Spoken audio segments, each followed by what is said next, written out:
Chapter 2793. Walking above the mountains and rivers, memories of the forgotten continent involuntarily surfaced in his mind. If his life was divided into 3 parts, the forgotten continent would be 1/3. For example, Yan Wei, Tan Tai Li, and Mu Qing, they all met here. So this was a place he would never forget. Little Qin Zi, do you still remember how your great-grandmother tricked you? White-Eyed Wolf suddenly said. Of course I remember. Qin Feiyang shook his head and smiled. At that time, because of Tan Tai Li's torment, he almost faced the situation of being the enemy of the whole world in the Forgotten Continent. In the end, he found out that it was to train him. Uncle, then can you tell us about your experience in the Forgotten Continent? Lu Xiaofei was curious. Experience, Qin Feiyang murmured with a smile, this is a rather long experience. It can't be finished in 10 days or half a month. It's okay, take your time. Lu Xiaofei said. Qin Shen followed by the side, not saying a word. In the past, the Forgotten Continent was not like now, where you could enter and leave as you wish. Qin Feiyang said. It's the same now. Although we can enter the Forgotten Continent as we wish, it's difficult for others to enter the Butterfly Valley. It's the same for the people of the Forgotten Continent. It's difficult to enter the Ice Lake. Lu Xiaofei said. Qin Feiyang was slightly stunned and asked, the 2 continents are not connected? No. Because grandfather and Uncle Gongsun Bei considered that if the 2 continents were connected, it might bring a lot of trouble. Lu Xiaofei said. So it was their decision. Qin Feiyang nodded in realization. Since it was the decision of his father and Gongsun Bei, they must have gone through layers of consideration. Uncle, continue. Lu Xiaofei's face was full of expectation. Qin Feiyang shook his head and smiled. When your Uncle Wolf and I first entered the Forgotten Continent, it was not long after we entered the spirit state. Qin Feiyang slowly explained. Time passed little by little.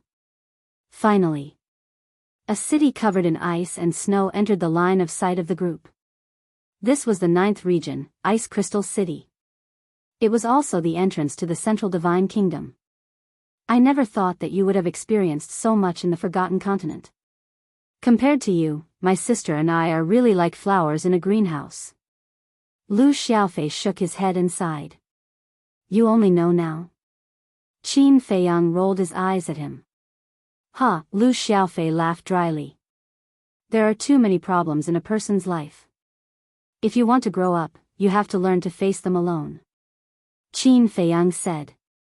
I also want to go out and gain experience, but father and mother won't allow it. Lu Xiaofei rubbed his forehead and said. Qin Feiyang shook his head and said, it's not that they don't allow it. It's just that you're not ready. Do we still need to prepare for this? Lu Xiaofei was stunned. Of course. Do you think that just running out casually is called training? You need to have a goal for your training. Qin Feiyang smiled faintly. Target, Lu Xiaofei lowered his head and pondered. Very soon. The group of people approached Ice Crystal City. Qin Feiyang looked at the white-eyed wolf and said, in order to avoid unnecessary sensations, let's hide our identities. You still know how to hide your identity. Brother thought that you were going to run in openly like this. The white-eyed wolf pursed his lips.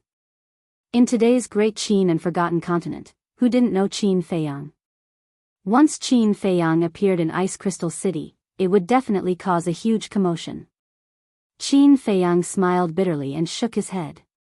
This damn wolf cub really didn't let go of any opportunity to look down on him. Qin Feiyang waved his hand, and an illusory form pill appeared. He threw it into his mouth and turned into the appearance of a big man. The white-eyed wolf turned into a big black dog. Lu Xiaofei and his sister, Qin Shen, didn't change their appearances. The explanation they gave was that there weren't many people who knew them anyway. Moreover, they knew the person guarding the altar, so it would be convenient for them. Ice Crystal City. Although there were guards guarding it, they weren't very strict. The group of people entered the city smoothly. A few hundred years had passed. Ice Crystal City had expanded a lot, but walking on the streets and looking around, Qin Feiyang could still see some of the shadows of the past. Come and take a look, come and take a look, the best mink fur coat. The sounds of hawking could be heard all around, and the streets were also filled with people and carriages, forming a bustling scene. Unknowingly, the group of people walked to a plaza. In the center of the plaza stood a majestic statue. This statue was Qin Feiyang again. There's even a statue of you here? The white-eyed wolf was astonished. This is very normal. It was only because of Uncle that the Forgotten Continent was able to escape that disaster, so the people here are naturally extremely respectful towards Uncle. Lu Xiaofei said in a low voice. Actually, there's no need to do this.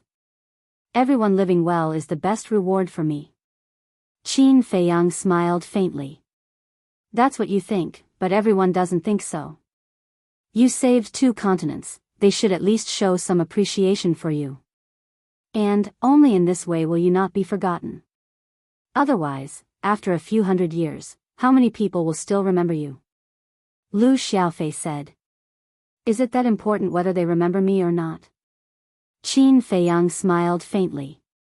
Lu Xiaofei said, are you kidding? This is a supreme glory, of course it's important. Glory, Qin Feiyang muttered. Some things, even if explained to Lu Xiaofei, he wouldn't understand. After all, he was still too young. Beside the statue was the altar that led to the central divine kingdom. Between the statue and the altar, there was an old man in black sitting cross-legged. The old man was as motionless as a mountain. Although it was snowing heavily, there wasn't a single snowflake on the old man's body. When the snowflakes fell on him, they instantly melted. An old acquaintance. Looking at this old man, Qin Feiyang's eyes gradually revealed a trace of a smile. Grandpa Yi. Lu Xiaojia shouted to the old man and ran over happily. The old man opened his eyes and looked at Lu Xiaojia. There was a touch of affection on his old face. Grandpa Yi, did you miss me? Lu Xiaojia ran over, hugged the old man's arm and asked coquettishly. Yes. The old man looked kind and dotingly rubbed Lu Xiaojia's head. Grandpa Yi, what about me? Lu Xiaofei also ran over. Yes, I missed both of you. The old man chuckled. At this time, Qin Feiyang, White-Eyed Wolf, and Qin Chen also entered the square and walked toward the old man. Greetings, senior. Qin Chen bowed to salute. You're here too. The old man lightly smiled to Qin Chen. After that, he glanced at Qin Feiyang and the White-Eyed Wolf with a trace of suspicion in his eyes. After which, he turned to Lu Xiaofei and his sister as he asked in a low voice, are they together with you too? Yes. Lu Xiaojia nodded. Then who are they? Why haven't I seen them before? And where did you meet them? The old man asked in a low voice. Grandpa Yi, what do you mean? Are you suspecting that they are bad guys? Lu Xiaofei asked in astonishment. You two are too young and too naive. You don't know how cruel the world is. The old man said in a deep voice. He, Grandpa Yi, they are not bad guys. They are our uncles. Lu Xiaojia laughed. Uncles? The old man was slightly stunned. He looked at Qin Feiyang and White-Eyed Wolf for a while and wondered, why didn't I know that you have such an uncle? Old man Yi, what are you thinking? If we are really bad guys, do you think the two of them can still see you? White-Eyed Wolf was speechless. The old man looked at White-Eyed Wolf in surprise. The White-Eyed Wolf chuckled and said, take a guess, who exactly are we? There will be a prize if you guess correctly. You. The old man looked at Qin Feiyang and White-Eyed Wolf. He had no impression of them at all. However, judging from the big black dog's tone, they seemed to be very close. And he was Lu Xiaofei and Lu Xiaojia's uncle. He seemed to have heard from Lu Jing that because of Qin Feiyang and Lu Hong's relationship, the Qin clan became Lu Hong's family. If he was really the uncle of Lu Xiaofei and Lu Xiaojia, then the person in front of him must be the son of the emperor and Lu Qiuyu. However, He had seen all the children of the emperor and Lu Qiuyu, and there was no such person at all. The old man racked his brains, but he still could not figure it out. He had thought of Qin Feiyang, but he quickly dismissed the idea. Because he knew that Qin Feiyang had gone to the ancient world and could not be in the great Qin. The old man smiled helplessly. He looked at the siblings and said, "Don't keep me in suspense. Just tell me." Lu Xiaojie giggled and said in a low voice, "Grandpa Yi, he is Qin Feiyang's uncle." What? The old man's eyes widened, and he immediately looked at Qin Feiyang. It's been a long time. Qin Feiyang smiled slightly. "You," the old man was dumbfounded. It was completely out of his expectations. "You old man, they all call us uncle, and you still can't guess our identity. It seems that the older you get, the more muddle-headed you become." The white-eyed wolf shook his head. The old man looked at the white-eyed wolf, then at Qin Feiyang, and then at Lu Xiaofei and Lu Xiaojia. The siblings nodded with a smile. "Is it really Qin Feiyang?" The old man looked at Qin Feiyang, then at the white-eyed wolf and asked, "Then you are the white-eyed wolf?" "You are the white-eyed wolf. Your whole family are white-eyed wolves." The white-eyed wolf rolled his eyes. The old man looked at the white-eyed wolf in a daze. This seemed to be something that only the white-eyed wolf could say. No. Why are you here? Didn't you go to the ancient world?" The old man was a little incoherent. Qin Feiyang smiled and said, "We came back a few days ago, so, we specially came to see you old friends." "Then what about your appearance?" the old man asked. "Do you still need to ask? With such a big statue erected here, if we didn't change our appearance, would we be able to walk here, alive?" The white-eyed wolf said. "Ha, that's true." The old man laughed dryly and nodded. "How is it? How have you been these years?" Qin Feiyang asked with a smile. "Good, very good." The old man quickly nodded and asked, "How about you? And Miss and Rushwang, have they come back? How are they doing now?" The miss he mentioned was Tan Tai Li. As for Qin Rushwang, she was not only his relative, but also his disciple. Naturally, the old man's identity was revealed. "Yi Shu. We are all good." Qin Feiyang nodded with a smile and transmitted his voice, "Great-grandmother, do you want to come out for a while?" Chapter 2794. Forget it. Otherwise, everyone will be teary-eyed when we leave. After a moment of hesitation, Tan Tai Li's voice sounded. "Okay." He looked at Yi Shu and said with a smile, "Great-grandmother and the others didn't come back, but they're doing very well. You don't have to worry. It was also them who told me to come back and see you when I came back." "They didn't come back," Yi Shu murmured, a trace of disappointment on his old face. Then, he smiled and said, "All right, as long as they're doing well. They're very happy now." The white-eyed wolf said. "Why do you say that?" Yi Shu looked at the white-eyed wolf curiously. The white-eyed wolf said, "Because they found Qin Badian." "What? Qin Badian is still alive?" Yi Shu was surprised. "Of course. He's in the ancient world." The white-eyed wolf nodded. "They found Qin Badian. It would be strange if Miss and Rushwang weren't happy." Yi Shu chuckled. Qin Feiyang also smiled and asked, "What about the others? How are they doing?" "They're doing well." Yi Shu nodded and smiled.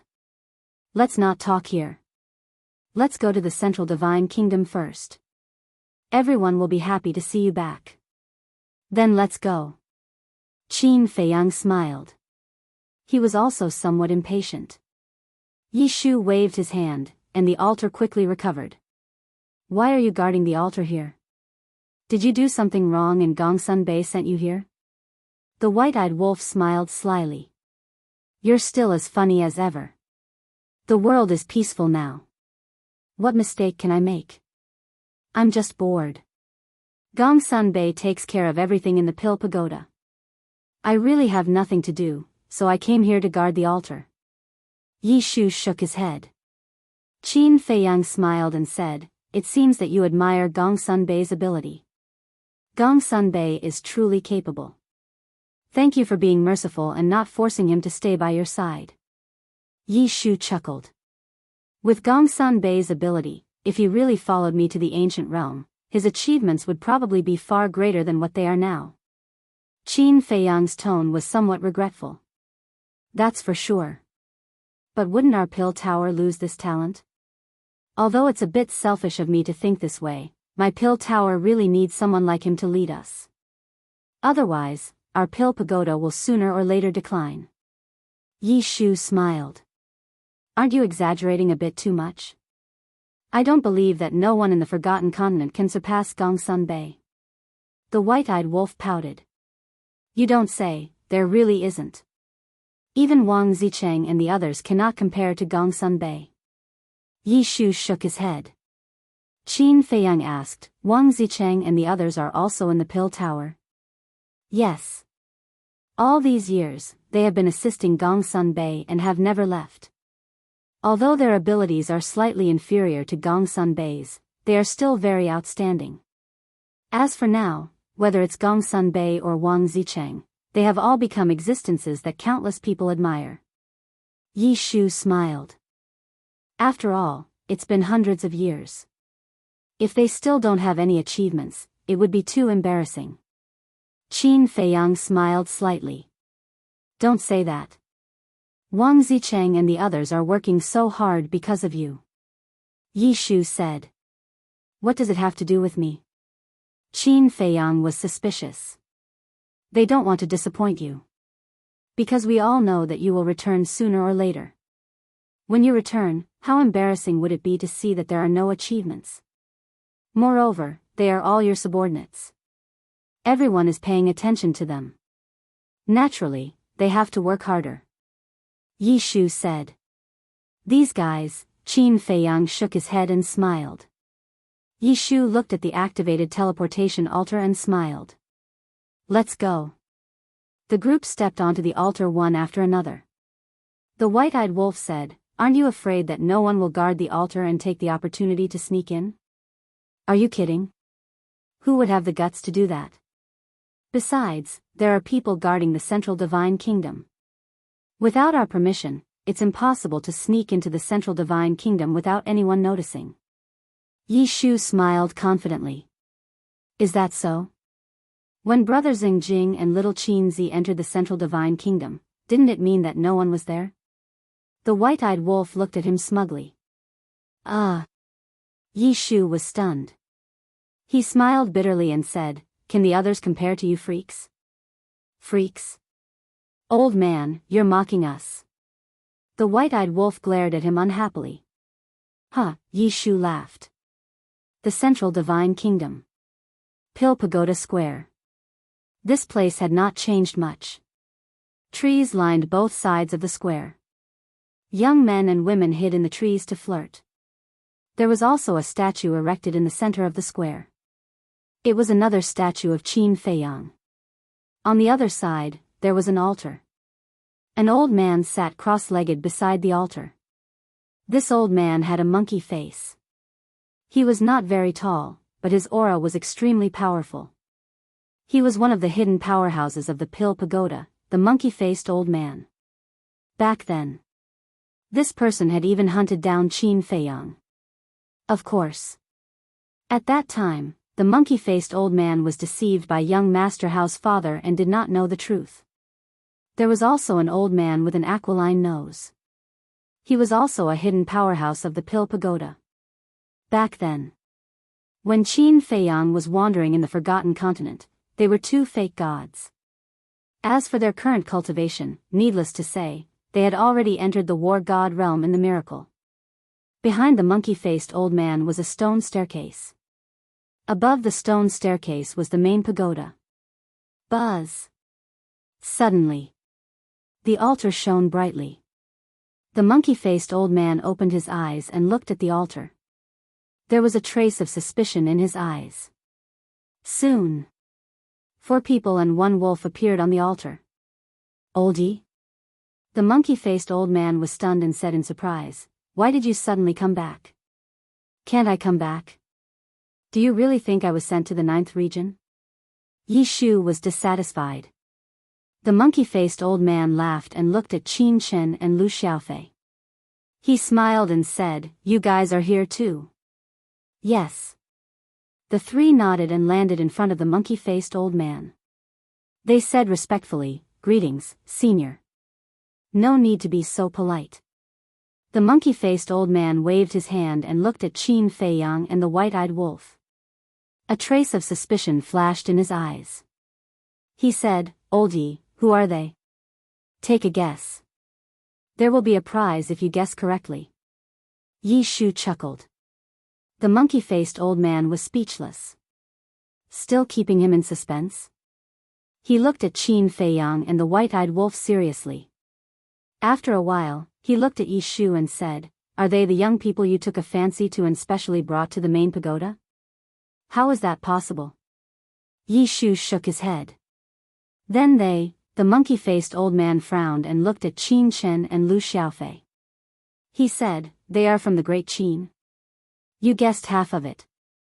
Yi Shu smiled. The monkey-faced old man said impatiently, "I said, don't be mysterious.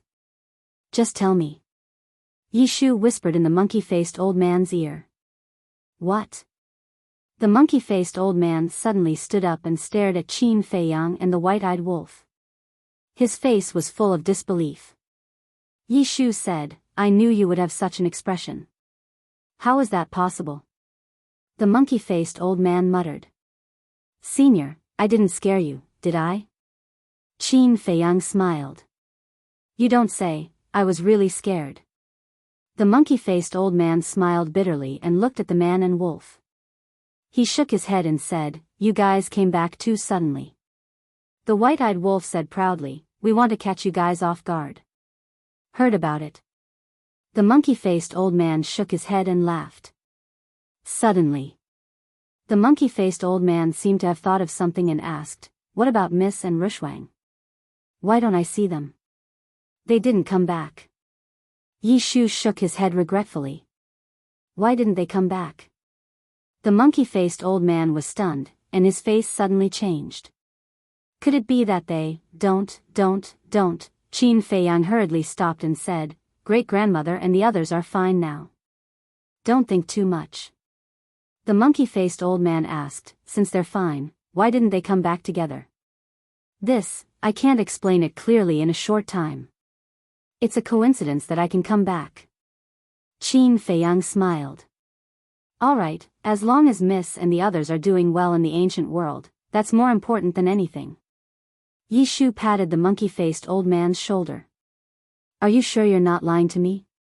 The monkey-faced old man looked at Qin Feiyang. "Why would I lie to you?" Qin Feiyang was helpless. "All right then." The monkey-faced old man nodded and smiled. "It's rare for you to come back. Old man Yi and I will accompany you around." "It's an honor." Qin Feiyang smiled slightly. "Elder He." The monkey-faced old man looked at the main tower above and shouted. Immediately, a middle-aged man came down like lightning. "This old man has something to do. Guard the altar for this old man." The monkey-faced old man said. "Yes." The middle-aged man respectfully replied. "By the way, where is Gongsun Bei now?" The monkey-faced old man asked. "The main tower master is in the meeting hall." "Follow." The monkey-faced old man looked at Qin Feiyang and smiled. "Let's go." Qin Feiyang nodded. Immediately, a group of people stepped on the stone stairs and walked up the main tower step by step. Who is this young man? Even old man Yi and the others have to accompany him personally. Elder He looked at Qin Feiyang's back with eyes full of disbelief. The main tower had also been expanded a lot. However, the 10 pill towers that Qin Feiyang was familiar with were still there. Along the way, they met many disciples of the main tower. There were both men and women, and all of them were in high spirits. The main tower had always been a supreme existence in the Forgotten Continent. To be able to enter the main tower was naturally a great honor. However, at this moment, when they saw Qin Feiyang, these young disciples could not help but stop and look. What's the situation? Old Man Yi and the others are accompanying him personally? This person, I have never seen him before. But why does he look like he has a background?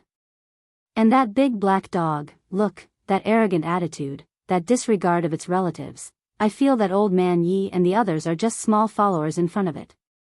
The disciples whispered in each other's ears. However, Qin Feiyang and the others turned a deaf ear to these discussions. They walked past the disciples one by one with an indifferent expression. The number of disciples in our main tower is now twice as many as when you were in the main tower. It can be said that there are many talents. The monkey-faced old man smiled. That's good. Qin Feiyang nodded his head. The white-eyed wolf asked curiously, then what position do Wang Zicheng and the others hold in the main tower? They don't have an actual position, that is, they stay in the main tower all year round. The monkey-faced old man shook his head. Then, the white-eyed wolf glanced at Qin Feiyang hesitantly and asked, what about Wang Yu, and young Master Hao? Chapter 2795. Wang Yu has also been in the main tower, replacing Gong Sun Bei as the Lord of the Law Enforcement Hall. She's been working hard all these years. As for young Master Hao, we haven't seen him for a long time. The monkey-faced old man shook his head. You haven't seen him? The white-eyed wolf was taken aback. Yes. Over the past few hundred years, he's been training in the endless ocean most of the time. The monkey-faced old man nodded. The endless ocean, the white-eyed wolf murmured, frowning. Could his training in the endless ocean have something to do with his father? His father? Qin Feiyang was taken aback. Have you forgotten? His father was sealed in the endless sea, Yi Zichen said. The white-eyed wolf said. Qin Feiyang thought for a moment and nodded. That's a good thing. After the great battle, all the strong enemies were killed, but then 3 pieces of flesh were found under a pile of rocks. The owners of the 3 pieces of flesh were Zhuge Shenfeng, the Grand Tutor, and the Chief Tower Master. At that time, the inner demon suggested keeping them as stepping stones for the child Qin Haotian. Later, after some discussion, everyone agreed to it. However, the Grand Tutor's piece of flesh was destroyed by them, leaving only the Chief Tower Master and Zhuge Shenfeng. At that time, Qin Yuan personally went to seal it. The location of the seal was the endless ocean of the Forgotten Continent and the reincarnation ocean of the Great Qin. Now, the white-eyed wolf was obviously suspicious. Was young Master Hao training in the endless ocean to save the Chief Tower Master? That doesn't matter. The seal was set up by Uncle Yuan. With young Master Hao's strength, he can't break the seal. However, Qin Feiyang turned to look at Yi Shu and the monkey-faced old man. Has young Master Hao changed in the past few years? For example, in terms of personality. The other changes are not big, but he has become taciturn. Yi Shu said. That's for sure. After such a big change, it would be strange if he could still be as carefree as before. Qin Feiyang said. Furthermore, his hatred for you doesn't seem to have dissipated. Yi Shu said. Let him be. In any case, I don't have any killing intent towards him. Besides, the gap between us will only widen in the future. His opponent is no longer me, but my brothers and sisters. Qin Feiyang shook his head. Yi Shu and the monkey-faced old man looked at each other and shook their heads. In this world, the only person who could say something like this was probably this kid. This was not because he was looking down on young Master Hao, but because he was absolutely confident and domineering. The two of them were no longer on the same level. Not to mention young Master Hao, even they could only look up to Qin Feiyang. The white-eyed wolf rolled his eyes and asked, Is Wang Yu married? Qin Feiyang raised his eyebrows and turned to look at the white-eyed wolf. What was this damned wolf cub thinking about? No. The monkey-faced old man and Yi Shu glanced at Qin Feiyang and shook their heads at the white-eyed wolf. She's not married yet? The white-eyed wolf was surprised.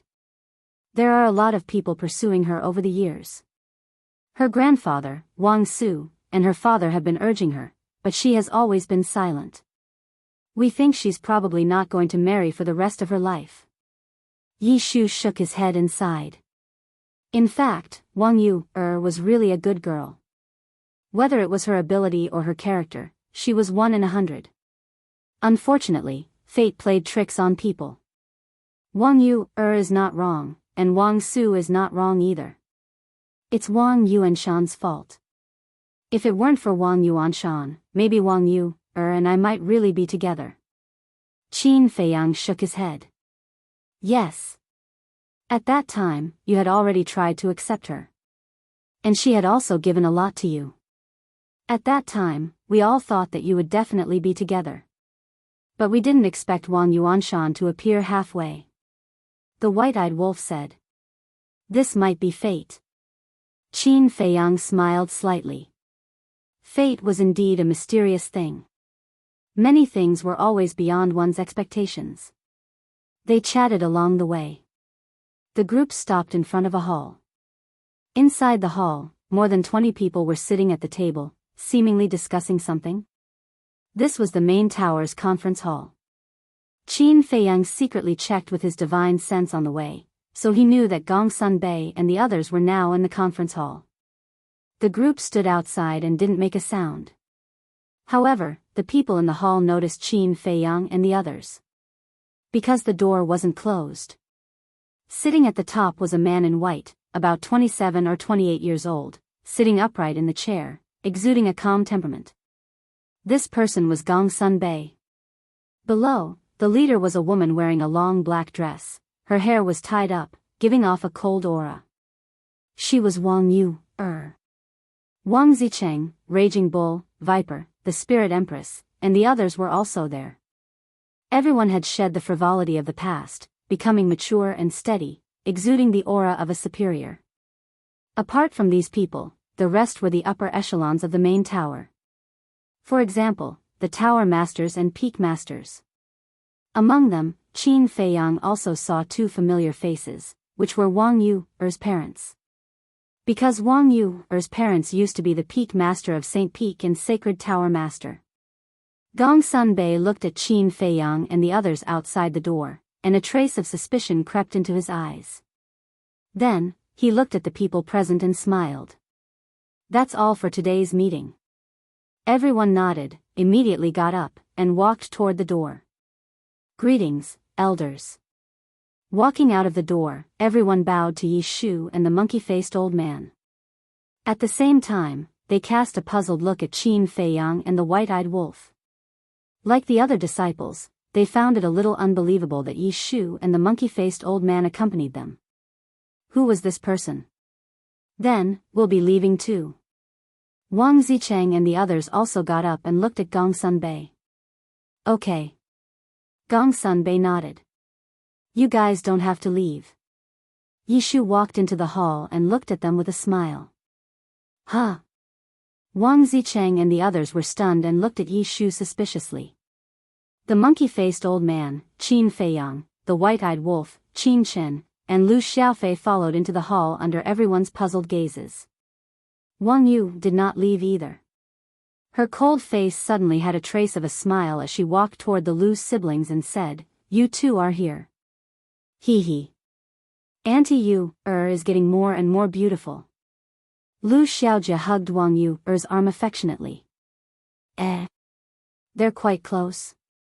The white-eyed wolf was surprised.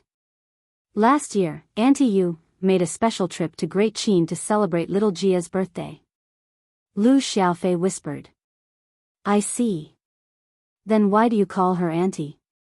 The white-eyed wolf was puzzled. Mother told us to call her that. She said that it's affectionate. Lu Xiaofei thought to himself. I'm really speechless. Obviously, you should call her auntie. The white-eyed wolf shook his head. It's just a title. It doesn't matter. Lu Xiaofei shrugged and ran to Wang Yu-er, saying, Auntie, a day apart feels like 3 years. I really miss you so much. Brat. Wang Yu glared at Lu Xiaofei, then looked at Qin Feiyang and the white-eyed wolf, and asked in puzzlement, They are? They are. Lu Xiaojia wanted to say it out loud without thinking. However, Lu Xiaofei hurriedly stopped his sister and transmitted his voice, Children, don't talk nonsense. Lu Xiaojia was slightly stunned. Then, she looked at Wang Yu and Qin Feiyang. Her big eyes blinked and gradually revealed a look of realization. What are you siblings doing? Wang Yu looked at them suspiciously. Nothing. You guys talk. Don't worry about us. We'll just watch from the side. Lu Xiaofei hurriedly pulled Lu Xiaojia and turned around to retreat to Qin Chen's side. Seeing this, Wang Yu could not help but feel angry. What was going on? You let's go. A voice sounded outside the door. It was Wang Yu's mother. Okay. Wang Yu nodded. Xiao Yu, Yi Shu was about to speak, but he was stopped by Qin Feiyang, who shook his head and said, Let her go. Aren't you guys going to talk? Yi Shu looked at Qin Feiyang in a daze. With my relationship with her, if we meet face to face, it will only make the atmosphere more awkward. Qin Feiyang transmitted his voice. All right. Yi Shu nodded. After Wang Yu left with her parents, Gong Sunbei stood up and said with a smile, What are you two doing? Acting so mysterious? Yes. Who are this man and dog? And they let you personally lead the way? They're quite influential. Wang Zicheng looked at Qin Feiyang and the white-eyed wolf. Of course. The white-eyed wolf jumped up and onto the table. With an arrogant and domineering attitude, he shouted, All of you, kneel down and sing, Conquer, to this big brother. Gong Sunbei and the others were stunned. Was there something wrong with this dog? And from the looks of it, it seemed to be quite sick. What's with your reaction? Believe it or not, this big brother will kill you. The white-eyed wolf shouted. Forget it. This is the main tower. If you behave atrociously again, I'll throw you out directly. The big barbarian bull stretched its muscles, and the muscles all over its body concealed a terrifying power. Ouch! How dare you be arrogant in front of this big brother? The white-eyed wolf slapped with his paw and shouted, Get down. The big bull was stunned. He looked at Yi Shu and the monkey-faced old man and asked, Can I do it? Go ahead. Yi Shu chuckled. A cold light flashed in the big bull's eyes. He raised his bow-like fist and smashed it at the white-eyed wolf. The terrifying power hidden in his body surged out like a torrent. Boom! The fist and the paw collided. The great barbarian bull immediately lay down and heavily smashed into the ground, causing the entire great meeting hall to shake. What? Gong Sunbei, Wang Zicheng, and the others stared at the big bull with their mouths agape. It was defeated just like that? How was it? The white-eyed wolf stood on the table, his eyes full of pride. So strong? The big bull got up and stared at the white-eyed wolf in surprise. Not just you, all of you together can only take a single paw. The white-eyed wolf said proudly. Arrogant. Wang Zicheng was furious and shouted, Kill it and eat dog meat. Boom! The aura of the group suddenly erupted. The people outside were alarmed and looked at the conference hall. TSK. The white-eyed wolf smiled disdainfully, raised his paw, and gently lowered it. A trace of divine power appeared. The aura of the group collapsed. Wang Zicheng and the others were also sent flying. Although the white-eyed wolf was merciful and did not suffer any fatal injuries, they were all in a sorry state. Chapter 2796. Seeing this scene, Qin Feiyang couldn't help but reveal a trace of a smile. Although they were not as strong as the white-eyed wolf, they had been quite united after all these years. Unity was what he wanted to see. However, Wang Zicheng and the others were stunned. Gong Sunbei was the same. This large black dog was too ridiculously strong, wasn't it? What do you think? Do you admit defeat? The white-eyed wolf looked at them proudly. Wang Zicheng sized up the white-eyed wolf, walked to Yi Shu's side, and asked in a low voice, "Old man Yi, where did this damn dog come from?" Haha. Yi Shu smiled but did not say anything. "Can you not keep us in suspense?" Wang Zicheng was dissatisfied. Although the other party was very strong, he clearly had no ill intentions. However, their status in the Forgotten Continent was not low now.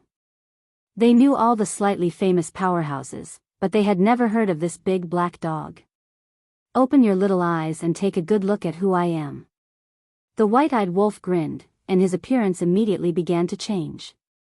First, his hair turned from black to gold. Then, two small golden wings appeared on his back. Wang Zicheng and the others stared at the white-eyed wolf. Seeing the white-eyed wolf's transformation, a trace of surprise gradually crept into their eyes. When the white-eyed wolf completely reverted to his true form, the others immediately froze on the ground, their eyes filled with disbelief. Haha. The white-eyed wolf grinned and looked at them. "Are you surprised? Are you surprised? Fuck, it's you, you bastard." Wang Zicheng came to his senses and immediately cursed. He ran to the white-eyed wolf and sized him up, as if to confirm whether he was real or not. White-eyed wolf, Gong Sunbei was also stunned on the spot, muttering to himself. "What's going on? What happened?" Suddenly, a suspicious voice sounded from the outside. Everyone quivered and turned to look, only to see Wang Yu and her parents return. They had returned because they heard the commotion. However, when they arrived outside the main hall, they immediately found that the atmosphere was not right. Following closely, they looked at the white-eyed wolf and were stunned. Wasn't this it?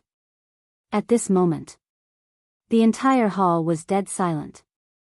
On one hand, it was the identity of the white-eyed wolf. On the other hand, the return of Wang Yu and her parents undoubtedly made the atmosphere even more awkward. Qin Feiyang sighed inwardly. In the end, he still had to face it. Everyone present was smart enough to guess the identity of the white-eyed wolf once he revealed his true identity. As expected, when everyone came back to their senses, they all looked at Qin Feiyang. Qin Feiyang smiled faintly, no longer hiding his true appearance. Qin Feiyang, young master, Gong Sunbei, Wang Zicheng, Wang Yu, and her parents all stared fixedly at Qin Feiyang's face. This face. Who could forget it? Long time no see. Qin Feiyang smiled faintly. Qin Feiyang, Gong Sunbei shuddered and quickly walked in front of Qin Feiyang. He grabbed Qin Feiyang's shoulders with both hands and said excitedly, "I didn't expect it to be you." Qin Feiyang smiled and said, "Then I wonder if brother Gongsun welcomes me?" Of course, Gong Sunbei nodded, but before he could say anything, a cold voice rang out. "My chief tower doesn't welcome you. Get lost immediately." Everyone immediately looked at Wang Yu's father. Because the person who spoke was Wang Yu's father. "Father, the chief tower is here. You don't have the right to speak." Wang Yu also turned her head to look with a trace of displeasure on her face. "It's fine." Gong Sunbei waved his hand, looked at Wang Yu's father, and sighed. "It's been hundreds of years. No matter how deep the grudge is, it should be over by now." "Over by now? How can it be so simple?" Wang Yu's father snorted coldly. "That's where you're wrong. We all saw what happened to Wang Yuanshan with our own eyes. It's all his fault." At that time, Qin Feiyang was already very kind. Because he gave Wang Yuanshan more than once, but Wang Yuanshan didn't cherish it. "If it were us, we would have killed him too," Yi Shu said. Wang Yu's father couldn't help but fall silent. Wang Yu glanced at Qin Feiyang, then turned to look at her parents and said, "Let's go." "Yu." The two of them quickly looked at Wang Yu. "Enough, it's really enough." Wang Yu sighed and left without looking back. Her back looked extremely sad. Wang Yu's parents looked coldly at Qin Feiyang, then turned and chased after Wang Yu. Sigh. Gong Sunbei also sighed deeply. He looked at Qin Feiyang and said with a smile, don't blame yourself. It's not your fault. I'm not blaming myself. I just feel a little sorry for them. As a big shot of the forgotten continent, they can't even distinguish between right and wrong. Qin Feiyang shook his head. They're actually pardonable. After all, they're Wang Yuanshan's descendants. You haven't seen Wang Su. He's been drinking all these years. He's no longer as elegant as he used to be. Gong Sunbei shook his head. Drinking all day? Qin Feiyang frowned. Yes. Thinking back, he was such an awe-inspiring old man. And now, he's depressed all day long. His heart is like dead ashes. If you see him again, you probably won't recognize him. Gong Sunbei said. It's his own fault. Who's to blame? White-eyed Wolf pursed his lips. Gong Sunbei sighed. Even so, it's still pitiful. That's enough. The young master finally came back. Let's not talk about these disappointing things. Viper said. Yes, yes, yes. The big barbarian bull nodded repeatedly. He ran to Qin Feiyang and said with a silly smile, Young master, when did you come back? Did you bring back any gifts for us? Qin Feiyang looked at the big barbarian bull in shock and said, asking for gifts as soon as you open your mouth. This isn't your style. Of course, Qin Feiyang knew about the big barbarian bull. Don't be fooled by his charmingly naive and well-developed appearance. In fact, he was very shrewd. Someone as smart as Wang Zicheng had been schemed against by him many times. Hearing this, the big barbarian bull smiled embarrassedly. Qin Feiyang glanced at everyone and said with a smile, I'm really gratified to see that you guys are so capable and still so united. You're kidding. We're your soldiers after all. How can we embarrass you? Viper said. Qin Feiyang shook his head and laughed. He looked at Viper and asked, Are you still studying the use of poison? Don't you know me? I'm loyal to one person. Viper said. Loyal to one person? Qin Feiyang shook his head speechlessly and asked with a smile, Have you achieved anything now? Of course. Viper smiled proudly and said, I can even poison the god of war to death now. Qin Feiyang was stunned and said speechlessly, Is this something to be proud of? Isn't this something to be proud of? Viper asked. I know an old man who uses poison in the ancient world. The poison he created can even poison the overlords of the Nine Heaven State.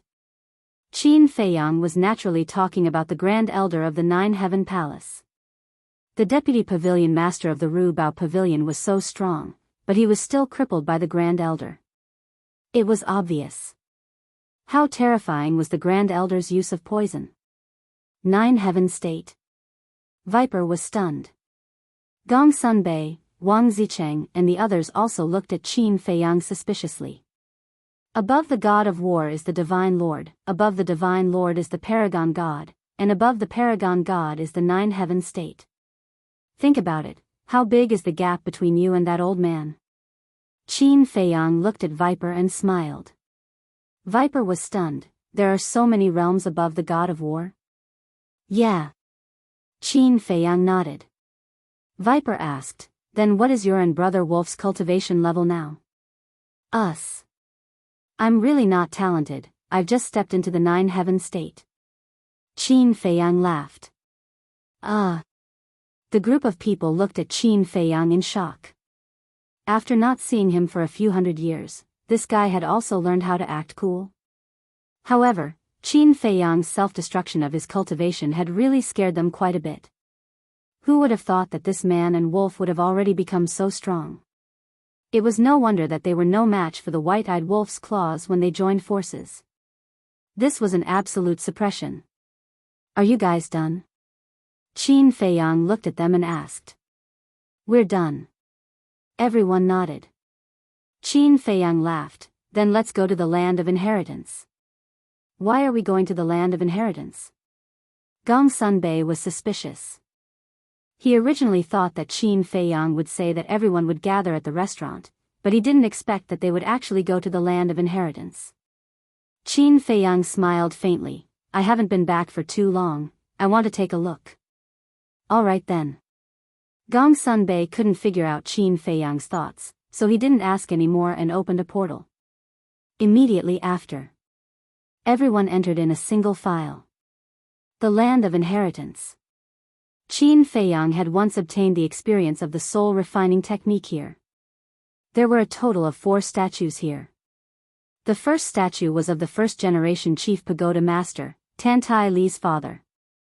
The second statue was of the first-generation Chief Pagoda Master's disciple. The third statue was of Tantai Li herself. The fourth statue was of Qin Badian. At this moment, in the square where the statue was, an old man was sitting cross-legged. He had the cultivation of a god of war. He was the old man with a hooked nose. Yi Shu ran to the 9th area. The monkey-faced old man was in the Pill Pagoda Square, while the old man with a hooked nose stayed in the land of inheritance. Sensing the aura of Qin Feiyang and the others, the old man with a hooked nose opened his eyes. When he saw Qin Feiyang and the white-eyed wolf, his gaze trembled. Greetings, old senior. Qin Feiyang bowed. I wouldn't dare. The old man with a hooked nose hurriedly got up and waved his hand. What a joke. Qin Feiyang was the savior of the great Qin and the forgotten continent. Even if he had to bow, he should be the one bowing to Qin Feiyang. After not seeing you for so many years, old senior has become more polite. Qin Feiyang smiled. The old man with a hooked nose shook his head and smiled. There was nothing he could do about it. If it were someone else, he could accept this bow with a clear conscience. But the person he was facing was Qin Feiyang. This was absolutely impossible. After all, back then, Qin Feiyang had sacrificed himself to save countless people who had died tragically. Such a noble act was enough to earn anyone's respect. When did you come back? Where's Miss Enrich? After the old man with a hooked nose calmed down, he looked at Qin Feiyang and asked. A few days ago. As for great-grandmother and the others, they're still in the ancient realm. They're doing well. Qin Feiyang smiled. He knew that the old man with a hooked nose would definitely ask about Tantai Li and Qin Rishwang's current situation like Yi Shu and the others, so he said it in advance. That's good. The old man with a hooked nose smiled and asked, then why did you and the white-eyed wolf come back this time? I missed you, so I came back to see you. Qin Feiyang smiled. Haha, the old man with a hooked nose laughed, clearly not believing him. It's true. Qin Feiyang said. Is that so? The old man with a hooked nose was taken aback and smiled. Then it's our honor. Although hundreds of years had passed, this young man was still the same as before. He did not put on any airs and gave people a sense of familiarity. Chapter 2797. As you can see, the land of legacy hasn't changed at all. What's there to see? Gong Sunbei looked at Qin Feiyang suspiciously. But here, there are memories that belong to me. Qin Feiyang glanced at the 4 statues and smiled faintly. Memories, Gong Sunbei murmured. The past emerged in his mind like a tide. Indeed. There were memories of Qin Feiyang here. Back then, Qin Feiyang obtained the legacy here and became the disciple of the Chief Pagoda Master. He also became the successor of the next Chief Pagoda Master. But because of the selfishness of the previous Chief Pagoda Master, he once wanted to kill Qin Feiyang. In fact, at that time, Qin Feiyang was not interested in the position of the Chief Pagoda Master at all. It was completely the imagination of the previous Chief Pagoda Master. It was also because of this that the conflict intensified. In the end, they were like archenemies. Of course. Gong Sunbei also knew that even if there was no such thing, Qin Feiyang and the previous Chief Pagoda Master would sooner or later be angry. Because the previous Chief Pagoda Master had almost killed Tantai Li. As Tantai Li's junior, Qin Feiyang naturally could not stand by and watch. Thinking back, how good was my relationship with Mr. Hao? We were like brothers. Unfortunately, fate is also playing tricks on people. Qin Feiyang shook his head and sighed. At that time, Mr. Hao had given him a lot of help. And at that time, whether it was Qin Feiyang or Mr. Hao, they had no illusions about the position of the Chief Pagoda Master. It was because of the Chief Pagoda Master's self-righteousness that everything changed. Perhaps this is the cycle of cause and effect. Gong Sunbei sighed. The sins that had been committed in the past would be retribution sooner or later. The Chief Pagoda Master was the best example. Because of his jealousy of Qin Batian, because of his desire for power, he ruthlessly killed Tan Tai Li. Later, Tan Tai Li returned and made him lose everything. This was the so-called, where there is cause, there is effect. Cause and effect, Qin Feiyang murmured. Yes. Like Qin Haotian. Back then, he had killed Qin Haotian's mother. Now, Qin Haotian wanted to take revenge on him. Like his father.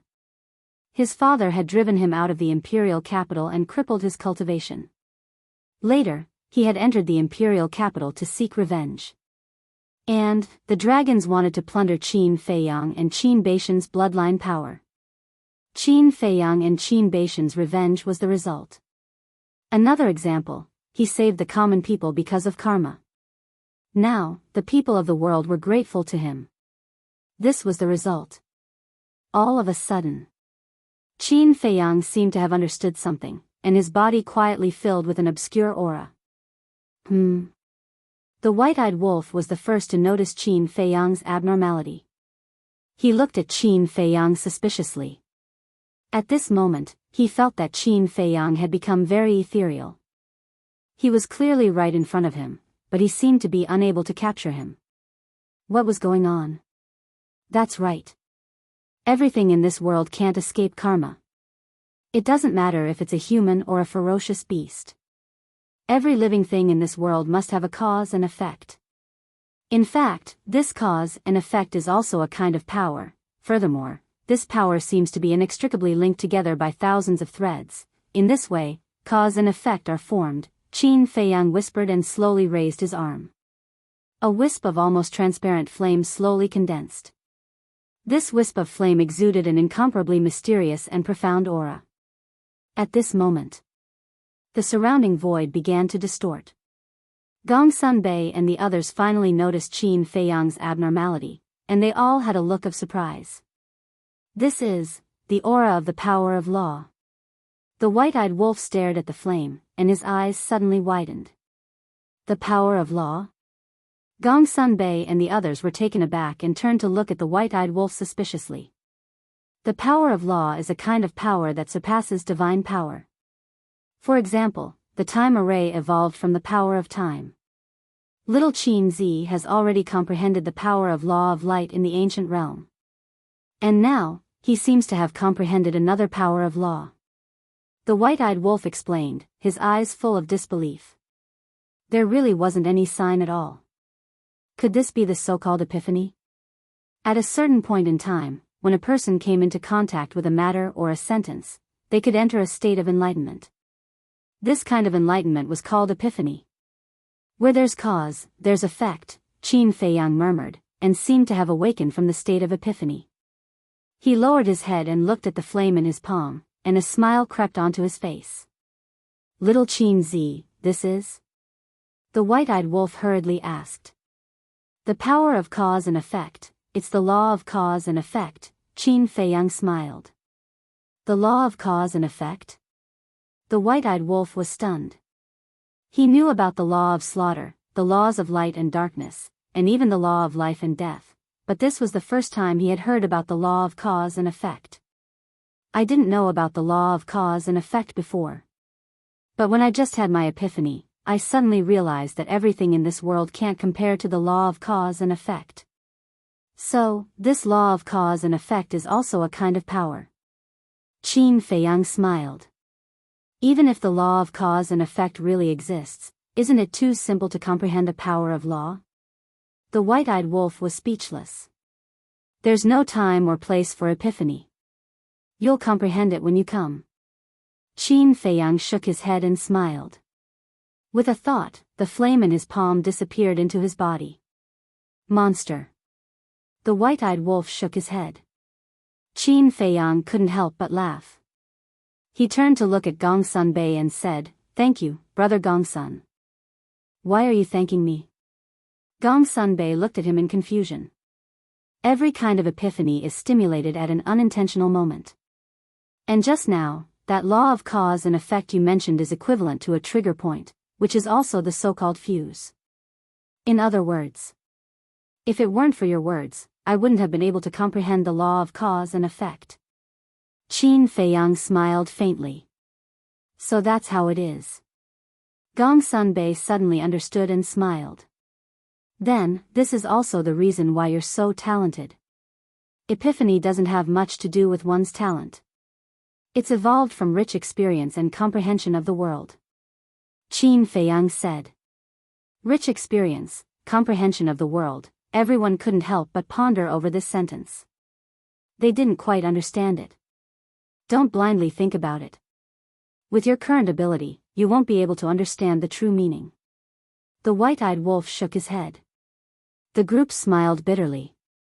Everyone understood the meaning of this sentence, but they just couldn't understand the concept behind it. He felt that it was just a very ordinary sentence. The white-eyed wolf asked, "Do you know how many people in the entire ancient world have comprehended the law of cause and effect?" "How many?" Everyone looked at him curiously. The population of the ancient world is innumerable, and there are countless experts. Among them, there are also a lot of people who are stronger than little Qin Zi. But the number of people who have comprehended the law of cause and effect can be counted on one hand. It's not an exaggeration to say that even undead stage experts who have surpassed the 9 heaven stage will find it difficult to comprehend the law of cause and effect in their lifetime. The white-eyed wolf shook his head. Undead stage? Everyone was surprised. Undead stage experts can destroy the entire Great Qin and Forgotten Continent with a wave of their hand. How terrifying do you think undead stage experts are? The white-eyed wolf said. So powerful? Everyone looked at each other. It was completely beyond their imagination. The white-eyed wolf isn't exaggerating. Among the experts we know, any one of them has the strength to destroy the world. Qin Feiyang nodded. Is the ancient world the biggest world in this world? Wang Zicheng asked. The biggest, Qin Feiyang murmured and shook his head. I don't dare to say for sure. What do you mean? Everyone was puzzled. If it was before, I would tell you with certainty that the ancient world is the biggest and strongest world. But now, when Qin Feiyang said this, he couldn't help but look up at the sky. His deep eyes seemed to be able to peek into the world beyond the sky.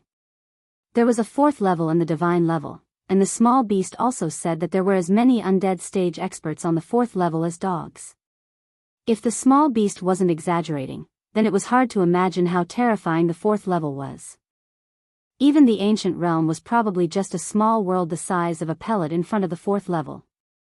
Of course. Before seeing it with their own eyes, they couldn't jump to conclusions. After all, the small beast's words weren't necessarily true. Seeing that Qin Feiyang was silent, everyone tactfully didn't ask anymore. Because even if they asked and knew, they could only stare. However, after understanding how powerful this world was, their goals were different. In the past, their vision was limited to the Great Qin and the Forgotten Continent. They felt that it was good enough for everyone to step into the War God stage. But now, their goal was to reach a higher realm. For example, Sir God and Paragon God. Although the chances were slim, they still wanted to try. Fire Lotus, give me 10 crystal veins and spirit veins. Qin Feiyang glanced at everyone and secretly transmitted his voice. I've already prepared them for you. Fire Lotus's voice immediately sounded in Qin Feiyang's mind. You've already prepared them? Qin Feiyang was slightly stunned and shook his head with a bitter smile. This girl really knew him too well. She didn't even need him to say anything and she knew what he wanted to do. To be honest, probably even the Emperor and Lu Qiuyu didn't know him as well as Fire Lotus. Qin Feiyang waved his hand, and 10 crystal veins and spirit veins immediately appeared. The energy next to them immediately surged in all directions with the land of inheritance as the center. This, Gongsun Bei and the others were shocked and raised their heads to look at the spirit veins and crystal veins. Because at this moment, their cultivations were actually loosening. Do you still remember the soul stone? Qin Feiyang looked at Gongsun Bei and asked with a smile. Soul stone? Gongsun Bei was stunned. After thinking for a while, he said, Are you talking about the soul stone that you got from the Guo family when you entered the ancient world? Yes. Qin Feiyang nodded. Of course I remember. Back then, you were able to step into the war god stage so quickly because of the soul stone. Gongsun Bei said. The soul stone is produced from these spirit veins. Qin Feiyang pointed at the 10 spirit veins and smiled. What? Gongsun Bei's eyes trembled. The other 10 are crystal veins. The divine crystals produced by them have the effect of recovering divine power. I'll give these to your main tower. Qin Feiyang said. This is also very valuable. That karma cycle just now, I just said it casually. You don't have to thank me. Gongsun Bei hurriedly waved his hand. Qin Feiyang looked at Gongsun Bei in shock and said, You think I'm giving you these spirit veins because I comprehended the law of karma? Isn't that the case? Gongsun Bei was stunned and looked at him suspiciously. Chapter 2798. Of course not. The main reason I came to the land of inheritance is to give you the soul line and crystal veins. Qin Feiyang shook his head and smiled. I see. Gongsun Bei nodded. The main tower is too big, and there are too many disciples. The energy of the soul line and crystal veins can't be taken care of. So, I think it's best to place the soul line and crystal veins here. As long as the soul line and crystal veins are properly placed, this place will instantly become a true cultivation holy land. At that time, you can let disciples with good talent and character come here to cultivate. Qin Feiyang said. Makes sense. Gongsun Bei nodded and clasped his hands. Thank you so much for giving us such a great gift as soon as you come back. Qin Feiyang smiled. If you really want to thank me, then follow me to the ancient world. The ancient world? Gongsun Bei was shocked. Yi Shu, the monkey-faced old man, and the old man with the aquiline nose were also stunned. Then, the three of them looked anxious. They looked at Qin Feiyang and said, Brat, you can't poach our people. It had been hundreds of years, but this kid was still thinking about Gongsun Bei. There was nothing they could do. Gongsun Bei was so outstanding. I'm just joking. Look at how nervous you are. Qin Feiyang shook his head and laughed. You can make such a joke. Our aging hearts won't be able to withstand it. Yi Shu rolled his eyes. Qin Feiyang laughed and jumped into the sky. Then, he waved his hand, and the entire land of inheritance was uprooted. After the crystal veins and soul line were placed and everything was restored, Yi Shu set up a divine power barrier. Soon, the place was filled with white mist. This was the energy of the soul line and crystal veins. Such terrifying energy. I can feel that if I cultivate here, I can break through in less than half a year. The aquiline nose old man sighed. Yi Shu and the monkey-faced old man nodded. Qin Feiyang, this brat, was truly their lucky star. There's no need to rush into seclusion. Qin Feiyang has finally returned. Naturally, we have to hold a welcoming dinner for him first. Gongsun Bei laughed. Right. Old man Yi, quickly go to the Longfeng Pavilion and make arrangements. We want to book the entire place tonight. The monkey-faced old man looked at Yi Shu and said. There's a fee for booking the whole place. Yi Shu said. Charging for our own people? You really are a stingy old man. The monkey-faced old man said with disdain. Qin Feiyang looked at the two of them and asked, Is the Dragon Wind Tower still around? This Longfeng Pavilion also contained many memories that belonged to him. Of course. The Dragon Phoenix Pavilion is a restaurant that Ruo Shuang built single-handedly. How can this old man let it disappear? Furthermore, right now, this old man is the tower master behind the Dragon Phoenix Pavilion. Yi Shu said. I see. Qin Feiyang nodded in realization, then shook his head and said, since you're the landlord, why do you charge for it? It's not easy for you to come back. Of course, this old man has to rip you off. Yi Shu said. Qin Feiyang couldn't help but laugh. Of course. He also knew that this was just a joke. Alright, this old man will go to the Dragon Phoenix Pavilion first. You guys accompany Feiyang to walk around. Yi Shu smiled and looked at Qin Feiyang, saying, in the years that you weren't here, our main tower has changed quite a lot. Okay. Qin Feiyang nodded and smiled. After Yi Shu left, Lu Xiaofei rolled his eyes and looked at Qin Feiyang, saying, Uncle, then my sister and I will also go to the city to walk around? Qin Feiyang was stunned and reminded, don't run around. We won't. We're going to find Situ Feiyang. When the time comes, we'll go directly to the Dragon Phoenix Pavilion to find you. Lu Xiaofei said. White-Eyed Wolf said, then you can call Fatso and Li Yan. Okay. Lu Xiaofei nodded and turned to look at Qin Shen, laughing, brother, let's go together. Not going. Qin Shen shook his head. This guy, you're always so boring. Lu Xiaofei pursed his lips and ran out of the main tower with Lu Xiaojia. Gong Sunbei looked at the back of the brother and sister and said with a smile, looking at these juniors, do you feel old all of a sudden? Yes. Time really flies. Qin Feiyang sighed. Then you should also work hard. Don't wait until Lu Xiaofei's generation has children, and you're not married yet. Gong Sunbei teased. Qin Feiyang smiled bitterly and looked at Gong Sunbei, saying, you have the nerve to talk about me? You seem to be older than me, but I don't see you married and have children. Gong Sunbei was stunned. At this time, he really couldn't refute. Let's go and walk around.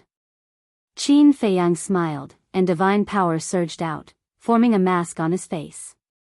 What are you doing? Wang Zicheng looked at him suspiciously. Avoiding some unnecessary trouble. Qin Feiyang smiled faintly. That's true. Wang Zicheng nodded. If the news of Qin Feiyang's return spread in the main tower, it would definitely cause an unprecedented sensation. Next. The group of people strolled around the main tower, talking and laughing, and the atmosphere was very harmonious. As for the white-eyed wolf, he turned back into the big black dog. However, although he hid his identity, it still caused quite a stir. Gong Sunbei, the tower master of the main tower. Wang Zicheng and the others, although they didn't have an actual position in the main tower, they were still famous. The monkey-faced old man and the hook-nosed old man, needless to say. In the entire Forgotten Continent, they were supreme existences. Such a group of big shots actually accompanied a man and a dog to stroll around the main tower. For the disciples of the main pagoda, this was simply a shocking matter. So now, everyone was guessing Qin Feiyang's identity. Who exactly was this divine being? Unknowingly. The group of people walked in front of a lake, and there was a small island in the middle of the lake, with green trees and wild flowers everywhere, like a paradise isolated from the world. This place, Qin Feiyang looked up at the small island in the middle of the lake, and the dusty memories involuntarily surfaced in his mind. This was the place where he used to live, Soothing Lake. At that time, there was only him, young Master Hao, and Wang Yuer in the entire Soothing Lake.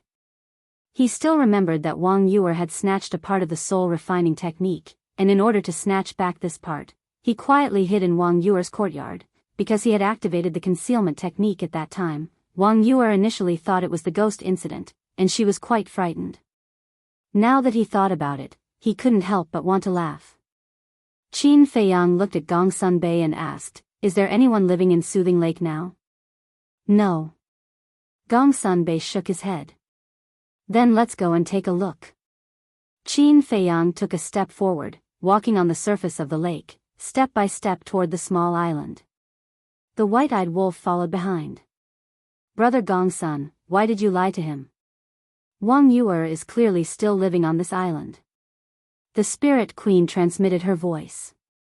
His memories are here. If he knows that Wang Yuer is still here, will he go over? Definitely not.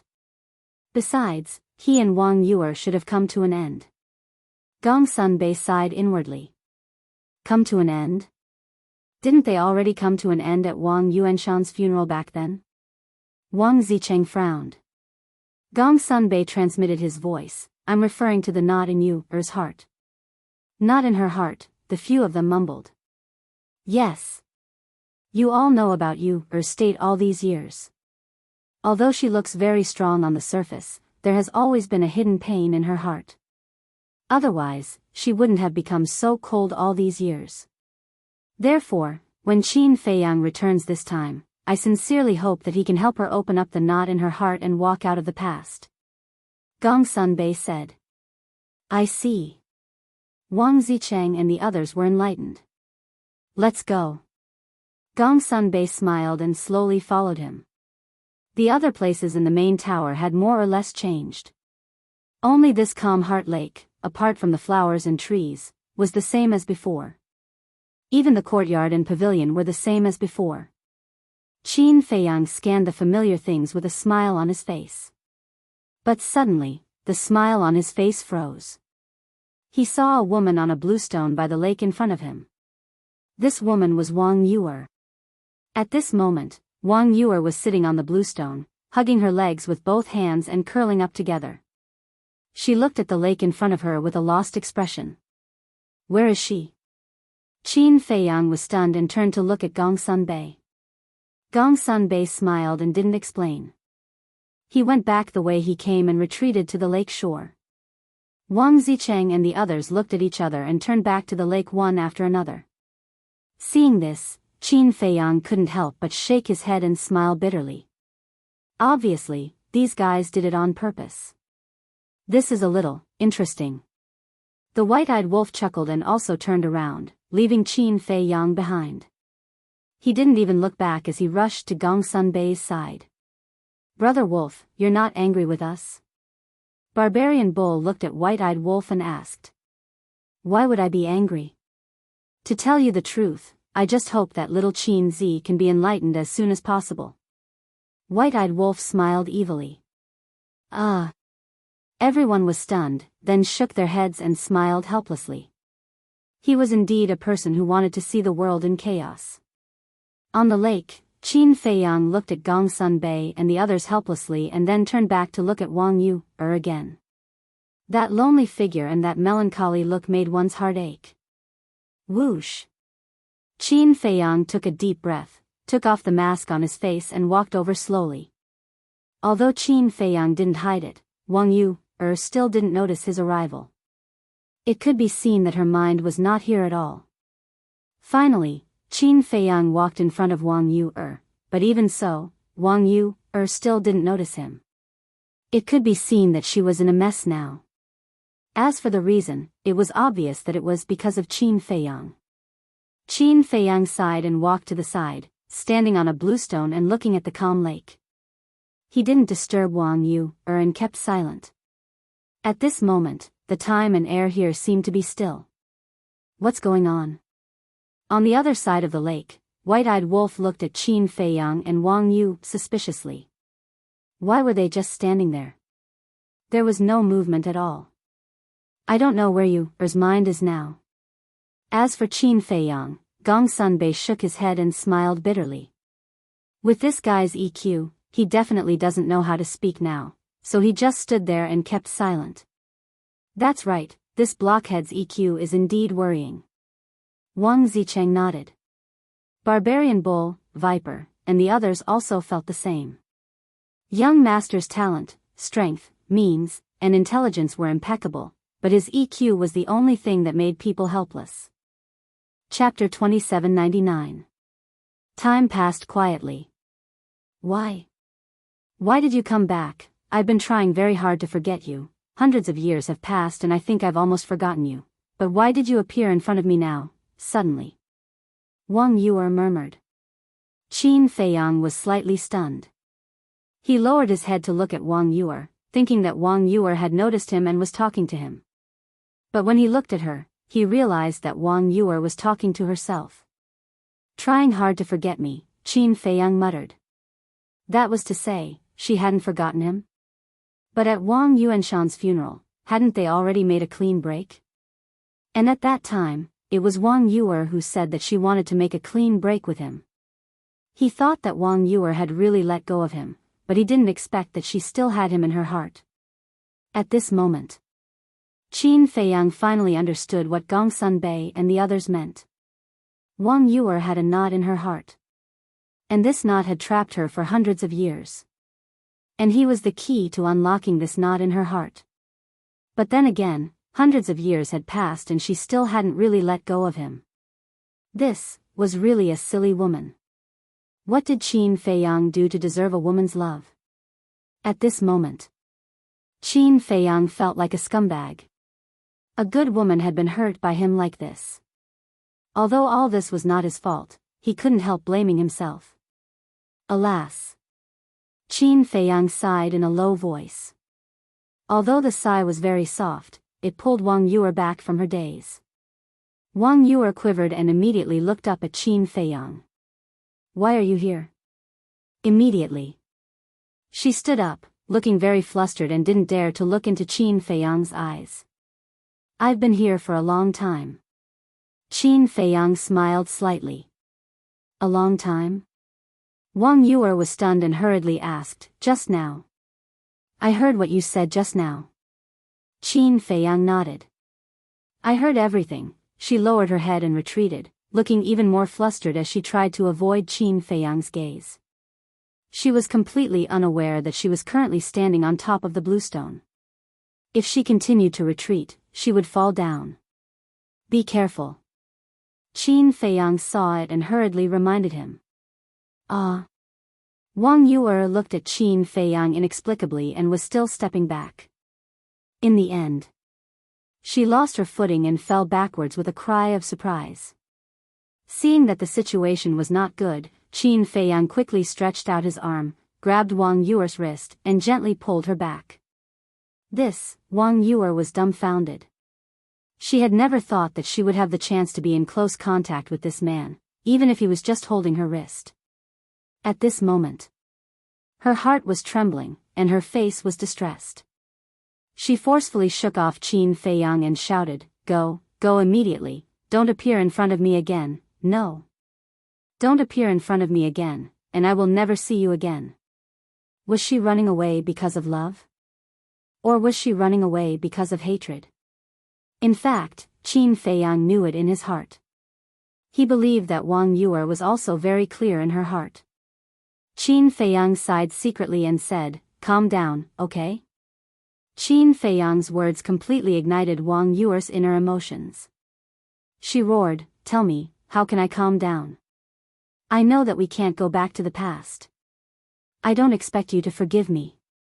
But I hope that you can let go of yourself and live happily every day. I believe that not only me, but all the people who care about you, such as your parents and Gongsun Bei, hope that you can walk out of the past. Qin Feiyang said. Live happily every day, Wang Yuer murmured, slowly squatted down, looked down at the lake, and whispered, How can I live happily every day when my heart is dead? My heart is dead. Qin Feiyang was instantly enraged. He stepped forward and grabbed Wang Yuer's shoulder. He shouted, You don't live for others, and you don't live for me. You live for yourself. Do you understand? Wang Yuer looked up at Qin Feiyang's eyes and couldn't help but smile sadly.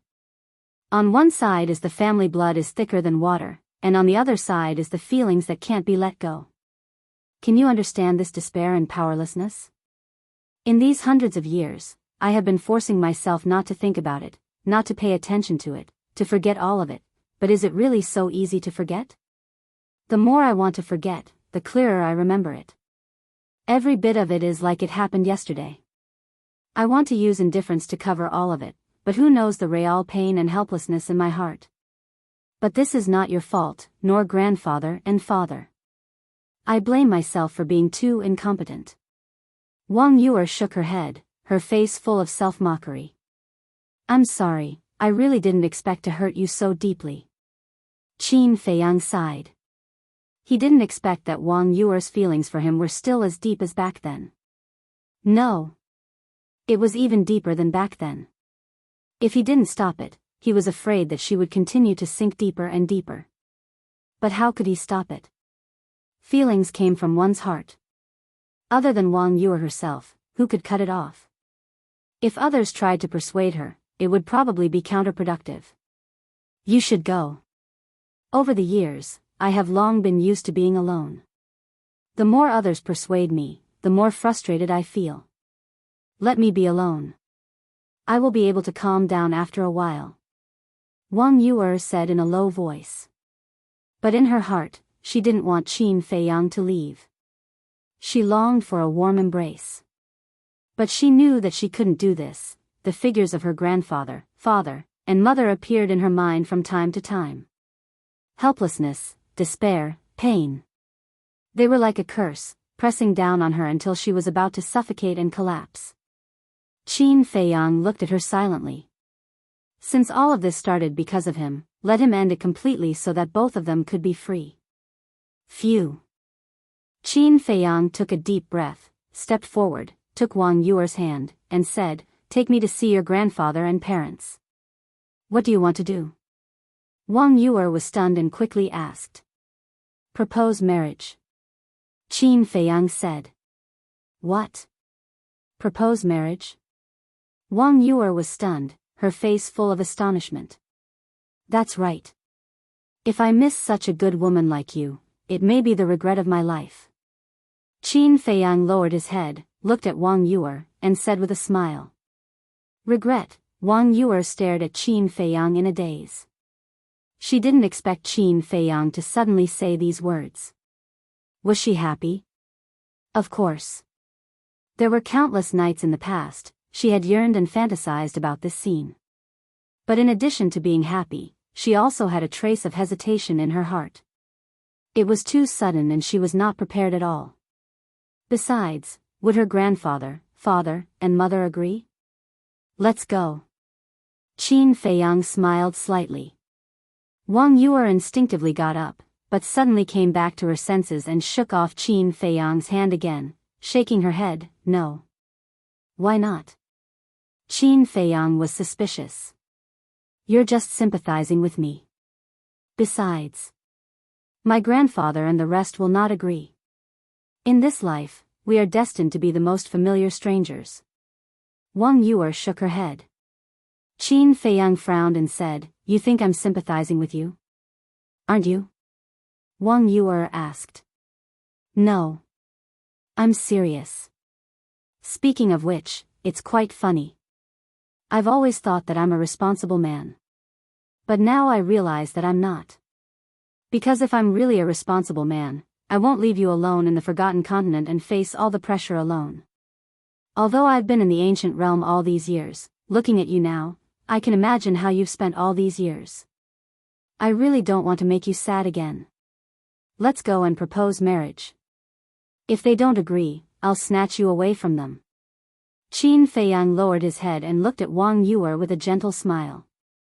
Wang Yuer looked at Qin Feiyang in a daze and said, "Are these your heartfelt words?" "Yes." Qin Feiyang nodded.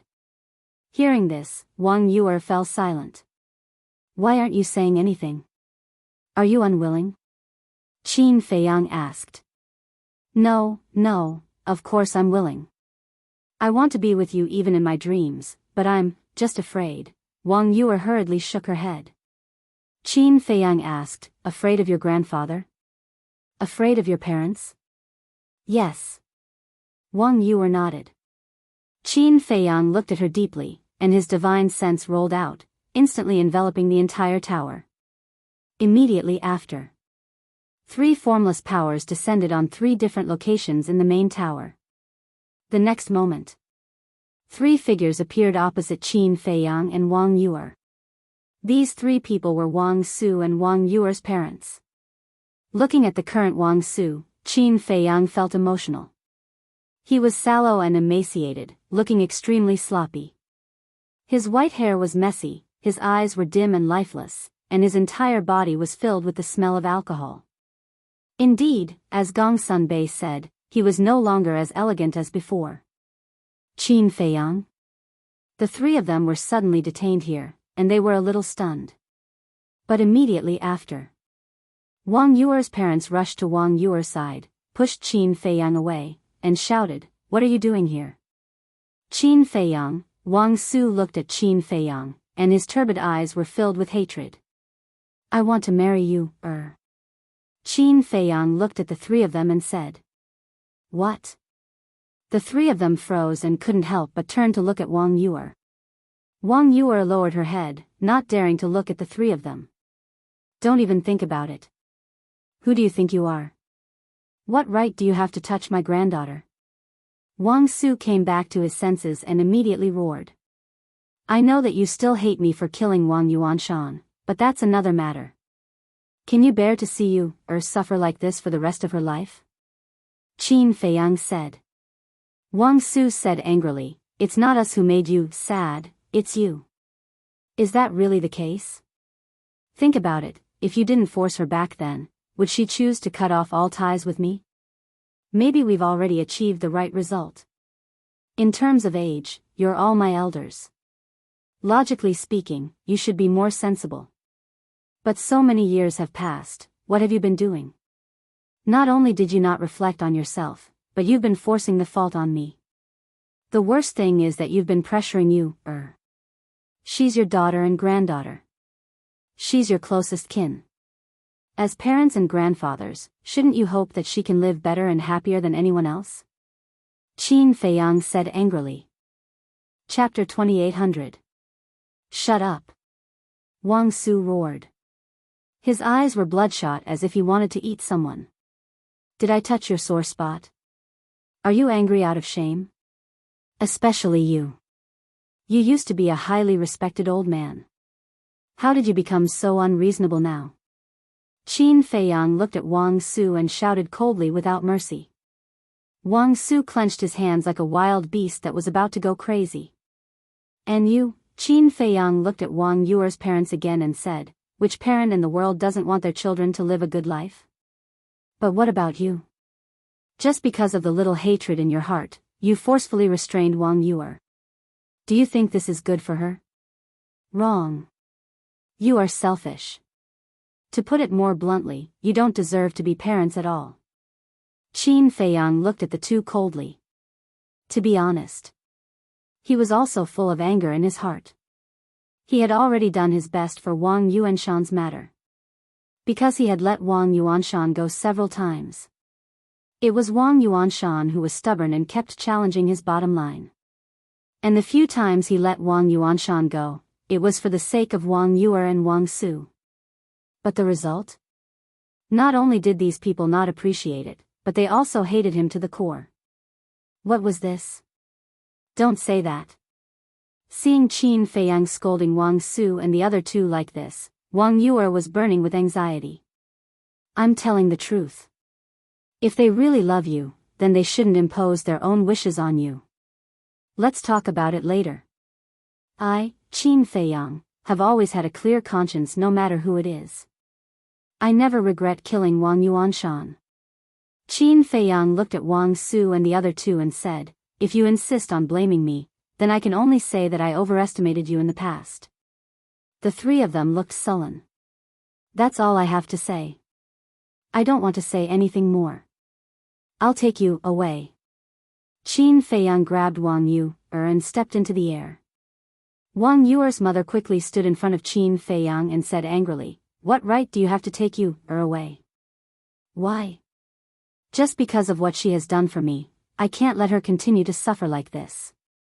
Since you can't take care of her, then I will take care of her." Qin Feiyang said with no expression.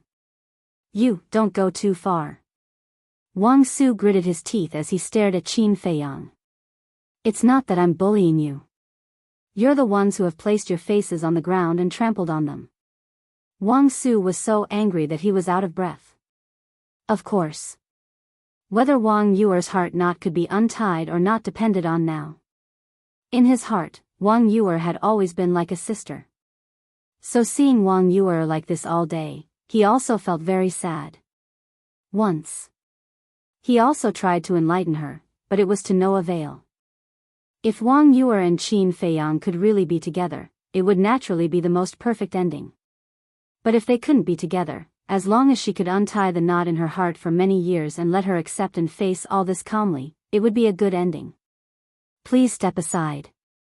Qin Feiyang looked at Wang Yuer's mother and said. Looking at Qin Feiyang, Wang Yuer's mother had some fear in her eyes. Although Qin Feiyang was a junior, she was no match for him in terms of means and strength. She couldn't help but look at Wang Yuer. Since she didn't dare to do anything to Qin Feiyang, she could only put pressure on Wang Yuer. Wang Yuer lowered her head, and her painful face was full of struggle. Qin Feiyang sighed and said, I'm sorry to put you in a dilemma again. Wang Yuer looked up at Qin Feiyang, her face full of tears. Qin Feiyang raised his hand and gently wiped away Wang Yuer's tears. Then he looked at Wang Su and the other two and said, Really, don't force her anymore. If there's anything, just come at me. Okay. I'll come at you. Wang Su couldn't bear it anymore. With a roar, he charged at Qin Feiyang like a wild beast, with murderous intent all over his body. Grandpa. Wang Yuer's face suddenly changed. Don't worry. Qin Feiyang smiled at Wang Yuer. But Wang Yuer wasn't worried about him. She was worried about Wang Su. Although she didn't know Qin Feiyang's current cultivation, she could imagine that with Qin Feiyang's talent, it must be far better than before. In the past, Wang Su was no match for Qin Feiyang, let alone now. This woman, Qin Feiyang shook his head and looked up at Wang Su, with a cold light flashing in his eyes. Don't hurt my grandpa, please, Wang Yuer grabbed Qin Feiyang's arm and begged. Then aren't you afraid that he will hurt me? Qin Feiyang asked without looking back. Hurt you? Wang Yuer was slightly taken aback. She lowered her head and muttered, with your strength, how can grandpa hurt you? Qin Feiyang shook his head and laughed. An aura emerged and gently pushed Wang Yuer away. Just by this aura, Wang Yuer judged that her grandpa's strength was not at the same level as Qin Feiyang at all. The worry in her heart couldn't help but grow stronger. Wang Yuer's parents were also very nervous.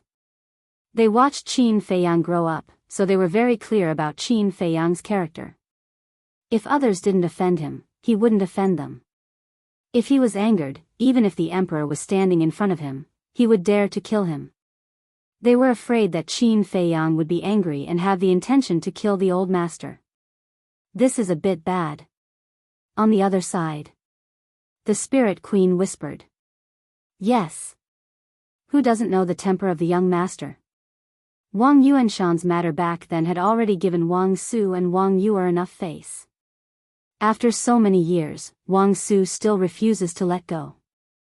With the young master's character, I'm afraid he will really be angry. Viper murmured. Gong Sunbei was also a little worried. Would they end up making a fool of themselves? In the blink of an eye, Wang Su had already rushed to the front of Qin Feiyang. His eyes were bloodshot. Obviously, he had lost his mind. At this moment, everyone's heart was in their throat. However, everyone thought that Qin Feiyang would be angry and have the intention to kill, but he didn't show any signs of making a move. Bang! Wang Su slapped on Qin Feiyang's chest. Puff! Qin Feiyang spat out a mouthful of blood on the spot and his whole body retreated continuously. Everyone froze there. He didn't make a move. Was this Qin Feiyang? Was Qin Feiyang the kind of person who would stand there and take a beating? No. The white-eyed wolf frowned. What's wrong? Wang Zicheng was surprised. With little Qin Zi's cultivation, even if he stands still, Wang Su can't hurt him at all. But now, he is spitting out blood? The white-eyed wolf said in disbelief. Hearing this, they couldn't help but look at Qin Feiyang again. Scoundrel. Suddenly, the white-eyed wolf cursed. What now? Wang Zicheng and the others were taken aback by the white-eyed wolf. He must have given up all his defense. Otherwise, how could he be injured? The white-eyed wolf snorted coldly. Gave up all his defense? They were slightly stunned. Viper asked suspiciously, "Why did young master do this?" "How would I know?" The white-eyed wolf glared at him. Viper smiled embarrassedly. Gong Sunbei glanced at the white-eyed wolf, looked up at Qin Feiyang, and then looked at Wang Yu. There was a trace of understanding in his eyes. There was also a trace of gratitude on his face. He murmured, "Thank you." Obviously, Gong Sunbei had already noticed Qin Feiyang's intention. Wang Su was also stunned by Qin Feiyang's attitude of not fighting back, but he didn't restrain himself because of this. He punched at Qin Feiyang again. Puff! Qin Feiyang spat out another mouthful of blood and took a few steps back. How could this be? Why didn't he fight back? Wang Yu murmured. Wang Yu's parents also looked confused. Was this really Qin Feiyang? Was he really not an imposter? They had serious doubts. Because this was too different from what they had expected. "Do you think I will let you go if you don't fight back?" "No. Absolutely not. Blood for blood. Since you want to die, I will fulfill your wish." Wang Su roared in the sky. His face was full of hatred. With a clang, a combat sword appeared. "Grandpa, stop." Wang Yu's face changed drastically. She quickly shouted. But seeing this, her parents immediately stepped forward and pulled Wang Yu from both sides. "Father, mother, let go. If this goes on, Qin Feiyang will be killed by Grandpa." Wang Yu roared. "He deserves to die." Wang Yu's father snorted coldly. "Father," Wang Yu's body trembled and her face turned pale. "Wang Su. I will destroy your Sea of Qi first." With a sword, he went straight to Qin Feiyang's Sea of Qi. Puff! All of a sudden, blood suddenly appeared. The combat sword sank into Qin Feiyang's Sea of Qi, which was shattered on the spot. "What the hell is this bastard doing?" The white-eyed wolf frowned. How could an ordinary combat sword pierce Qin Feiyang's Sea of Qi?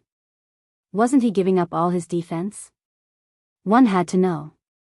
Qin Feiyang was not only at the ninth heaven realm, but his body had also been tempered by heaven tribulation. Let alone an ordinary battle sword, even an ordinary divine artifact would not be able to harm Qin Feiyang in the slightest. The white-eyed wolf couldn't figure out why Qin Feiyang gave up his defense and let Wang Su do whatever he wanted. Why didn't he fight back? Wang Yu's parents looked at each other when they saw this. Who didn't know the importance of the Sea of Qi? How could Qin Feiyang not fight back when his Sea of Qi was shattered? It was too abnormal. "Grandpa, no, I beg you, please stop," but Wang Yu burst into tears and kept shouting at Wang Su. Her voice was almost hoarse. However, Wang Su turned a deaf ear to her. He raised his combat sword and chopped at Qin Feiyang's left hand again, his eyes full of madness. Crack! Qin Feiyang's left arm broke on the spot and blood gushed out. "No, Grandpa, I beg you, please stop." "Qin Feiyang, why didn't you fight back? At least hide." Wang Yu was already shouting herself hoarse and her face was full of pain. "God, what did I do wrong? Why did you torture me like this?" Chapter 28:01. "I really didn't expect that you'd really stand here and let me kill you. However, if you think this will make me sympathize with you, then you're wrong. Now, I'll send you to hell." Wang Su didn't notice the miserable Wang Yu at all. His expression was getting crazier as the battle sword in his hand went straight for Qin Feiyang's glabella. Qin Feiyang looked at Wang Su indifferently. He couldn't help but hate Wang Su in his heart. In the past, although Wang Su wanted to kill him, he never hated Wang Su at all. In fact, he even had a respectful attitude. But at this moment, looking at the stubborn Wang Su, the respect in his heart was gone. Boom! Wang Su's battle sword was about to enter Qin Feiyang's glabella, but at this moment, a terrifying aura erupted. But this wasn't Qin Feiyang's aura. It was Wang Yuer. And there was a destructive wave in this aura. Wang Su shuddered and hurriedly looked at Wang Yuer. This was because this wasn't an ordinary aura, but a self-explosion wave. Yuer, what are you doing? Wang Yuer's parents also had a change of expression and hurriedly looked at Wang Yuer and shouted. Qin Feiyang also slowly turned to look at Wang Yuer. At this moment, Wang Yuer stood in the void, a destructive aura rolling in all directions. The lake water tumbled and huge waves surged. The entire calming lake was trembling. Yuer, don't do anything stupid. Seeing this scene, Wang Su dropped the battle sword in his hand and hurriedly rushed towards Wang Yuer. It's really enough. I'm really tired too. Grandpa, mother, father, let me go. Wang Yuer looked at the three of them and said. Yuer, stop self-explosion, everything can be discussed. Wang Yuer's mother was extremely anxious. Promise me first, let go of your hatred. Although great-grandfather's death makes you very sad, it's not Qin Feiyang's fault in the first place. Why do you have to push the blame to him? You guys weren't so unreasonable in the past. Why have you all become like this now? Do you think that Qin Feiyang is standing there without moving because of guilt or uneasiness? No. He did it for me. He didn't want to see me continue to fall like this. He wanted to use this to wake me up. You all know his personality, and you are even more aware of his strength and methods. If it wasn't for me, do you all think that you would still be alive? He has already done enough for our family. Don't you understand? I just want to ask you, what do you want? Are you really going to force me to my death before you're willing to give up? Wang Yuer roared. Wang Yuer's mother nodded repeatedly and said, yes, yes, yes, you're right. You're right. Stop it quickly. If you die, how can I live in the future? That's right. Stop. We promise you that we won't look for Qin Feiyang again. We won't force you again. Really. Take it as father begging you, don't do anything stupid, her father also said repeatedly. Wang Yuer glanced at the two of them, then looked at Wang Su and said, Grandpa, what about you? Wang Su's face was gloomy. Father, what are you still hesitating for? Say it quickly. Do you really want to see you, die in front of you? Wang Yuer's parents urged. As an outsider, I really want to say a few words. Sister Yu has really been living too hard these years. On one side is the person she wants to entrust her life to. On the other side is the person closest to her. If Wang Yuanshan's death is really Qin Feiyang's fault, then I won't say anything about what you're doing. I'll even support you. But this matter is Wang Yuanshan's fault from the beginning to the end. For such a person, you forced Sister Yu, to become like this. Please ask yourselves, are you really a qualified father, a qualified mother, and a qualified grandfather? While you hate Qin Feiyang, why don't you reflect on yourself? Especially you, Wang Su. Back then, you were also at the miracle and knew everything. Ask yourself with your conscience, is this really Qin Feiyang's fault? Gong Sunbei sighed softly and walked over step by step. Hearing these words, Wang Su and the other two were silent, and they finally realized the harm to Wang Yuer.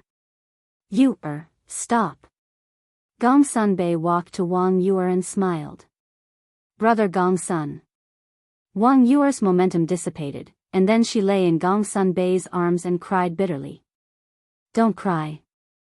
Everything will be fine. Gong Sunbei patted Wang Yuer's shoulder and comforted her softly.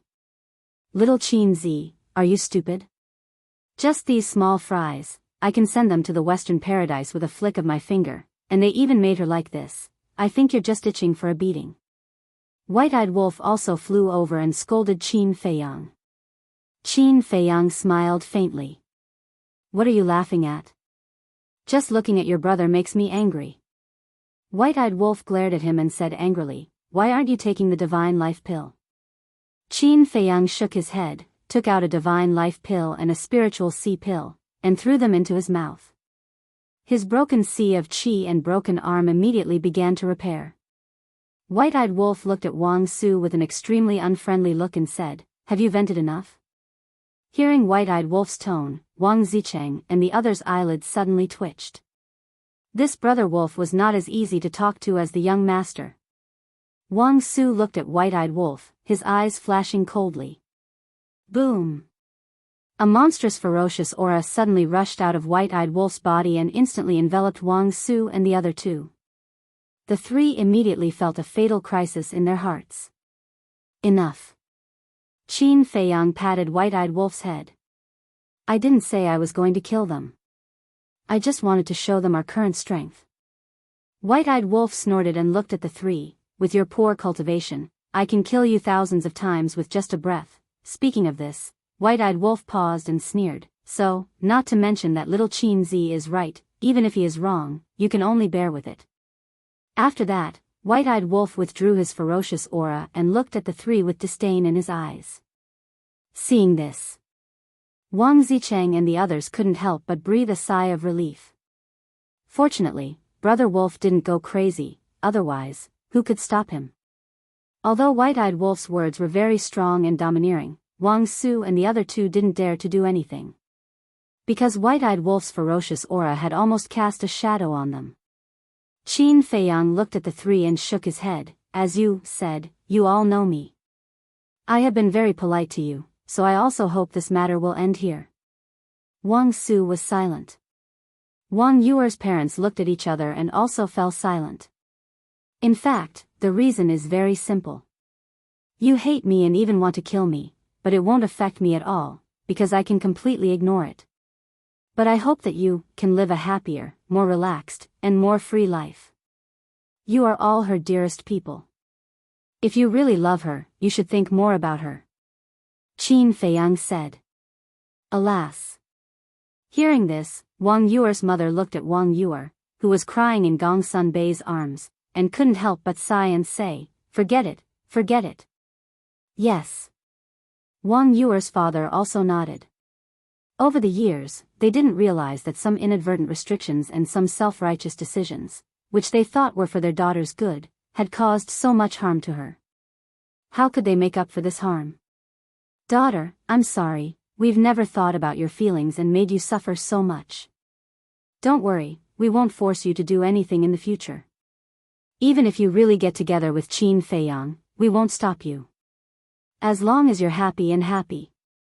The couple walked behind Wang Yuer, their eyes full of self-blame and guilt.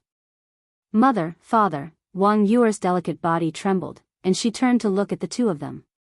Her tears were even more uncontrollable. Hundreds of years. Although a few hundred years was just a blink of an eye to cultivators, to her, every day felt like a year. And now, it was finally over. "You've suffered all these years." The woman raised her hand and tidied up the messy hair on Wang Yuer's forehead. "No, no," Wang Yuer shook her head and threw herself into her mother's arms, crying non-stop. But this time was different. This time, it was tears of joy, tears of relief.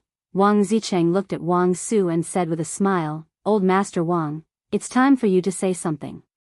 After all, you're the head of the family. And you've seen how happy Yuer is now. I believe you don't want to see her again. Return to your previous state. Let us see your demeanor and elegance back then. We've always believed that you're a sensible old man." Barbarian Bull and the others also spoke. Wang Su looked at everyone present. Not only Wang Zicheng and the others, but even Gong Sun Bei and Wang Yuer's parents looked at Wang Su encouragingly. "Wang Su, don't make us look down on you." The monkey-faced old man and the hook-nosed old man, who had been silent, also spoke at this time. Wang Su looked at the two of them, then at everyone, and finally at Wang Yuer. Wang Yuer also looked at him with anticipation. Wang Su took a deep breath and turned to look at Qin Feiyang. "All right, let's end this matter here. But remember, I'm not doing this because I'm afraid of you. I'm doing this for you, sake. Qin Feiyang smiled. Was this important? Of course not.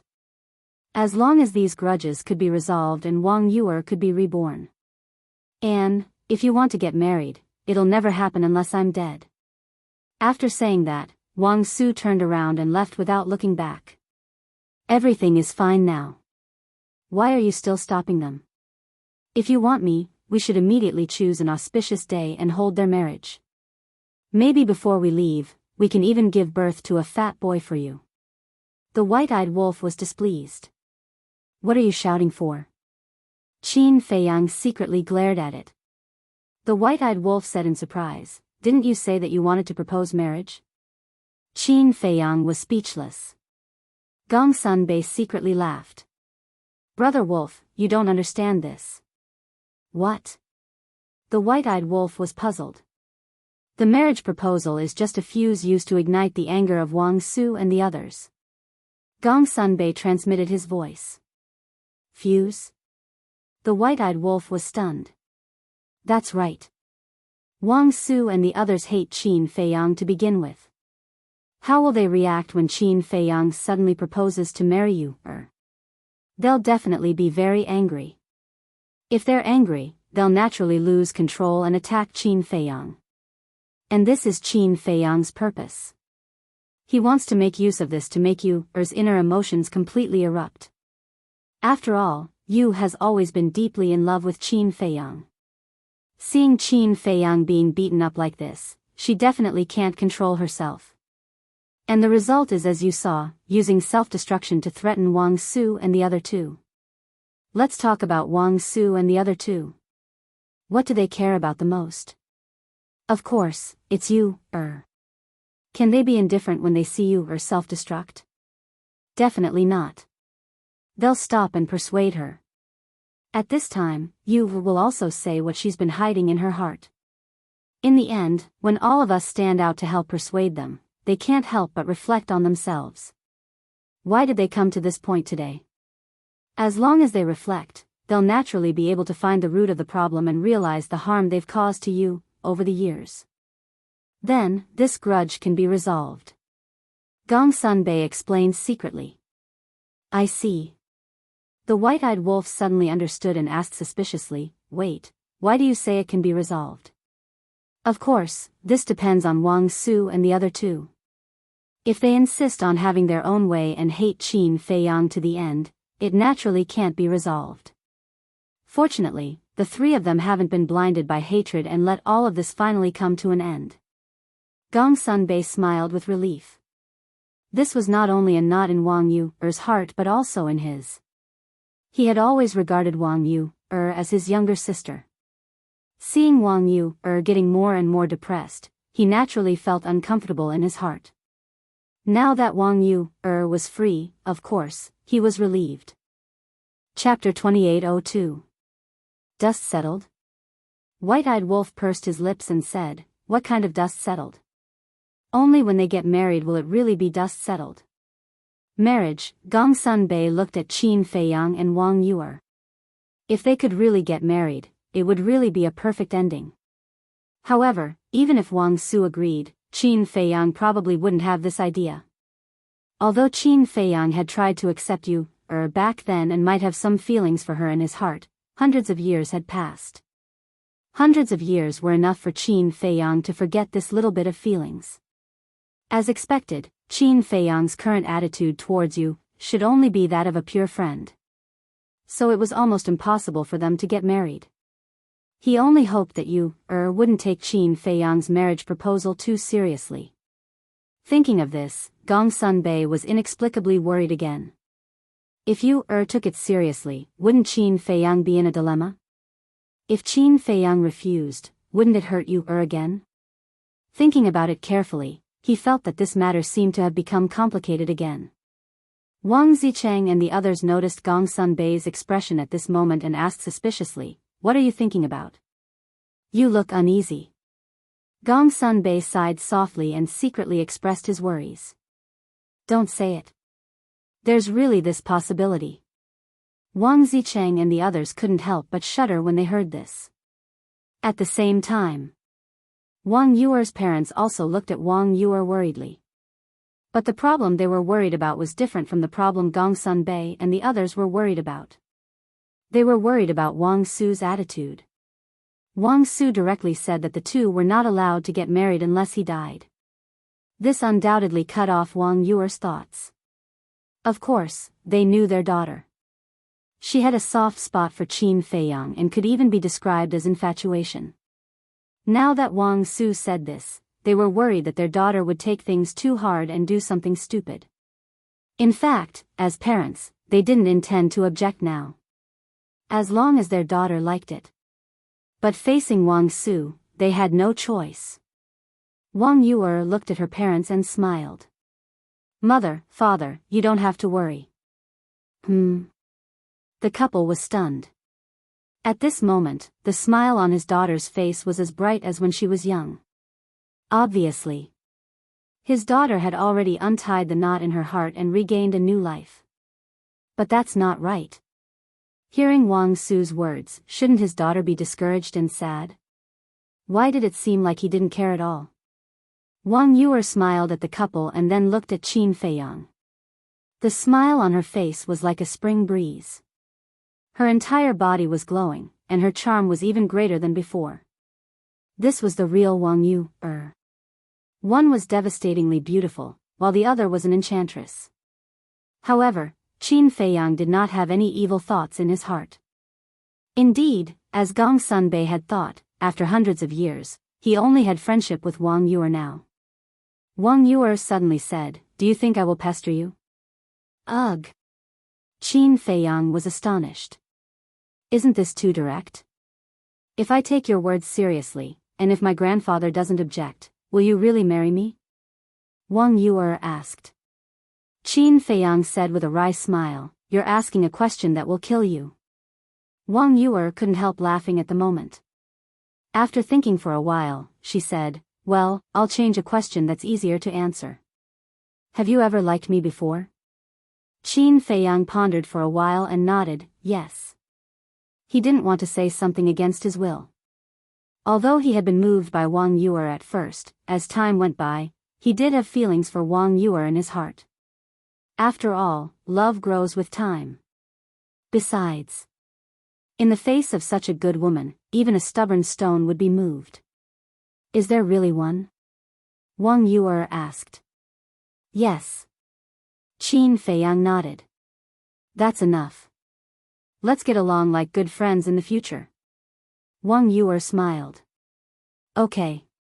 A smile also appeared on Qin Feiyang's face. Perhaps in the eyes of White-Eyed Wolf, this ending was not good, but in his opinion, there was nothing better. Because whether it was Wang Yuer or himself, they could be completely free from this love tribulation. Gong Sun Bei looked at Qin Feiyang and asked with a smile, "Then let's go?" Okay. Qin Feiyang nodded, looked at Wang Yuer and said with a smile, "Let's meet at Longfeng House tonight." Do you have time? Wang Yuer said, "If you invite me, I'll definitely go." Qin Feiyang shook his head helplessly and said, "Well, I officially invite you. Let's talk about it tonight. After all, I'm a busy man now. It depends on whether I have time or not." Wang Yuer said playfully. Qin Feiyang couldn't help laughing, nodded to Wang Yuer's parents with a smile, and then turned to leave. Gong Sun Bei and the others looked at each other and turned to follow with smiles on their faces. Looking at the disappearing figures of the group, Wang Yuer's parents sighed for a moment. Then, the two of them looked at Wang Yuer and asked, "Daughter, are you really okay?" "I'm really fine. After this incident, I've thought it through. Feelings can't be forced. Although I like him, he doesn't like me. If we force ourselves to be together, we'll both get hurt in the end. Since that's the case, why should I force it? It's better to open up and bless him to find his true happiness," Wang Yuer said. Hearing this, the couple's hearts that had been hanging in the air finally relaxed. Wang Yuer looked up at the sky and said, "Father, Mother, I want to go out for a walk." "Where to?" The couple was stunned. All these years, I've been closing myself off and haven't seen the outside world. Now that the knot in my heart has been untied, I want to go out and take a look. Where to, I don't know either. Wherever I go, I'll go. Wang Yuer laughed. It's good to go out for a walk. However, you can't stay outside for too long. After all, you're now the hall master of the law enforcement hall and have a heavy responsibility. The couple said. The hall master of the law enforcement hall, Wang Yuer whispered and laughed. After I leave, you can look for Brother Gongsun and ask him to choose another hall master. What? Choose another one? What do you mean? The couple was bewildered. It's not easy to be free. Of course, I have to let myself relax completely. We'll talk about it later. Status and power have never been what I'm after. Wang Yuer smiled faintly. The couple looked at each other and nodded with a smile. All right, as long as you're happy. Back to Qin Feiyang. After leaving Calming Lake, he found a place to wash off the bloodstains on his body and put on a clean set of clothes. He felt refreshed. Gongsun Bei looked at Qin Feiyang and said with a smile, "Thank you." "Thank me?" Qin Feiyang was slightly taken aback and asked suspiciously, "Thank me for what?" "Thank you for helping Sister Yuer untie the knot in her heart," Gongsun Bei said. Qin Feiyang shook his head and said with a smile, "This matter happened because of me. If there's anyone to thank, I should be the one thanking you. Thank you for taking care of her all these years. I see her as my sister. It's my duty to take care of her." Gongsun Bei shook his head. "Can you guys not be so polite? She's not an outsider." Wang Zicheng was speechless. Huh, Qin Feiyang and Gongsun Bei looked at each other and could not help but laugh. After strolling for a while, Qin Feiyang suddenly asked, "How's Pei now?" "Him. Pretty good. And all these years, with his own ability, he has managed the Divine Python tribe well. Excluding the Sky Tiger tribe, the current Divine Python tribe is already the strongest tribe on the Forgotten Continent," Gongsun Bei said. "It's all within my expectations." Qin Feiyang smiled. He had always admired Pei Yi and expected that this person would definitely have amazing achievements.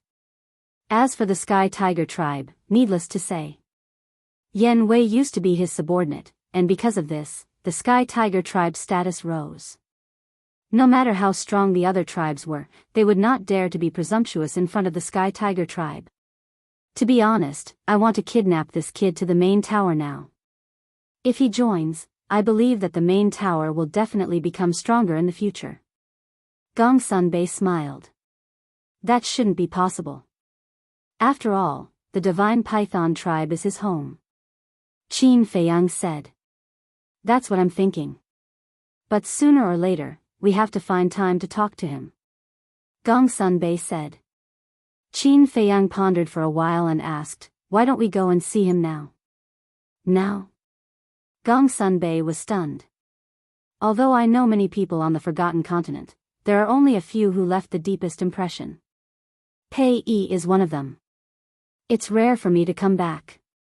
I have to go and see this old friend. Qin Feiyang smiled. All right then. Gongsun Bei opened a teleportation gate and a group of people filed in.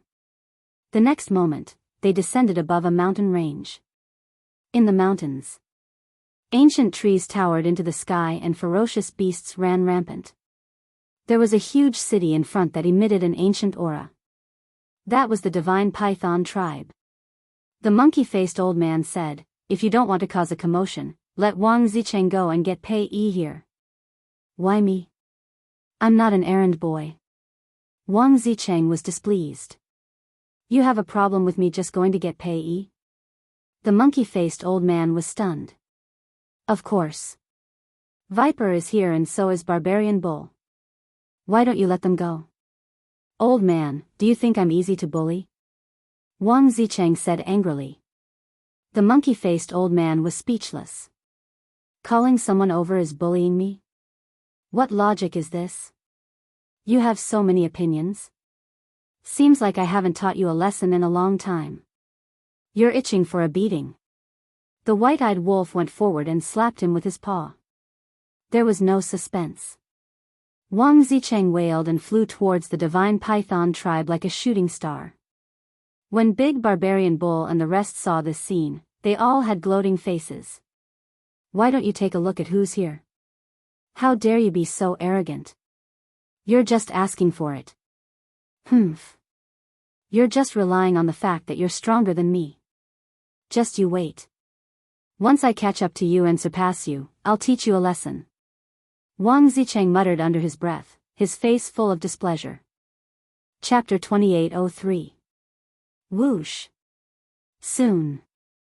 Wang Zicheng flew out of the divine python tribe with a young man. The man was handsome and looked about 25 or 26 years old. He was wearing a white robe and his figure was tall and straight, exuding an elegant aura. That's right. He was Pei Yi. A few hundred years had passed. His aura was even more outstanding. No matter where he was the brightest star. But at this moment, Pei Yi looked at Wang Zicheng with a trace of doubt and asked, "Who are you going to see? Why are you being so mysterious? You'll know soon." Wang Zicheng then pointed to the mountain in front and said, "Look, they're all there." Pei Yi looked up and saw Qin Feiyang and the others standing at the edge of the cliff. However, at this moment, Qin Feiyang turned around and could only see their backs. Besides, he had completely concealed his aura. The white-eyed wolf was nowhere to be seen. Where was he hiding? Huh? Looking at Gong Sun Bei, the monkey-faced old man, the hook-nosed old man, and the bull, Pei Yi's eyes were full of shock. What's going on? The big shots of the main pagoda actually came to the divine python tribe? Pei Yi hurriedly flew over and landed in front of Gong Sun Bei. He looked at Qin Feiyang's back view and felt that it seemed a little familiar. However, he didn't think too much about it and hurriedly looked at Gong Sun Bei and asked, "Brother Gong Sun, did something big happen?" Something big? Gong Sun Bei was stunned. Otherwise, why would you all come to the divine python tribe and be so mysterious? Pei Yi said. Gong Sun Bei smiled secretly and nodded with an extremely serious expression. There is indeed something big. Pei Yi's heart skipped a beat and he asked in a deep voice, "What is it?" "Someone wants to see you. This person is not to be trifled with and seems to have a feud with you," Gong Sun Bei said. Barbarian Bull and the others couldn't help but blush when they saw Gong Sun Bei speaking as if he was telling the truth. "See me?" Pei Yi was slightly stunned and asked, "Who?" "Him." Gong Sun Bei pointed at Qin Feiyang. Pei Yi looked at Qin Feiyang again, only to find that he did look rather familiar. "Brother Pei, I'm the one who's here to cause trouble for you." Qin Feiyang chuckled and turned around slowly to look at Pei Yi. Ugh! Staring at Qin Feiyang's face, Pei Yi was dumbfounded. "Brat, take this." It was also at this moment. The white-eyed wolf hollered coldly and leaped out from a bush on the mountainside. It swiped its paw at Pei Yi. Pei Yi frantically turned to look at her, only to be dumbfounded. What was going on? If he remembered correctly, they seemed to be Qin Feiyang and the white-eyed wolf. But didn't they go to the ancient realm long ago? Although white-eyed wolf seemed menacing, he suddenly braked when he was near Pei Yi and draped his arm around Pei Yi's neck. He chuckled and said, "Are you surprised? Are you surprised?" You guys." Pei Yi glanced at white-eyed wolf and then looked at Qin Feiyang, who was standing opposite him. He could not react at all. "Why do all of you have this reaction when you see us? I know you miss us very much, but can't you calm down?" The white-eyed wolf was helpless. "This is not a matter of being calm. You guys appeared too suddenly. At least let us know in advance." Pei Yi smiled bitterly and looked at Gong Sun Bei and the others. He said helplessly, "And you guys, you actually joined forces to scare me." How could he remain calm when he suddenly saw his old friends whom he had not seen for years standing in front of him? Haha, Gong Sun Bei and the others could not help but laugh. "How is it? Are you doing well now?" Qin Feiyang asked with a smile. Pei Yi took a deep breath and said with a smile, "Thanks to you, everything is fine." "What has it got to do with me?" Qin Feiyang shook his head. "Of course it has something to do with me. We're friends. Because of this, Brother Gongsun, as the chief tower master, will naturally take special care of the divine python tribe." Pei Yi smiled. "Don't say that. If outsiders hear this, they'll think that I'm giving special treatment." Gongsun Bei shook his head and smiled. "Huh," Pei Yi laughed and looked at Qin Feiyang. He asked, "Why did you come back?" "After so many years, I missed you guys, so I came back to visit." Qin Feiyang smiled. "Come back to visit?" Pei Yi was slightly stunned. He looked at Qin Feiyang and the white-eyed wolf and asked, "In other words, you guys are still going to leave?" "Yes." Qin Feiyang nodded. "All right. For major figures like you, Great Qin and the Forgotten Continent aren't big enough for you." Pei Yi shook his head and smiled. "You're making fun of us. What big shots. We're just ordinary people. I envy you. You're carefree and carefree. When you're free, you can even get together with a group of old friends to drink tea and chat. How great is that?" Qin Feiyang said. "There's nothing to be envious about. Because that's how life is. When you're envious of others, others are also envious of you. Besides, our situations and pursuits are different. Naturally, the paths we take are different." Pei Yi smiled. "That's true." Qin Feiyang nodded. "Are the two of you interesting? It's not easy for you guys to get together. Why are you guys talking about such incomprehensible principles?" The white-eyed wolf glared at the two of them.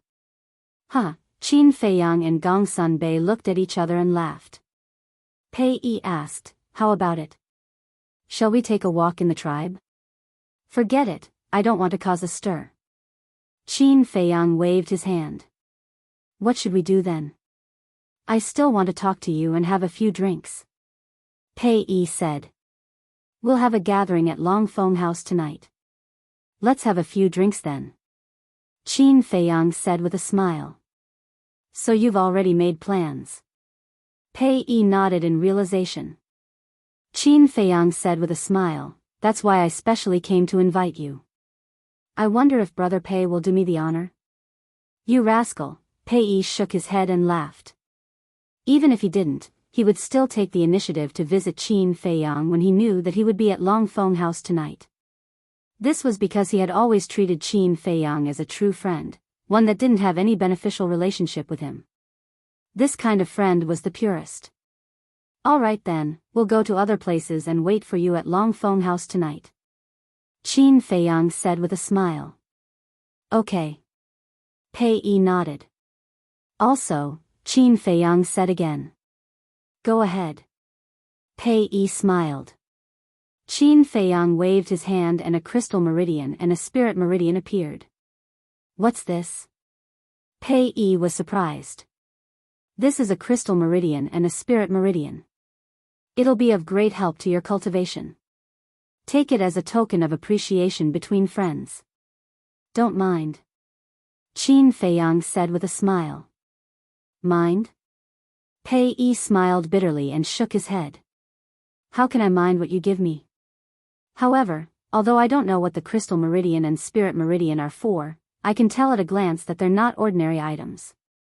I'm really a little." Before Pei Yi could finish, Qin Feiyang waved his hand and said with a smile, "Since we're friends, don't stand on ceremony with me. Besides, I've already given you 10 crystal meridian and spirit meridian. Since you've already said so, if I still refuse, I'll seem too pretentious. Okay, then I'll accept it." Pei Yi nodded. "There's more." Qin Feiyang took out a legendary divine artifact and a supreme divine art. He smiled and said, "This is for you too." "This?" Pei Yi looked at the divine art and divine artifact and said, "I'm a little flattered that you're giving me these gifts as soon as you come back."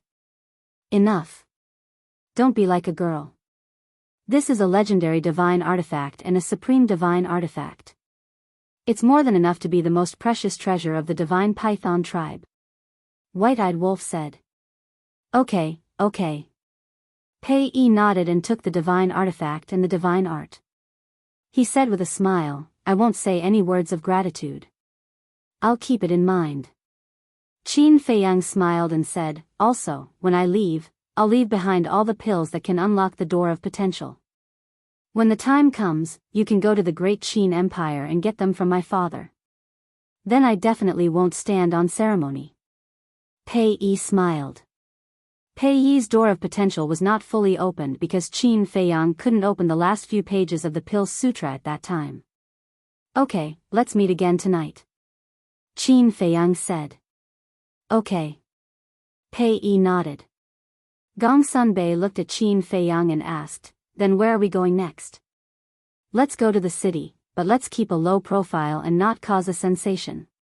Qin Feiyang said. Gong Sunbei smiled and said, then let's all change our appearances. Let's go. All of a sudden, everyone took out the illusory pills, including the monkey-faced old man and the hook-nosed old man. After changing their appearances, the group opened the portal and headed to the Divine City. The Divine City was the largest city in the Central Divine Kingdom. For example, the Trading Pavilion and the Dragon Phoenix House were all located in the Divine City. After Qin Feiyang and the others left, Pei Yi shook his head and said with a smile, I didn't expect that guy to come back. Then he raised his head and looked at the crystal vein and spirit vein floating in the void, his eyes full of curiosity. Then he looked at the legendary divine artifact again. Legendary? Was it very strong?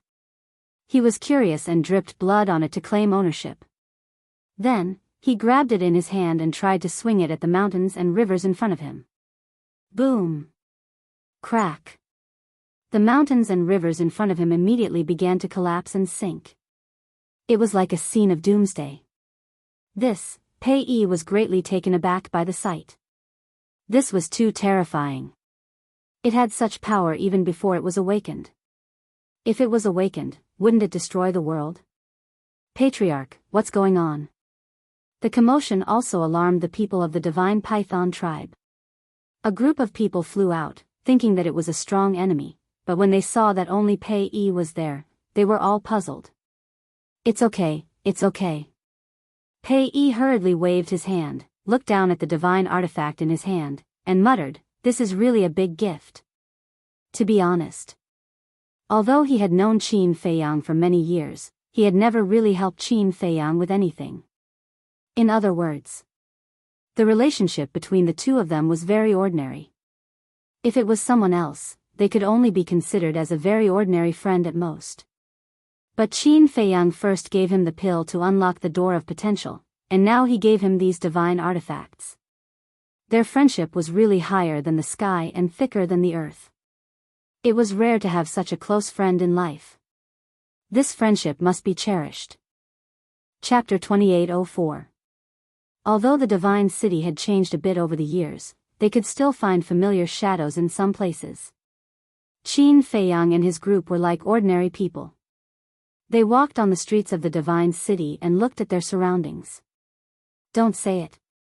Although we've been in the Central Divine Kingdom for so many years and have been to the Divine City countless times, we always came and went in a hurry. This is the first time we've observed the Divine City so carefully. It's really a different scenery. The bull smiled. Every place has a different scenery, but we don't pay attention to it. Qin Feiyang smiled faintly. There are too many things to do in life. Who has time to pay attention to these things? The monkey-faced old man shook his head. But these are the things in the world.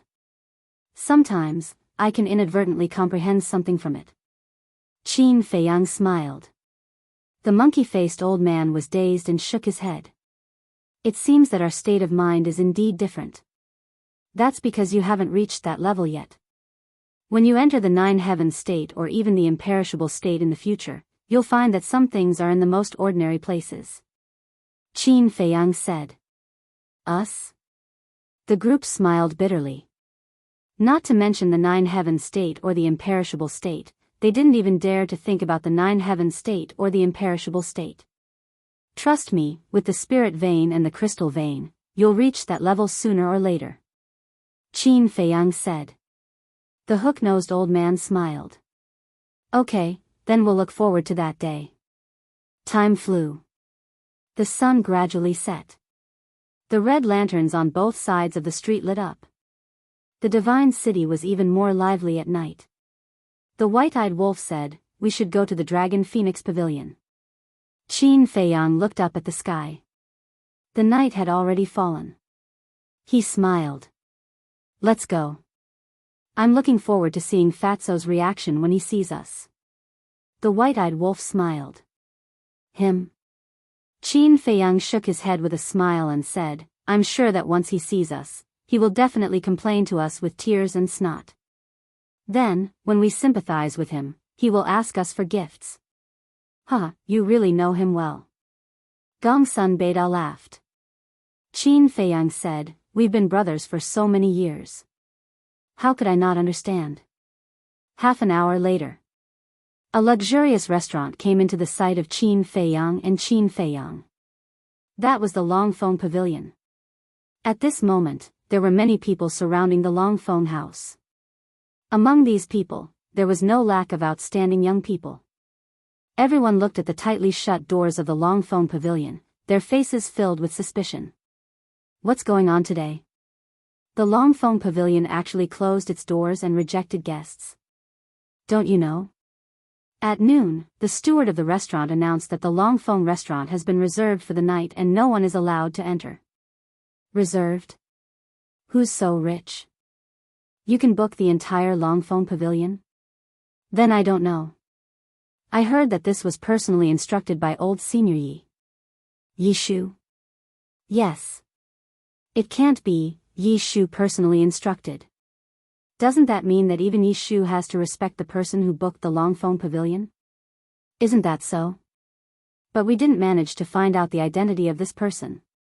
Everyone was discussing. Creak. Suddenly, the tightly shut doors opened. Two waiters walked out and stood on both sides of the door. Brothers, do you know who's the one who booked the whole place? One of the young men in luxurious clothes immediately ran over, looked at the two waiters, and asked doubtfully.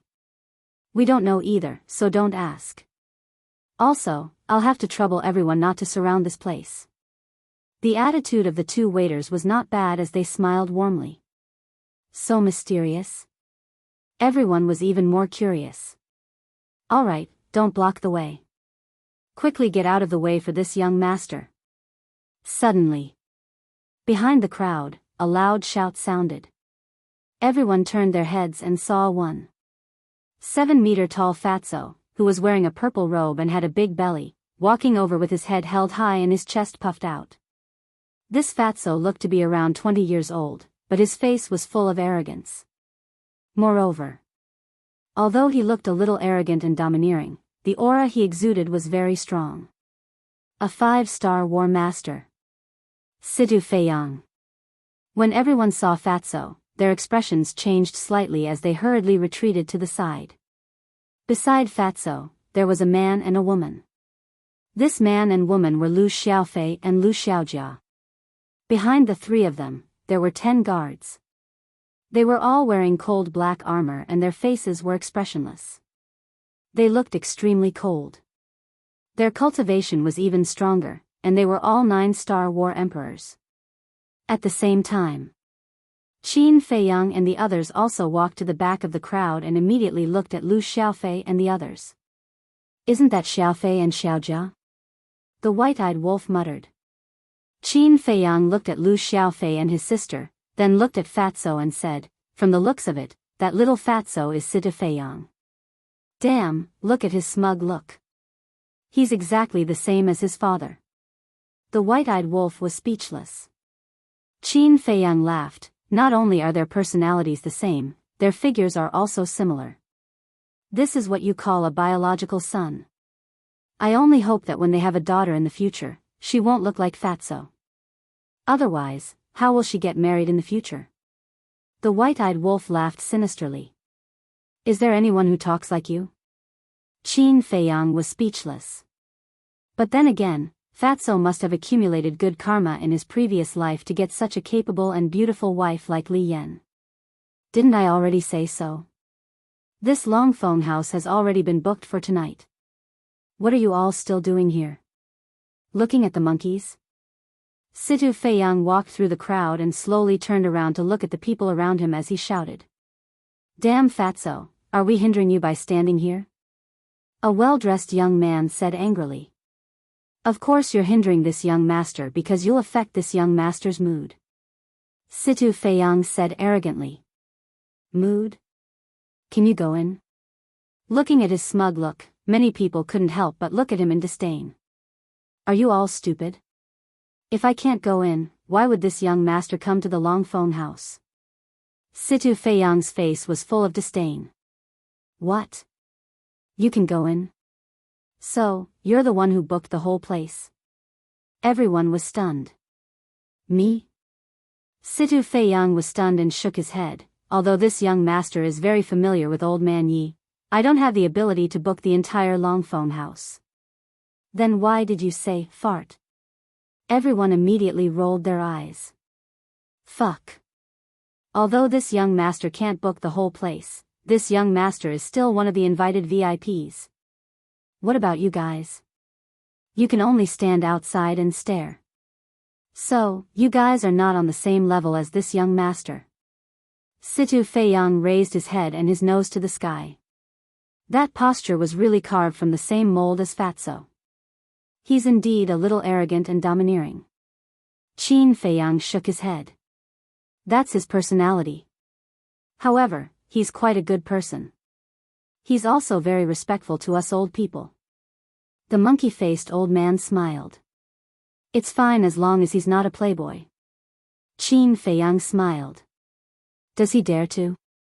You don't know. When this Li Yan is fierce, she's even scarier than a tigress. Wang Zicheng said. It can't be, right? Qin Feiyang and the white-eyed wolf looked at each other. In their memory, Li Yan was a well-educated and well-mannered young lady.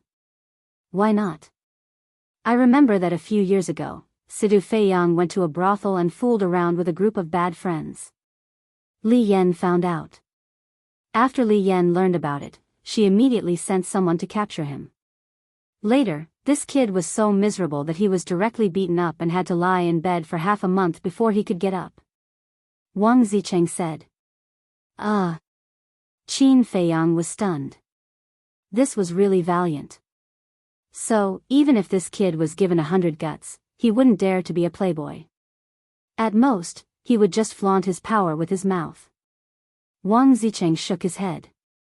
That's not bad. Qin Feiyang nodded. After all, Li Yan is also from a wealthy family and is used to seeing those playboys. Naturally, she doesn't want her descendants to become like them. Let's talk about it later. For example, young people like Situ Feiyang and Lu Xiaofei, because of our generation, were born to be favored by the heavens. Such people naturally have to be educated well and be good examples for other young people. Only then can we, the elders, be proud. Viper smiled. That's right. Qin Feiyang nodded. This was the problem he was worried about. Because of their generation, the descendants of the next generation all became foxes who relied on the might of the tiger to bully others. After all, this was too common. But fortunately, it didn't happen to him. Someone at the scene couldn't stand Situ Feiyang's attitude and said angrily, Damn Fatso, don't just talk. If you have the ability, go in first.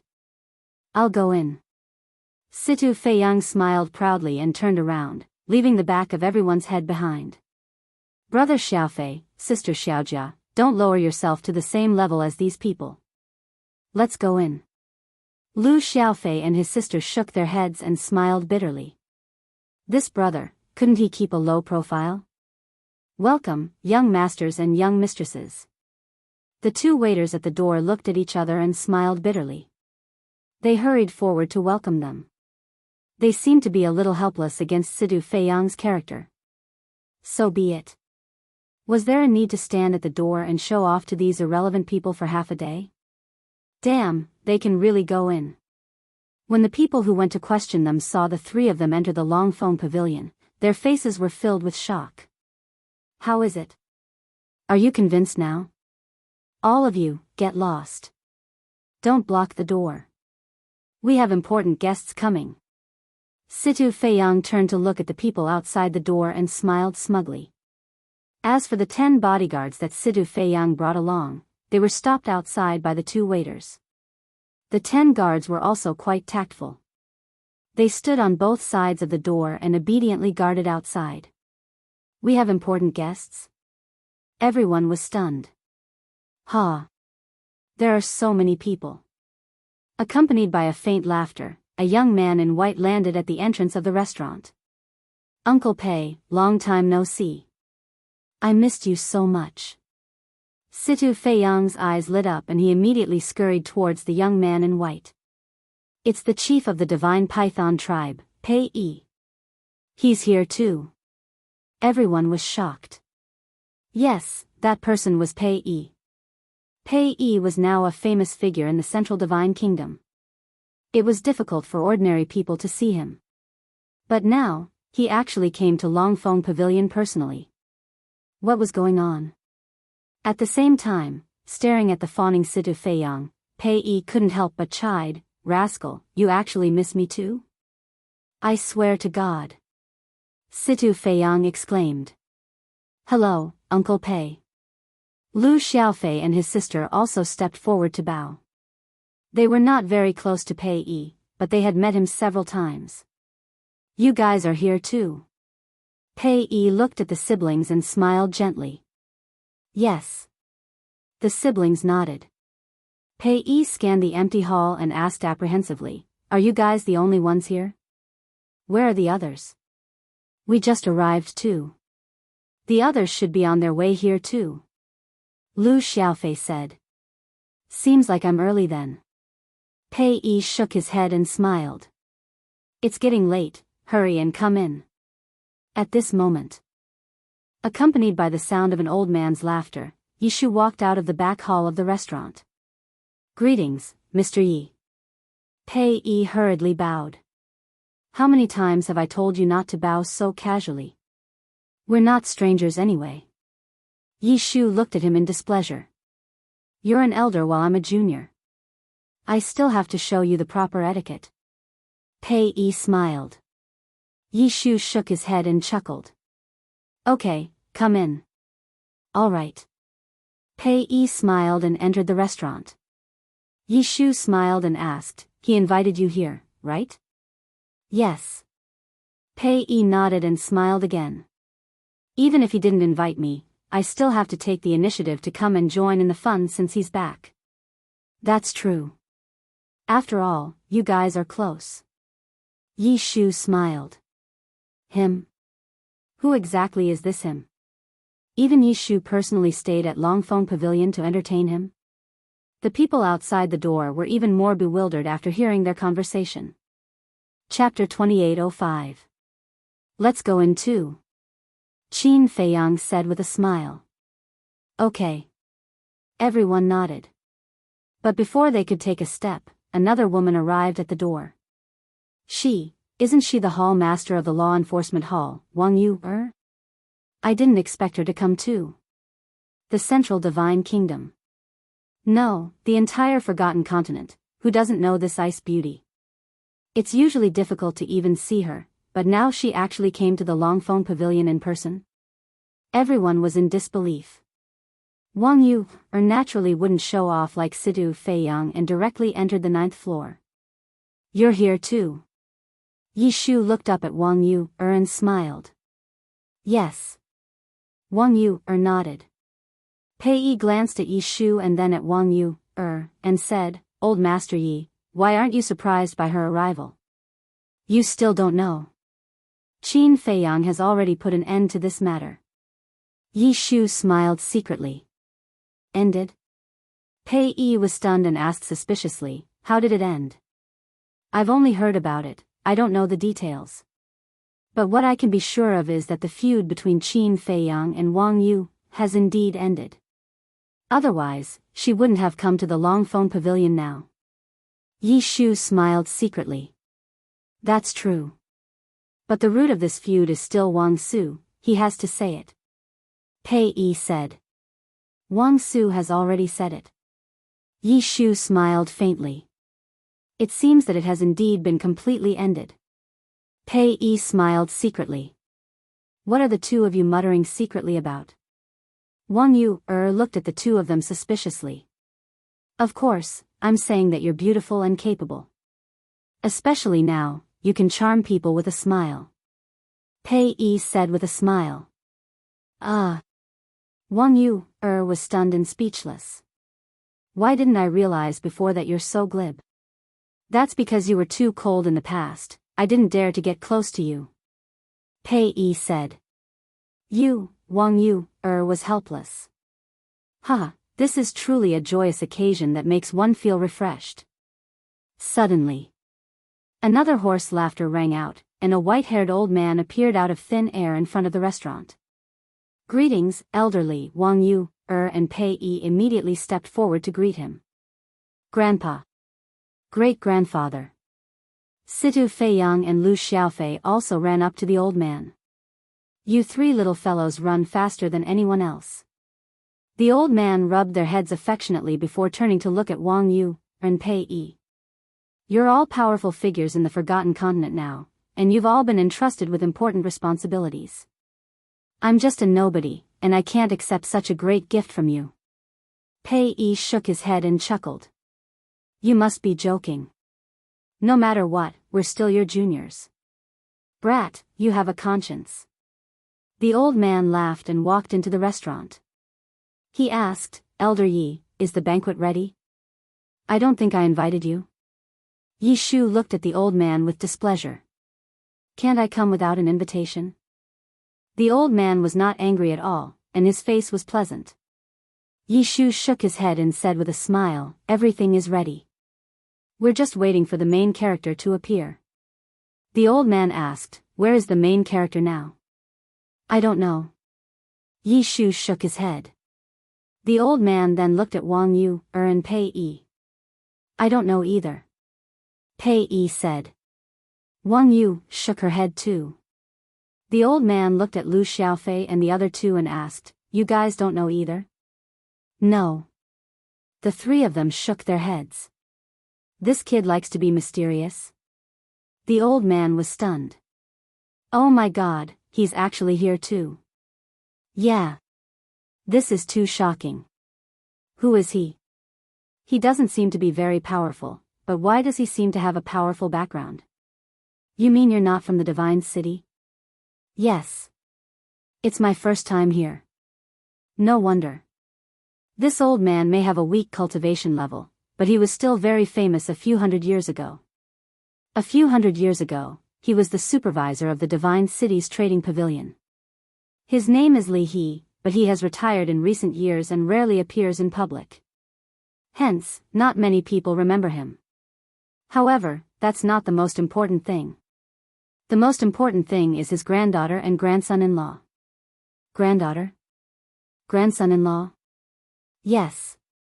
His granddaughter is the current owner of the trading pavilion, Li Yan. Oh, I see. Since it's Li Yan, I won't say much about Li He's grandson-in-law. I know that. He's fatso, I think his name is Situ. Yes, Situ Tianyu, and he's Qin Feiyang's brother. That's right. But I heard that this guy is very henpecked. That can't be.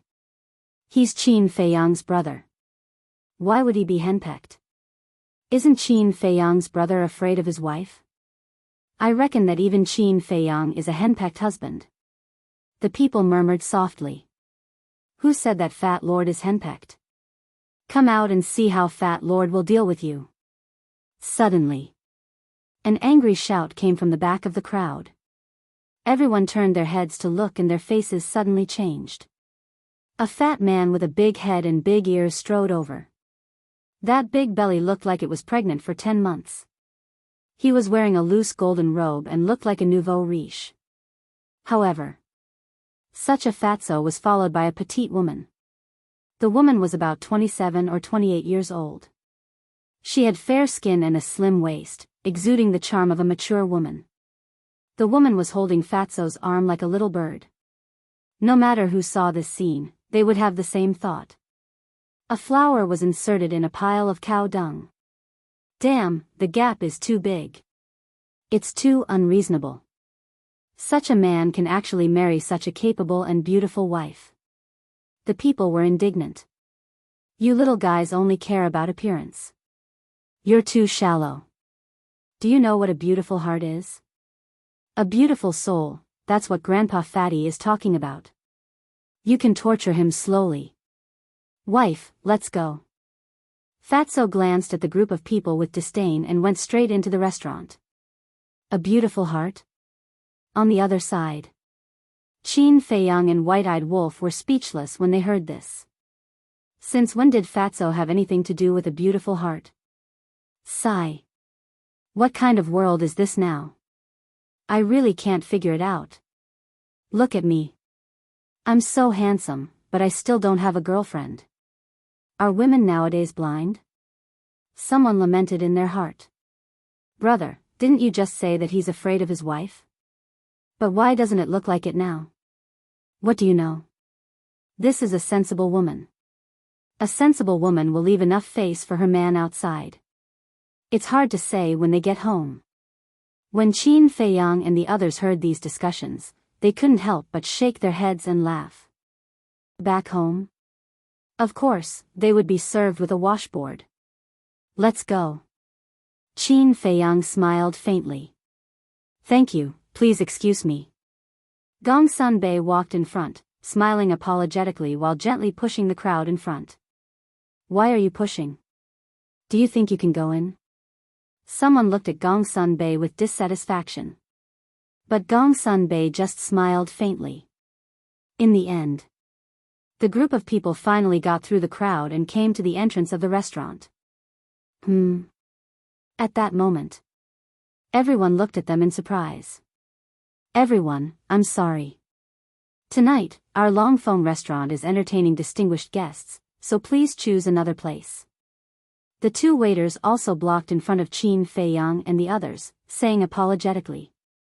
We're invited. Gong Sunbei smiled. You guys? The two of them looked at the group of people suspiciously. These people, regardless of appearance or temperament, were very ordinary. How could they be invited? I've never seen them before. But looking at them, they don't seem to be lying. It's really strange. The surrounding people were also filled with suspicion. Yi Shu noticed the situation outside and looked up. At first, he was also a little confused because they were all unfamiliar faces. However, when he saw the White-Eyed Wolf transformed into a big black dog, his face suddenly changed slightly. He quickly ran out, looked at the two waiters, and shouted, What are you doing? What are you doing? Get out of the way for this old man. Yes. The two waiters were shocked and quickly retreated to the side. Then, they looked at Qin Feiyang and the others in surprise. Were they really invited distinguished guests? And looking at Elder Ye's attitude, it seemed that they were very important. You've been waiting for a long time. Qin Feiyang looked at Yi Shu and said with a smile. Since you know, why didn't you come earlier? We were waiting for you. Yi Shu glared at Qin Feiyang angrily. I had nothing to do, so I went to walk around. Qin Feiyang faintly smiled. Then, he marched forward and entered the restaurant. Gong Sunbei and the others also walked in one after another. Fatso, Li Yan, Li He, and Zhuge Feiyang had been staring at Qin Feiyang for a long time. Especially Fatso, his body was trembling. Is he the one Yi Shu is serving? Who is he? Yi Shu, Pei Yi, Wang Yu, Fatso and his wife, which one of them isn't a powerful figure? And now, they're waiting for this person? Everyone stared at Qin Feiyang's back, their eyes full of surprise. If they knew that Gong Sunbei, the monkey-faced old man, the hook-nosed old man, and Wang Zicheng were also there, they would be even more shocked. Yi Shu turned to look at the people outside and said to the two waiters, guard outside and close the door. Don't let anyone in to disturb us. Yes. The two of them responded respectfully and closed the door of the restaurant. Then, they stood straight at the door and scanned the people on the street with sharp eyes. Chapter 28:06. Outside the restaurant, it was noisy. But inside the restaurant, it was as silent as dead ashes. The others had already seen Qin Feiyang, only Fatso's family had not seen him yet. At this moment, the family looked at Qin Feiyang, nervous and expectant. Qin Feiyang smiled, took out a facial restoration pill and put it in his mouth.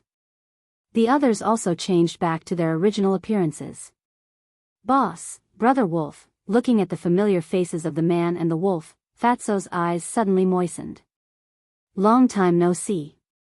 Qin Feiyang smiled.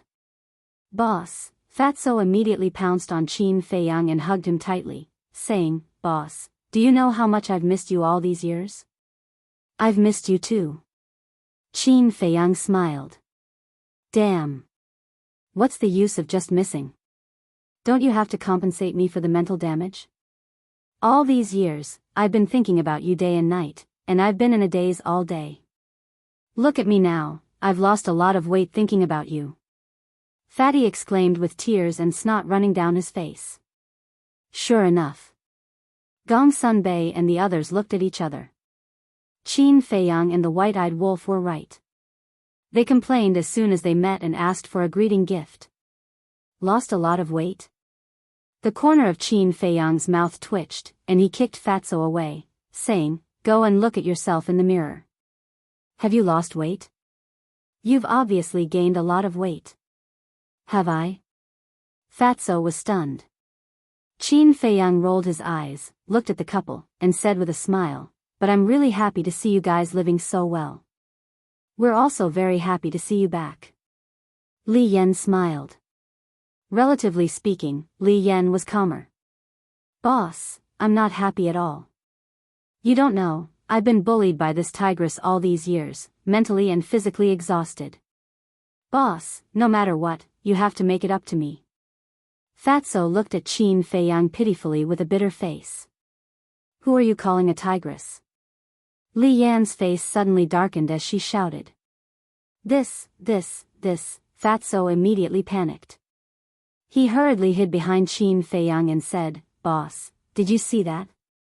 His nature has been exposed. Situ Feiyang walked up to Li Yan and said disdainfully, Mom, look at how embarrassing Dad is. Stinky brat, who are you talking about? Fatso glared at him. I didn't say who. Dad, you must be too excited. You must be hallucinating and hearing things. Situ Feiyang chuckled. Get lost. Fatso glared at Situ Feiyang. Li Yan shook her head and laughed. She looked at Situ Feiyang and said, Your father is happy. Even if you're happy, you don't have to be like this.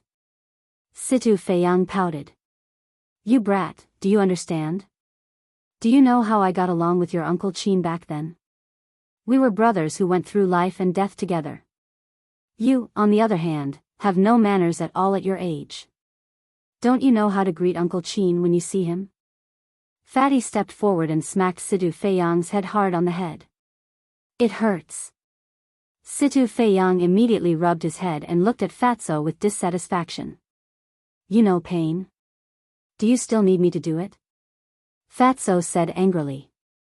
Don't. Situ Feiyang hurriedly waved his hand and walked up to Qin Feiyang. He bowed and said, Greetings, Uncle Qin. What kind of bow is this?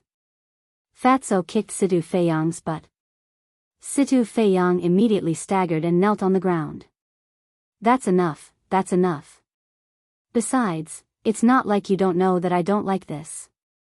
Qin Feiyang looked at Fatso and shook his head. No. He's your nephew. That's a must. Fatso's attitude was very firm. He looked at Situ Feiyang and said, Brat, do you need me to teach you what to do? Situ Feiyang was about to cry. He lay on the ground and said, Greetings, Uncle Qin. Qin Feiyang shook his head and smiled. He reached out and pulled Situ Feiyang up and said, "You're too much like your father." "Who the hell is like him?" "Henpecked husband." Situ Feiyang pouted. "What did you say?" Fatso immediately frowned. "No, no." Situ Feiyang hurriedly waved his hand and said with a flattering smile, "I said that you're a good man who loves his wife." "That's more like it." Fatso nodded and looked at Qin Feiyang. He rubbed his hands and said with a smile, "Boss, look, your nephew has already knelt to greet you. As his uncle, shouldn't you do something?" Qin Feiyang's face twitched. He said speechlessly, "You really have a lot of tricks up your sleeve." "How would I dare to trick you, boss? I just wanted to say that since it's the first time you've met, you should give me some gifts, right?" Fatso chuckled. "That's right, Uncle Qin. Since it's the first time we've met, you should at least give me something, right? Look, they're both your juniors, but you've given Xiaofei and Xiaojie such powerful divine weapons and divine arts. I'm their elder brother. Even if you don't give me a better gift than theirs, at least it can't be worse than theirs. Uncle Qin, you're my idol. You can't favor one and discriminate against the other." Situ Feiyang looked at Qin Feiyang. His expression was exactly the same as Fatso's. As expected of father and son. Everyone couldn't help but shake their heads. Qin Feiyang also couldn't help but smile. He took out a divine weapon and a divine art. Situ Feiyang's eyes lit up. He had already seen the divine arts and divine weapons of Lu Xiaofei and his sister. Judging from the aura of the divine arts and divine weapons that Uncle Qin took out, they were on the same level as the divine weapons and divine arts of Lu Xiaofei and his sister. "Don't worry." Seeing that Situ Feiyang was about to take them, Qin Feiyang waved his hand. Situ Feiyang looked at Qin Feiyang suspiciously. Qin Feiyang waved his hand. The divine weapons and divine arts flew to Li Yan and said, "Let your mother take care of them first. I'll give them to you after you perform well." Situ Feiyang's face fell when he heard this. Give them to his mother? Wasn't this like throwing a meat bun at a dog? Wasn't it a one-way trip? All right. I'll reluctantly take care of them for you first. Li Yan chuckled. "Mom, you can't do this." Situ Feiyang said weakly. "What? You have a problem with it?" Li Yan glared at him. I wouldn't dare. I was just about to give them to you personally. After all, I'm still so young. Why would I need divine weapons and divine arts?" Situ Feiyang smiled flatteringly. "You're the only one with a glib tongue." Li Yan glared at Situ Feiyang in amusement. Then, under Situ Feiyang's pitiful gaze, she put away the divine weapons and divine arts. "Boss, this stinky brat already has them. As his father, I can't not have them."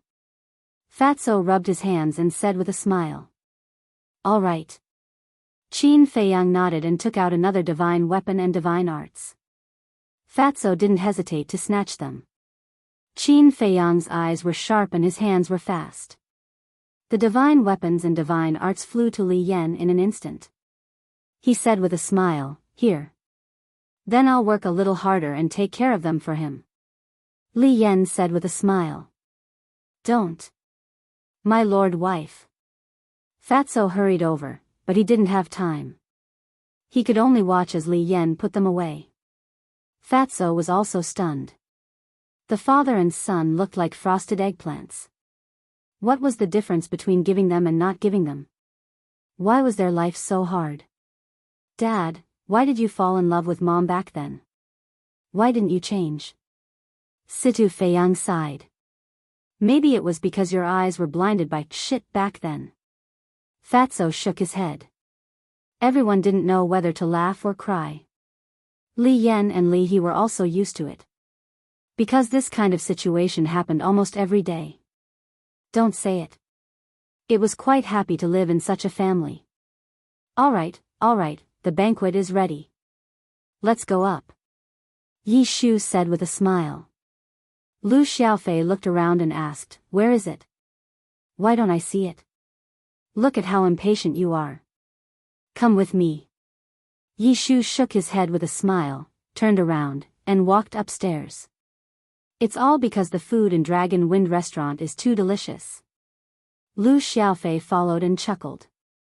Huh, as long as it's delicious. I'll fill you up today. Yi Shu laughed heartily. On the top floor, in a large private room, everyone sat around a table. The table was more than 10 meters in diameter, and the table was filled with delicacies. There were also dozens of jars of wine in the corner. So much wine.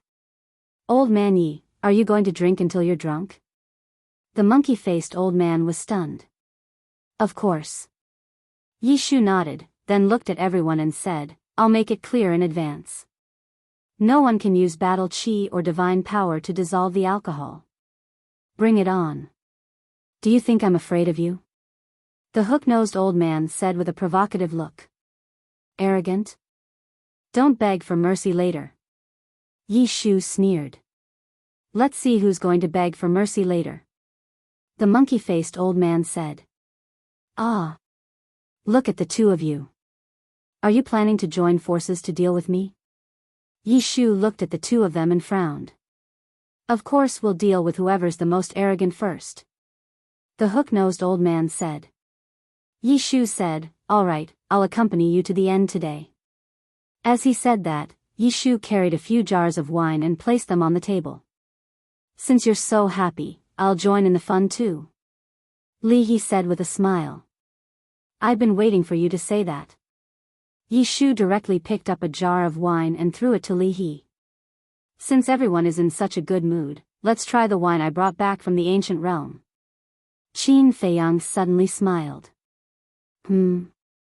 Yi Shu and the others immediately looked at Qin Feiyang. The wine uncle brought back from the ancient realm is a peerless divine brew. Lu Xiaofei said. Is that so? Everyone looked at him.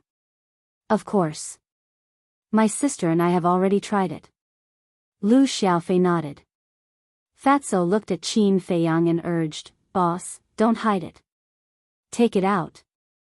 Qin Feiyang smiled and said, Hui Yi, give me a few more jars. I really don't have any more. Hui Yi's voice suddenly sounded, full of anger. Don't force me to threaten you. Qin Feiyang secretly said. Fine, I'm afraid of you, okay?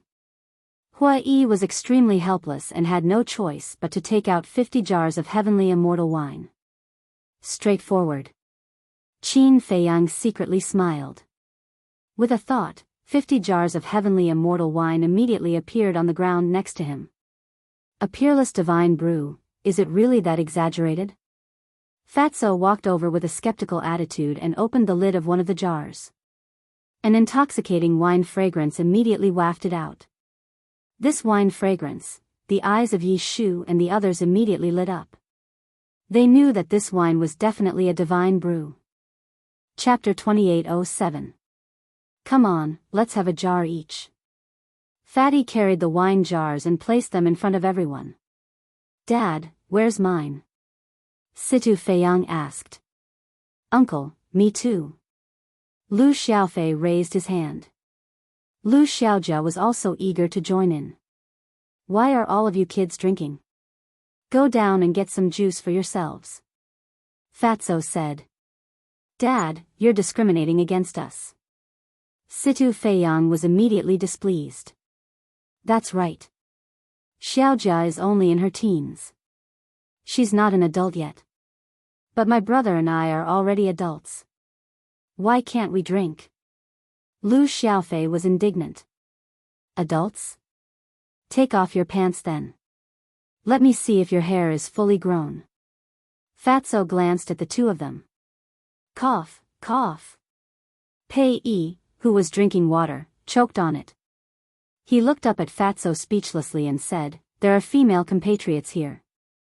Can you not be so straightforward? Apart from Xiaojia, are the rest of them considered female compatriots? Fatso glanced at Wang Yu, Li Yan, and the Spirit Queen. Fatso, what do you mean by that? Aren't we women? His words immediately aroused the anger of the few women. You're all tigresses. How are you women? Fatso shook his head. Wang Yu's face turned sullen and she looked at Li Yan. You're really asking for a beating. Don't worry, let him be smug first. I'll teach him a lesson when we get home. Li Yan said with a smile. Fatso's body stiffened. Wang Yu and the other women immediately gloated. Qin Feiyang and the others also had a mocking look on their faces. Li He chuckled and looked at Fatso. Since Xiaofei and the rest want to drink, give them a jar. Grandpa, Li Yan immediately looked at Li He in displeasure. I'm happy. Just let them be. Besides, they won't each have a jar. The three of them will share a jar. It's not a big deal. Li He said with a smile. You're spoiling them. Li Yan was displeased. Actually, it doesn't matter. Thinking back to when you guys were little Fei's age, didn't you all start drinking? Yi Shu said. Li Yan glanced at Yi Shu, then at Li He, then at Lu Xiaofei, his sister, and Sita Feiyang. I agree, but don't go too far. Thanks, Mom. Thank you, Aunt. The three of them laughed joyfully. Lu Xiaofei immediately ran over with a jar and said, Brother, come and ask if it smells good. Situ Feiyang leaned forward, his face instantly filled with intoxication, and said, This wine should only exist in the heavens. Looking at the two brats, Li Yan shook her head and smiled helplessly. Fatso returned to his seat, looked at Lu Xiaofei and the other two, and said, The three of you, don't get drunk over there. Go and pour wine for everyone. Little Jia, you go. Lu Xiaofei and Situ Feiyang were already drinking. This smell was simply too delicious. Lu Xiaojia shook her head helplessly. She stood up and poured wine for everyone. She appeared natural and unrestrained, sensible, and obedient. It's good to have a daughter. Li Yan looked at Lu Xiaojia, her face full of affection. Then you and Fatso can have another child. White-Eyed Wolf said. One child is already so troublesome. How can I be in the mood to have another child? Li Yan shook her head. What's so troublesome? If you can't take care of him, Grandpa will help you. Li He looked at Li Yan and said. Obviously, he had this thought long ago. You? Li Yan glanced at Li He, shook her head, and said, Forget it. I don't know what will happen if you bring him up. Why do I feel that you're disdainful of him? Li He was displeased. I'm not disdainful. I'm just being close to him. You old people spoil the children too much. Especially you. You're 2 generations away. If you bring him up, won't you spoil him to the heavens? Li Yan shook her head. Li He smiled bitterly. If this was not disdain, what was it? After Lu Xiaojia returned to her seat, Fatso held a wine glass, stood up, and said with a smile, First of all, let's toast to welcome Boss and Brother Wolf back. At that moment, everyone held up their wine glasses, stood up, smiled at Qin Feiyang, and drank the wine in their glasses. Thank you. Qin Feiyang stood up with a smile, held his wine glass, and drank it in one gulp. Why don't you be so polite? White-Eyed Wolf directly held a wine jar, drinking as he said. This is not polite. It's a welcoming ceremony. After Fatso finished speaking, he poured another glass, looked at Qin Feiyang, and said, Boss, I want to toast you alone. Thank you. Why are you thanking me? Qin Feiyang smiled slightly. If it weren't for you, I, Fatso, wouldn't have achieved what I have today. It's even possible that I would have died in Black Bear City a long time ago, and there wouldn't even be anyone to collect my body. It's also you who fearlessly took me to Yunzhou to avenge my family. There were countless nights that I had been thinking, if I hadn't met you in this life, what would have happened to me? Without a doubt. Even if I had a blood feud, I could only endure it silently. Even if I worked hard, I would only be like a dead dog, struggling at death's door for the rest of my life. Not to mention, marrying such a beautiful wife, and now the status and power that others can't pursue in their lives. Really? The person I'm most grateful to in my life is you. As long as you say the word, tell me to die, and I won't hesitate. After Fatso finished speaking, he raised his head and drank it in one gulp. Qin Feiyang smiled slightly, and also silently drank the wine in his glass. The second glass is also to you. To say something pretentious, boss, you're also my idol. You're responsible, I admire you, I worship you. If I were a woman, would definitely rely on you. Fatso laughed. Haha, if you were a woman, then I would have to stay away from you. After all, your weight is not something I can bear. Qin Feiyang laughed. The others also roared with laughter. Whatever you say. Anyway, I'm a thick-skinned person. Otherwise, how could I find such a beautiful wife? In the eyes of others, I'm nothing, and they all say that I'm climbing up the social ladder. But I don't care, because I know that Yeno loves me. In short, I want to toast you for giving me a different life.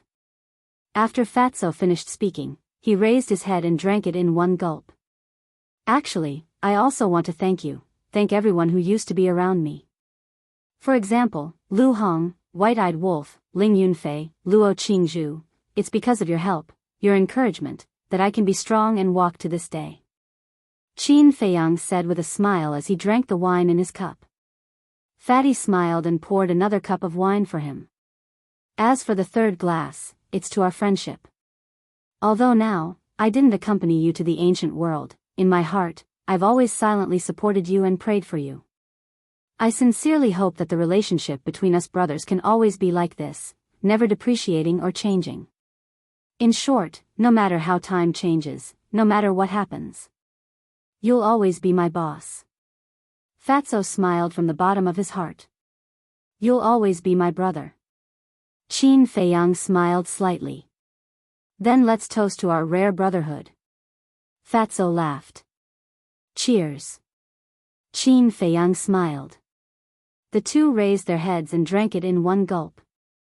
After drinking, Fatso poured another glass, but this time, he didn't look for Qin Feiyang, but for White-Eyed Wolf. Brother Wolf, although I've been bullied by you, I know that you're good to all of us. Thinking back, as long as we encountered difficulties, you were duty-bound. So thank you. And thank you for always accompanying my boss, so that he won't feel lonely. Fatso said.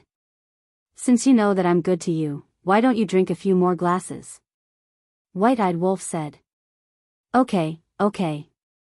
I'll drink 3 glasses in a row to show my respect. Fatty laughed heartily as he downed cup after cup. Don't drink so much. Li Yan whispered. I'm happy. It's okay. Fatso waved his hand, his eyes a little blurry.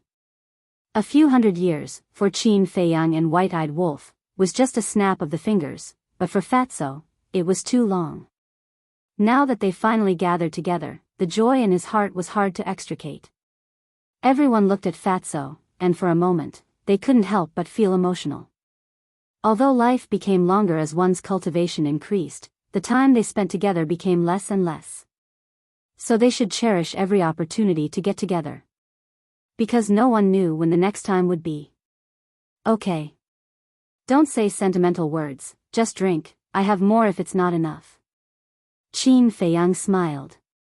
Huh, then we won't stand on ceremony. Old man Yi, aren't you very arrogant? Come on. The monkey-faced old man held a wine glass, looked at Yi Shu, and teased. Don't worry, you'll definitely go back tonight. Yi Shu glanced at him, then looked at Qin Feiyang and said, Feiyang, I'd like to toast you too. Thank you for taking care of Miss and Rushwang all these years. It's what I should do. Qin Feiyang smiled. There's no such thing as should, only willing. Some people don't even take their biological parents seriously. But you're different. Whether it's friends or family, you've always protected them with your life. There aren't many young people like you in this world. This old man admires you. Yi Shu said. Aren't you the same? Back then, it was you who had always protected great-grandmother and the others. I admire your greatness as well. In fact, we're all protecting the most important people. We don't ask for praise, we just want to have a clear conscience. Qin Feiyang smiled. What a good, clear conscience. Just because you said, clear conscience, this old man has to drink a few more glasses with you. Although I'm an old man, I also have a young heart. In terms of drinking, I won't lose to you young people. Come, let's not go home until we're drunk. Yi Shu laughed heartily. Qin Feiyang smiled, picked up the wine glass in front of him, and gently clinked it with Yi Shu's. Immediately, the two of them raised their heads and drank in one gulp. The atmosphere was very harmonious. Everyone said whatever they wanted, without any restrictions or concerns. The fragrance of wine, laughter, intertwined, forming a happy picture. Chapter 2808. The next morning, Qin Feiyang got up from a bed, rubbed his aching forehead, and looked around in confusion. Where was this? At this moment, he was in an unfamiliar bedroom. The decoration of the bedroom was quite luxurious. Outside the bedroom, there was a separate tea room, and an exquisite tea set was placed on the coffee table. Outside, there was a restaurant. This should be a restaurant, Qin Feiyang mumbled. Because he didn't drink often, his alcohol tolerance was not good. In addition, everyone agreed in advance that he couldn't use divine power to refine the alcohol. So in the end, he was completely unconscious last night. He didn't know what happened next. He didn't know how he came to this room. I wonder how everyone is doing now. Qin Feiyang mumbled and shook his head hard. There was still a strong smell of alcohol on his body. Wait. My clothes, Qin Feiyang suddenly shivered. He looked down at himself and found that his clothes had been taken off. He quickly looked at the cabinet next to the bed and saw a coat neatly folded on top of it. Qin Feiyang grabbed it and sniffed it. There was a refreshing smell. Was this washed? Who washed it? Who was it that sent him here last night? Qin Feiyang put down the coat. With a head full of doubts, he got out of bed, walked to the bathroom in the corner, and took a cold shower. He suddenly became much more energetic. Although the wine is good, I can't drink too much. After putting on his clothes, Qin Feiyang went straight to the tea room and habitually made a pot of tea. The rich tea fragrance gradually covered the smell of alcohol in the room. Drinking tea is still the most comfortable. He held the teacup and drank a few mouthfuls in succession. He suddenly felt very comfortable. Then, he recalled what happened last night. Everyone drank a cup, especially Yi Shu, the monkey-faced old man, and the old man with the aquiline nose. They were originally wine lovers. In addition, the immortal intoxication was a peerless divine brew. Naturally, they couldn't help drinking. It seemed that in the end, they were all very drunk. But he really couldn't remember what happened next. Dong! Suddenly, there was a knock on the door. Qin Feiyang was slightly stunned. He looked up at the door and said, "Come in." The door was pushed open. Fatso staggered in and looked at Qin Feiyang. He chuckled and said, "You're awake." "Yes." Qin Feiyang nodded. "Such fragrant tea." Fatso's eyes lit up when he smelled the tea leaves. He quickly ran to the tea table and sat across from Qin Feiyang. He picked up the teapot and poured a cup of tea, tasting it carefully. "Not bad, not bad. This tea is the best of the best." A short while later, Fatso nodded repeatedly. "I say, not only are you good at drinking, you're also good at tasting tea. You, a scholar who has been away for 3 days, must be looked at with new eyes," Qin Feiyang said with a smile. "There's no other way. Now that I'm managing the trading pavilion, drinking and tasting tea is my daily life." Fatso shook his head. Qin Feiyang laughed. "Such a comfortable life, no wonder you've gained so much weight. If you say I'm fat again, I'll fall out with you." Fatso glared at Qin Feiyang. "You're fat to begin with. Can't you let others say that?" Qin Feiyang was speechless. "Ignorant. Have you heard of a saying? Every fatso is a potential stock, just like me." Fatso said. Shameless. Qin Feiyang rolled his eyes at him and asked, where is this? Who sent me here last night? Still at the Long Phone Pavilion. Everyone drank too much last night, so they all slept at the Long Phone Pavilion. I just got up too. As for who sent you here, Fatso said with a sneaky smile, I'll tell you secretly. It's a woman. Woman? Qin Feiyang was stunned. It seemed that there were only a few women last night. Xiao Jia definitely did not count. She was just a little girl. Li Yan was definitely not included. Then, that left, Fatso said, don't think about it. The person who sent you here is Wang Yu, Her? Qin Feiyang was stunned. How was it? A man and a woman were alone in a room. Did anything happen? Fatso smiled slyly. Alone in a room? Qin Feiyang was stunned. That's right. After Wang Yu sent you in, it was almost an hour before she came out. An hour can do a lot of things. Fatso said meaningfully. Get lost. It wasn't easy for me to end things with her. Don't kick up a fuss for me all day.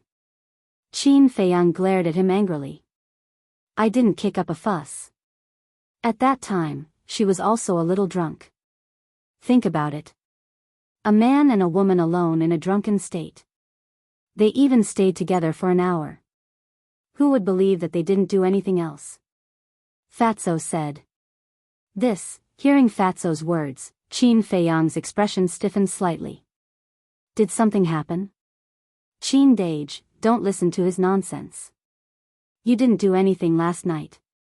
Suddenly, Fire Lotus's voice rang in Qin Feiyang's mind.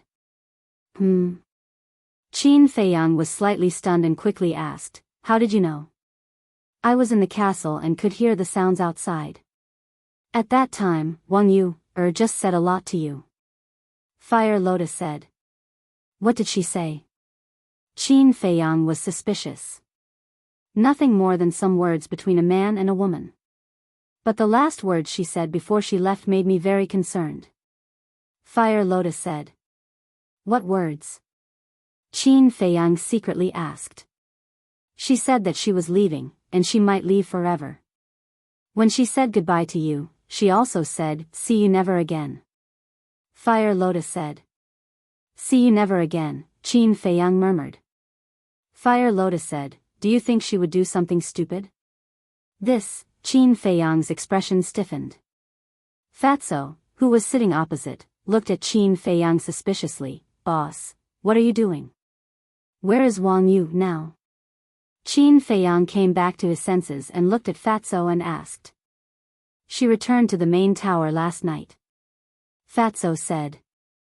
Qin Feiyang said, go to the main tower immediately. Why? Don't tell me you really have something to do.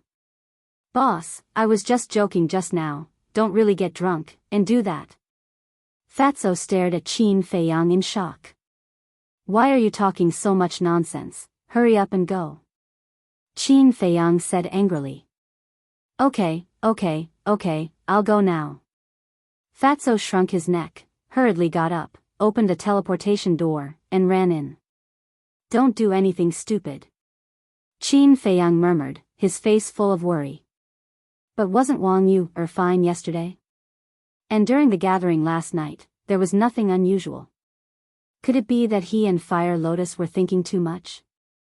Wang Yu actually just went out to relax? But the words see you never again really made it difficult for him to calm down. Dong! Suddenly, there was another knock on the door. Qin Feiyang sorted out his emotions and looked at the door. Come in. Pei Yi pushed the door open and walked in, looking at Qin Feiyang with a smile. Morning. Morning. Qin Feiyang smiled. Pei Yi walked opposite Qin Feiyang, looked at the teacup left behind by Fatso on the table, and asked, did someone come by just now? Fatso came by. Qin Feiyang smiled, washed a teacup, and poured Pei Yi a cup of tea. Thank you. Pei Yi smiled, took the teacup, and took a whiff of it. He couldn't help but praise, this tea is great. It's all right. Qin Feiyang nodded, a little distracted. After drinking the tea in the cup, Pei Yi was instantly energized, but when he looked at Qin Feiyang again, he couldn't help but be slightly stunned. Something on your mind? Pei Yi put down the teacup and asked with a smile. Yes. Qin Feiyang nodded, hesitated for a while, and finally told Pei Yi about it. See you never again. Hearing this, Pei Yi couldn't help but frown. Qin Feiyang asked, do you think she'll really do something stupid? I think, after pondering for a while, Pei Yi looked up at Qin Feiyang and said with a smile, I don't think so. Are you sure? Qin Feiyang asked. I know Wang Yu, she's not such a fragile woman. She might just want to completely let go of the past and welcome a new future. As for seeing you never again, I think she should be planning to stay outside for a long time. Pei Yi guessed. After all, guesses were just guesses. Whoosh. At this moment, Fatso returned. How was it? Qin Feiyang asked. She really left. Fatso said. At this moment, Gong Sunbei also walked in, looked at Qin Feiyang and the other two, and asked with a smile, who left? This, Fatso was a little hesitant. What are you hiding from me? Gong Sunbei was curious. There's nothing to hide from you. It's Wang Yu, Fatso shook his head. You, Gong Sunbei was stunned and hurriedly asked, she left? Where did she go? I don't know. I went to the chief pagoda to look for her, but I only saw her parents. I heard from her parents that Wang Yu, left alone before dawn. She said she wanted to go out for a walk and see the outside world. Fatso said. That's it? It's a good thing to go out for a walk. Why are you so nervous? Gong Sunbei was speechless. But the problem is, her parents said that she has to step down as the chief of the law enforcement hall. Fatso said. What? Gong Sunbei looked at Fatso, his face full of shock. That's what her parents said. Fatso said. Gong Sunbei frowned and said, why don't I know about it? You're the chief pagoda master and she's your subordinate. If you don't know, how would I know? Fatso was speechless. Isn't this nonsense? She just needs to go out for a walk. What's the point of stepping down as the chief pagoda master? Gong Sunbei said angrily. I don't think her ambition lies in this. Qin Feiyang said. Actually, I know that she doesn't like managing the chief pagoda, but for such an important matter, she should at least inform me in advance. Gong Sunbei rubbed his forehead. Qin Feiyang smiled faintly and said, as long as she's happy, it's fine. When she's happy, I have a headache. You all know the importance of the law enforcement hall and the chief pagoda. Who should I find to replace such an important position? Gong Sunbei had a headache. That's your problem. Fatso chuckled. The law enforcement hall was indeed important. Because it was an existence that maintained order. As the chief of the law enforcement hall, one naturally had to have extraordinary ability. The most important thing was that one couldn't be selfish and had to trust someone. Where could one find such a person in a short time? Chapter 2809. Qin Feiyang glanced at Gong Sunbei, then looked at Fatso and asked, are you sure she's fine? She's fine. Wang Yu, also expected that we would go to her, so she asked her parents to tell us that she has really let go and won't do anything stupid. Don't worry. Fatso waved his hand. That's good. Qin Feiyang finally heaved a sigh of relief. It seemed that Wang Yu had also helped him wash his clothes. He drank too much last night and inevitably got wine on his body, so she helped him wash it. What a meticulous woman.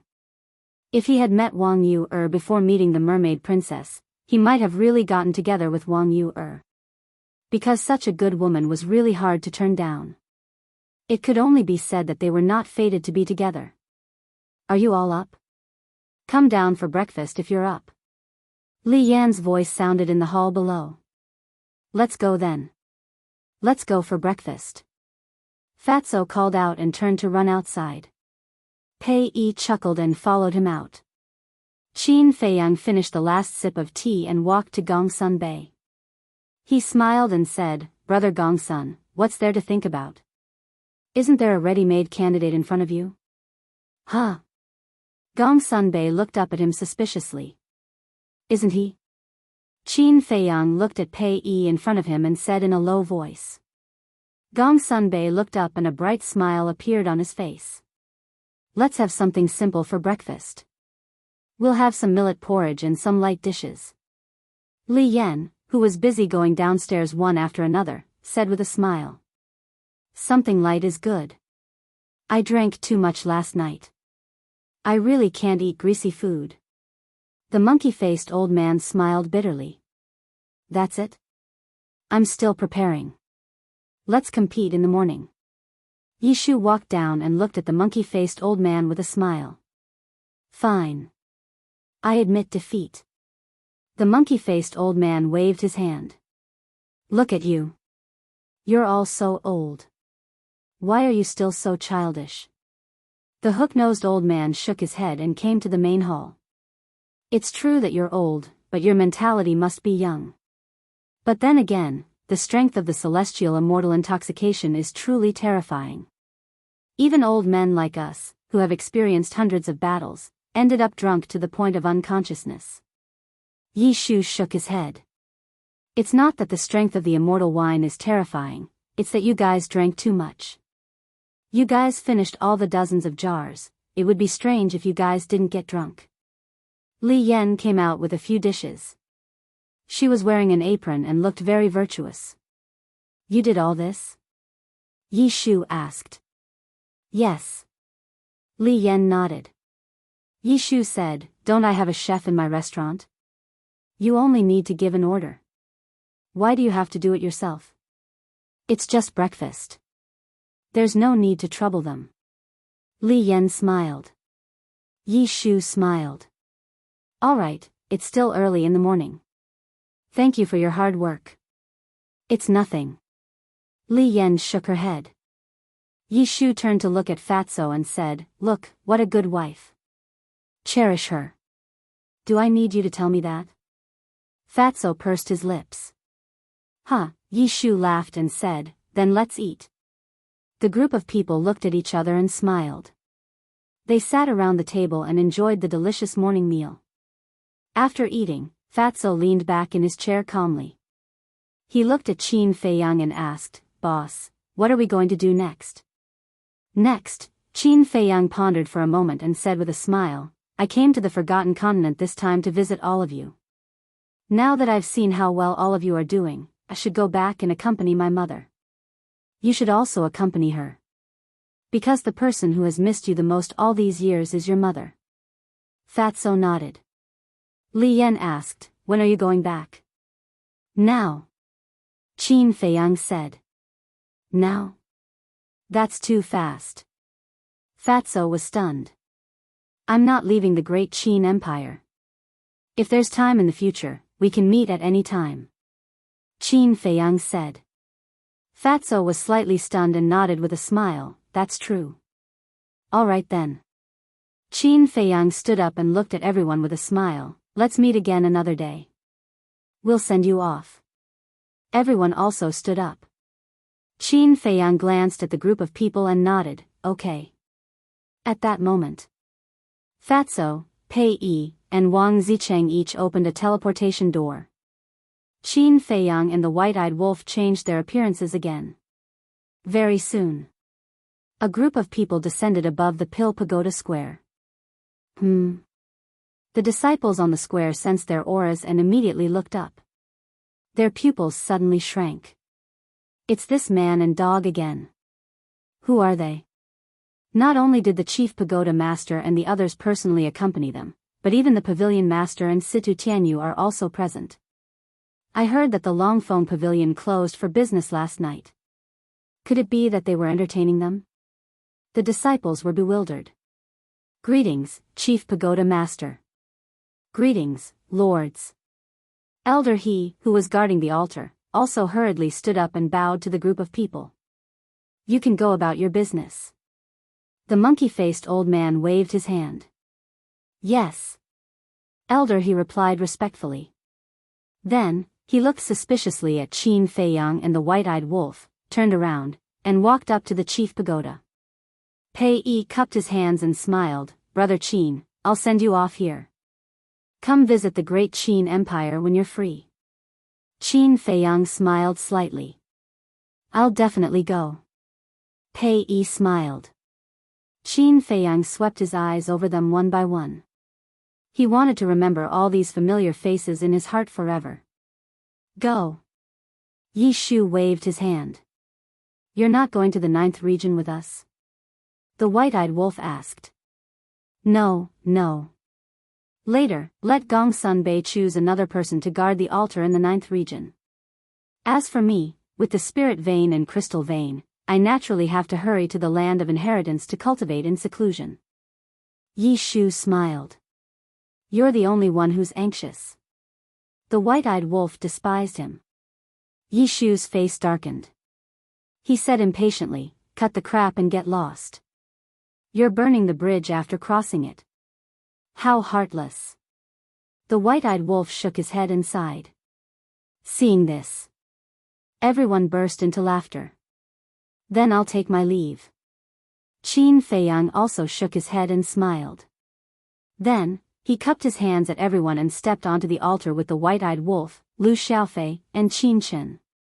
The monkey-faced old man waved his hand, and a stream of divine power flowed into the altar, which immediately revived.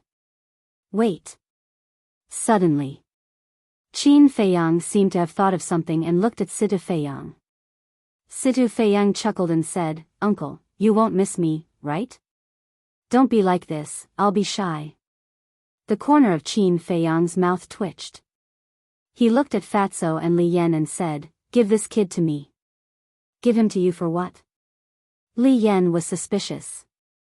Your woman is really stupid. Since boss said that, he must want to cultivate this brat. This is great news. Fatso glared at Li Yan, looked at Qin Feiyang, and waved his hand, just take him away. How can you be a father like this? Situ Feiyang looked at Fatso with dissatisfaction. What do you know? To be able to be cultivated by your uncle, that's the merit of your previous life. It's also because your mother and I have done too many good things. Now, it's all on you. Fatso said. Shameless. Situ Feiyang muttered. Li Yan also understood. She looked at Qin Feiyang and smiled, then I'll leave him to you. You can beat him to death or cripple him. I'll go. Am I your biological child? Situ Feiyang looked at the couple angrily. Don't say it. You're really not our biological child. We picked you up from the river. Fatso pursed his lips. Fine, you win. Situ Feiyang snorted coldly. Having such a father, he was full of bitterness. He walked up the altar helplessly. Qin Feiyang and Situ Feiyang couldn't help but shake their heads and smile. With a wave of his hand, 10 crystal veins and spirit veins appeared. He looked at Fatty and Li Yan and said, These are for you. Thank you, boss. Fatso smiled. Qin Feiyang took out 10 legendary divine artifacts and 10 supreme divine arts. Brother Gong Sunbei, I gave you the spirit veins and crystal veins yesterday, as well as the divine artifacts and divine arts. Take these. Okay. Gong Sunbei was not as polite as yesterday. Then we'll meet again. Qin Feiyang said with a smile. Go, go. Everyone waved their hands. The sacrificial altar revived again, and Qin Feiyang's group quickly disappeared. Brother Gong Sunbei, are we brothers? The fatty retracted his gaze and looked at the 10 divine weapons and the 10 divine arts with shifty eyes. Then, he moved closer to Gong Sunbei and grinned. Cut it out. How could Gong Sunbei not know him? He put away the divine artifacts and divine arts immediately. Stingy. Fatso looked at Gong Sunbei with disdain and said, Wife, let's go. Li Yan shook her head and smiled. She turned to Li He and said, Grandpa, Tianyu and I will go to the trading pavilion. You take these spirit veins and crystal veins back and put them away. Okay. Li He nodded. After Fatso and Li Yan left, Li He smiled at Gongsun Bei and the others and immediately left with the 10 spirit veins and crystal veins. Then I'll take my leave too. Pei Yi smiled. Don't be in such a hurry. Gongsun Bei grabbed him. What? Pei Yi looked at him suspiciously. Gongsun Bei smiled and said, I have something to discuss with you. What is it? Pei Yi looked at him warily, feeling like a weasel greeting a chicken. Don't be nervous. It's not a good thing, but it's not a bad thing either. See. Yu Er resigned as the hall master of the law enforcement hall. Now the law enforcement hall has no leader.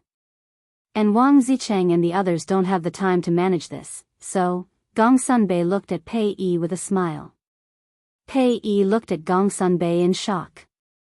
It was obvious that he wanted him to enter the main tower and be the hall master. What did you say? Yu Er resigned as the hall master? When did this happen? Why didn't we know? Yi Shu, the monkey-faced old man, the hook-nosed old man, and Wang Zicheng all looked at Gongsun Bei in shock. Qin Feiyang, Gongsun Bei, and Fatso didn't mention this at the dinner table, so everyone was still in the dark. I'll explain it to you later. Gongsun Bei looked at everyone and comforted them. Then he looked at Pei Yi again and said, You're capable and responsible. Your strength is one of the best in the Forgotten Continent. You're the talent that the main tower needs. Stop. Pei Yi hurriedly raised his hand and interrupted Gongsun Bei. He looked around and said, We'll meet again if fate wills it. After saying this, he turned and ran away without looking back. This guy, Gongsun Bei's mouth twitched, then a smile appeared on his face. No matter what, he had to get this guy to join the main tower. Chapter 28:10. The Ninth Area. After Qin Feiyang and his group appeared, they did not delay and directly left Ice Crystal City. Situ Feiyang looked at Qin Feiyang and asked suspiciously, Uncle, are you really going to teach me? Looking at your expression, you seem to be a little unhappy. Qin Feiyang was puzzled. No. Situ Feiyang quickly waved his hand and laughed. I just heard Qin Shen and brother Shao Jia say before that your way of teaching people is a little inhumane. Cough cough. Qin Shen coughed dryly and stared at Situ Feiyang. When did I say that? You forgot so quickly? 3 years ago, at the end of the year, we gathered together. You and brother Shao Jia said that Uncle Qin trained you guys, and tortured you guys to death. Situ Feiyang said. Qin Chen's face darkened. Did this little fatso not understand his expression? He even said it. Qin Feiyang glanced at Qin Chen. Qin Chen's expression was rather flustered. Qin Feiyang laughed. Don't panic, after all, this is the truth.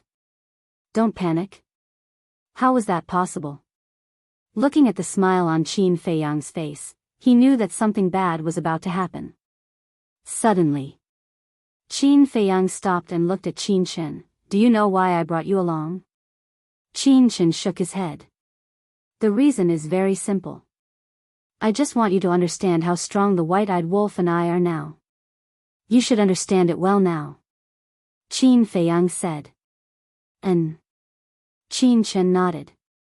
Whether it was the soul vein, crystal vein, divine artifact, divine art, or the white-eyed wolf strength that defeated Wang Zicheng and the others with one claw, it was all beyond imagination. Then let me tell you now, Mu Qing's current cultivation is stronger than me and the white-eyed wolf. Do you still plan to take revenge? Qin Feiyang asked. Never wavered. Qin Chen said. Qin Feiyang looked at him deeply and asked, Then are you willing to go to the ancient world with me? I'm willing. Qin Chen replied without hesitation, his eyes burning with passion. All right. I'll bring you to the ancient realm and nurture you with all my might. But remember, don't disappoint me. Qin Feiyang said. I will definitely work hard. Qin Chen nodded. All right. Qin Feiyang glanced at the four of them and smiled. Now, I'll take you to a place. After saying that, Qin Feiyang waved his hand and brought the four of them to appear above the desert of death. Where is this? The four of them scanned their surroundings in bewilderment. I believe your fathers or elders have all told you that I have a black tortoise realm. Qin Feiyang said. Yes. Situ Feiyang nodded. It was said that the Black Tortoise world was an independent small world. This is the Black Tortoise realm. Qin Feiyang said. This is the Black Tortoise realm? The four of them were filled with surprise. No wonder it was so big that they couldn't see the end. Xiaojia, the following process will be quite painful. It might even make you go crazy. You're still young, so you don't have to participate for the time being. Qin Feiyang looked at Lu Xiaojia and smiled. Lu Xiaojia glanced at the desert below and shook her head. Uncle, I'm not a child anymore. I'm not afraid. Really? Qin Feiyang asked with a smile. Yes. Lu Xiaojia nodded heavily. All right. Qin Feiyang smiled and brought Fire Lotus over from the Devil's Land. What a beautiful sister. Uncle, I didn't expect you to keep a mistress in a golden house. Situ Feiyang stared at Fire Lotus, his eyes filled with amazement. Keeping a mistress in a golden house? Qin Feiyang's face darkened as he smacked Situ Feiyang's head. Fire Lotus couldn't help but laugh. These little guys, each more interesting than the other. Qin Feiyang looked at Fire Lotus and asked, It's been 2 days. How are Qin Haotian and the others? Not bad. Qin Haotian's cultivation has already reached the level of war god.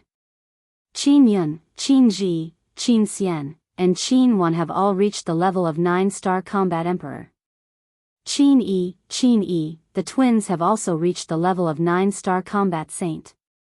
Fire Lotus said. What? Uncle Haotian has already reached the level of war god? Lu Xiaofei and his sister were dumbfounded. What's going on? Situ Feiyang was also very surprised. Of course, he knew Qin Haotian and the others. He had even met them before the new year, so he knew their cultivation. But how did they become war gods and combat emperors in the blink of an eye? Even Qin Yi and Qin Yi, the two little guys, had already broken through to the level of 9-star combat saint. This speed was too freakish, wasn't it? However, Qin Feiyang frowned and said, It's been 2 days, but they've only grown so little. It seems a bit slow. 1 day was 1,000 years.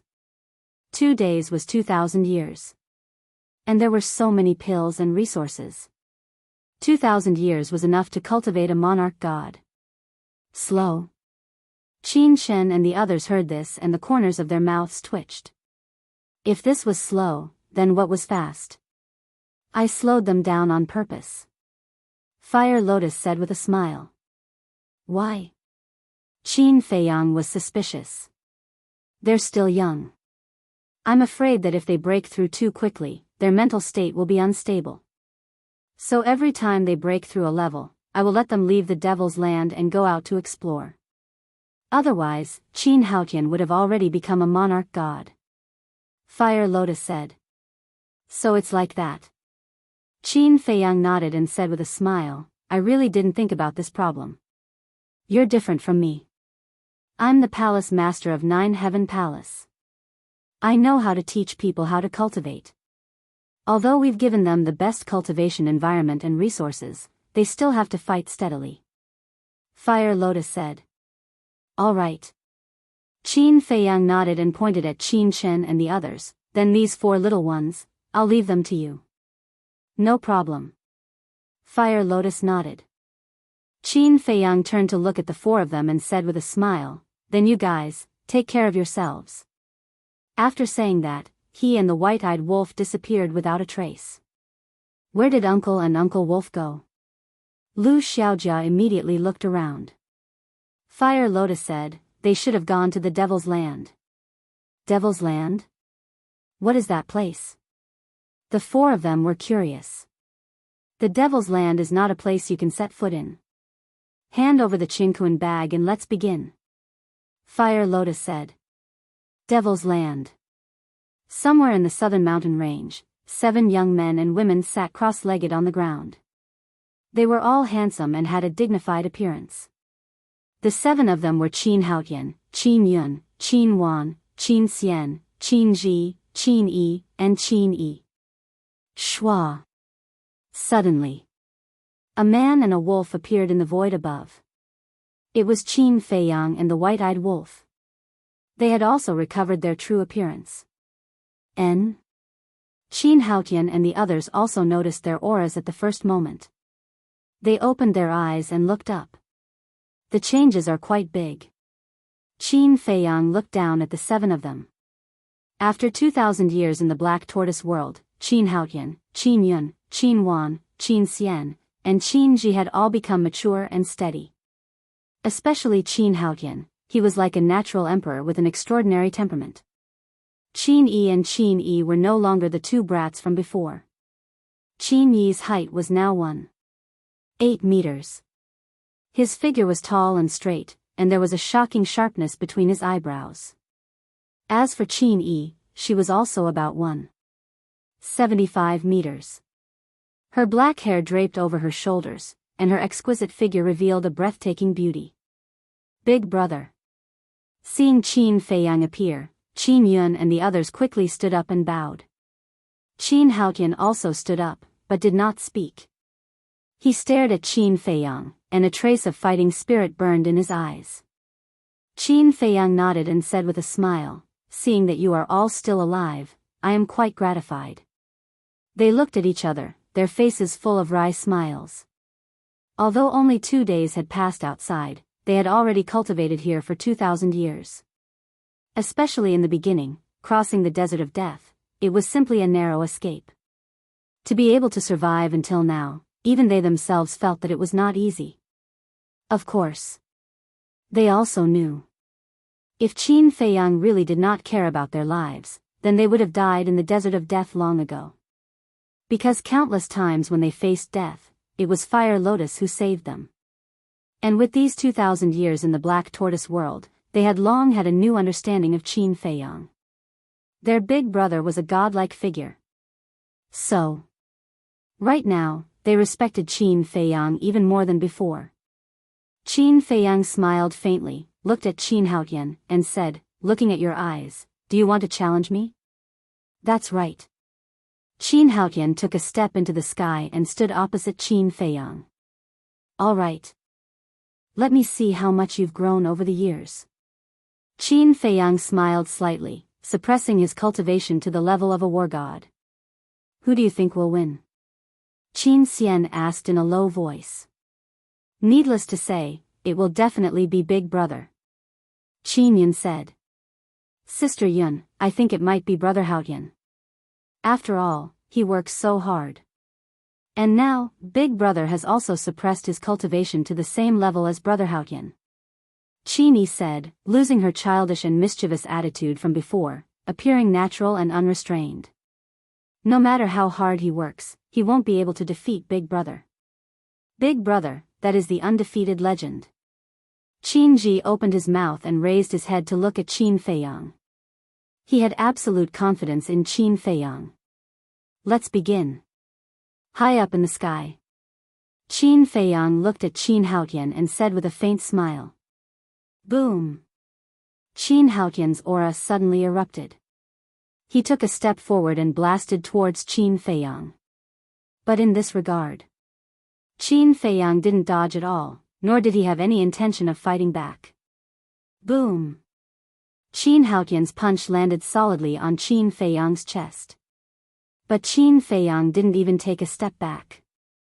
His entire person was like Mount Tai, standing there. Qin Feiyang said indifferently, "Are you tickling me?" Qin Haotian was stunned. What was going on?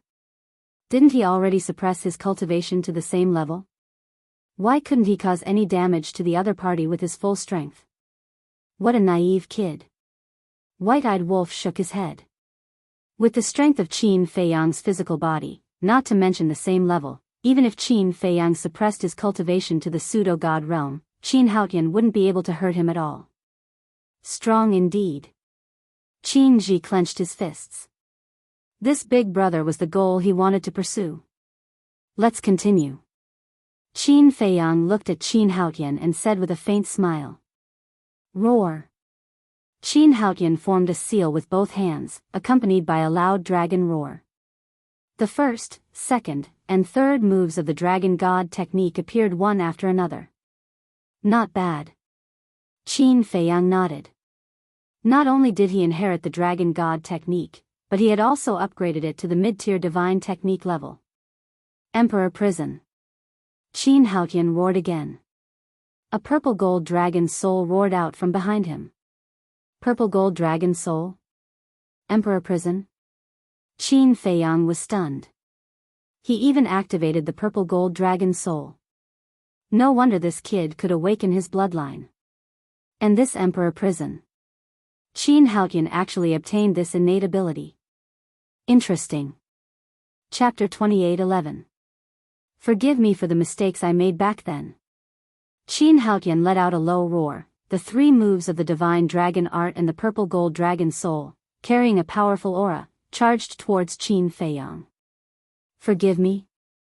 If you really want to talk about forgiveness, it should be for your mother. Qin Feiyang shook his head, still standing there motionlessly. The three moves of the divine dragon art and the purple gold dragon soul instantly drowned Qin Feiyang. However, when all the dust settled, Qin Feiyang's body was still unscathed. So strong. Big Brother's body must be made of iron. Below, Qin Xian and the others were dumbfounded. Qin Haotian also looked at Qin Feiyang in a daze. This was his strength? Even if he suppressed his cultivation, even if he stood there motionless, he couldn't hurt him at all? Roar. Suddenly, accompanied by a series of ear-splitting dragon roars, the three moves of the divine dragon art appeared once again. But this was not Qin Haotian's divine dragon art, but Qin Feiyang's divine dragon art. A terrifying dragon's might spread in all directions. This is also the divine dragon art. Brother Haotian's divine dragon art is not on the same level as Big Brother's divine dragon art. Under the envelopment of the dragon's might, Qin Xian and the others all felt a great pressure, feeling as if they were ants. Qin Haotian's mind also trembled. They were both divine dragon art, but the other party's divine dragon art was actually so much stronger. Supreme divine dragon art, experience it. Qin Feiyang said indifferently, and the three moves of the divine dragon art fell with a loud bang. Qin Haotian immediately felt the aura of death. Facing Qin Feiyang's divine dragon art, he actually didn't even have the courage to fight back. Just as the three divine arts were about to drown Qin Haotian, they suddenly stopped above Qin Haotian's head. The divine might enveloped Jiang Haotian, causing his heart to panic and feel helpless. Qin Feiyang said indifferently, now you understand the gap between us. Qin Haotian raised his head and looked at Qin Feiyang. After a long time, he slowly lowered his head and sighed. No matter how hard he tried, it was impossible for him to defeat his elder brother. This was the gap between them that could not be crossed. Don't be discouraged. One day, maybe you can. Qin Feiyang smiled faintly and waved his hand. The three styles of the Dragon God technique disappeared. I didn't expect it to be so easy. Qin Xian shook his head. I've said it before. Big Brother is an invincible legend. Qin Ji raised his head and looked at Qin Feiyang, his eyes blazing. I finally understand why all the civil and military officials in the imperial court and everyone in the imperial palace are so respectful of Big Brother. Although he is not an emperor, he is the true emperor in everyone's hearts. As long as he exists, Great Qin will exist. Qin Yun and the others also had looks of admiration on their faces. They were proud to have such a big brother. Qin Feiyang looked at Qin Haotian and transmitted his voice, I'll say one more thing. Qin Haotian looked suspiciously at Qin Feiyang. In the past, don't say that I was wrong and ask me to forgive you. I'm not wrong. The one who should be forgiven is you. Because it was your mother who did not abide by the virtues of a wife, betrayed your father, and betrayed the Qin bloodline. You should know this in your heart. All these years, no one mentioned this matter because they were considering your feelings and didn't want you to bear too much. Qin Feiyang thought. Qin Haotian clenched his hands and his face became a little twisted. You've grown up and are no longer the little brat back then. You should learn to face it bravely. Likewise. You should learn to let it go. Otherwise, your state of mind will be affected sooner or later. I don't need to tell you how important the state of mind is to a cultivator. If your state of mind is affected, it will be difficult to even catch up to me, let alone surpass me. Qin Feiyang transmitted his voice. Qin Haotian said in a deep voice, even if she was wrong, she is still my birth mother. I can understand. But what happened in the past has become a fact. No one can erase it. You can only try to forget and let it go. Qin Feiyang thought. Huff. Qin Haotian took a deep breath and looked at Qin Feiyang, coldly snorting, don't be too proud. I will continue to work hard and defeat you sooner or later. I'll say the same thing again. I'm looking forward to it. Qin Feiyang smiled faintly. Big brother, you're really amazing. Can you teach us cultivation personally? Qin Yi ran up and hugged Qin Feiyang's arm, giggling. I'll teach you. Qin Feiyang shook his head and smiled, saying, in this aspect, I'm really not as good as Fire Lotus. Stingy. I think you think we're troublesome. Qin Yi pouted. It's indeed troublesome. Qin Feiyang chuckled. Big brother, Qin Yi stomped her feet in anger. Huh, Qin Feiyang laughed heartily. He looked at the group of people and said, your cultivation ends here. Ends here? Everyone was stunned.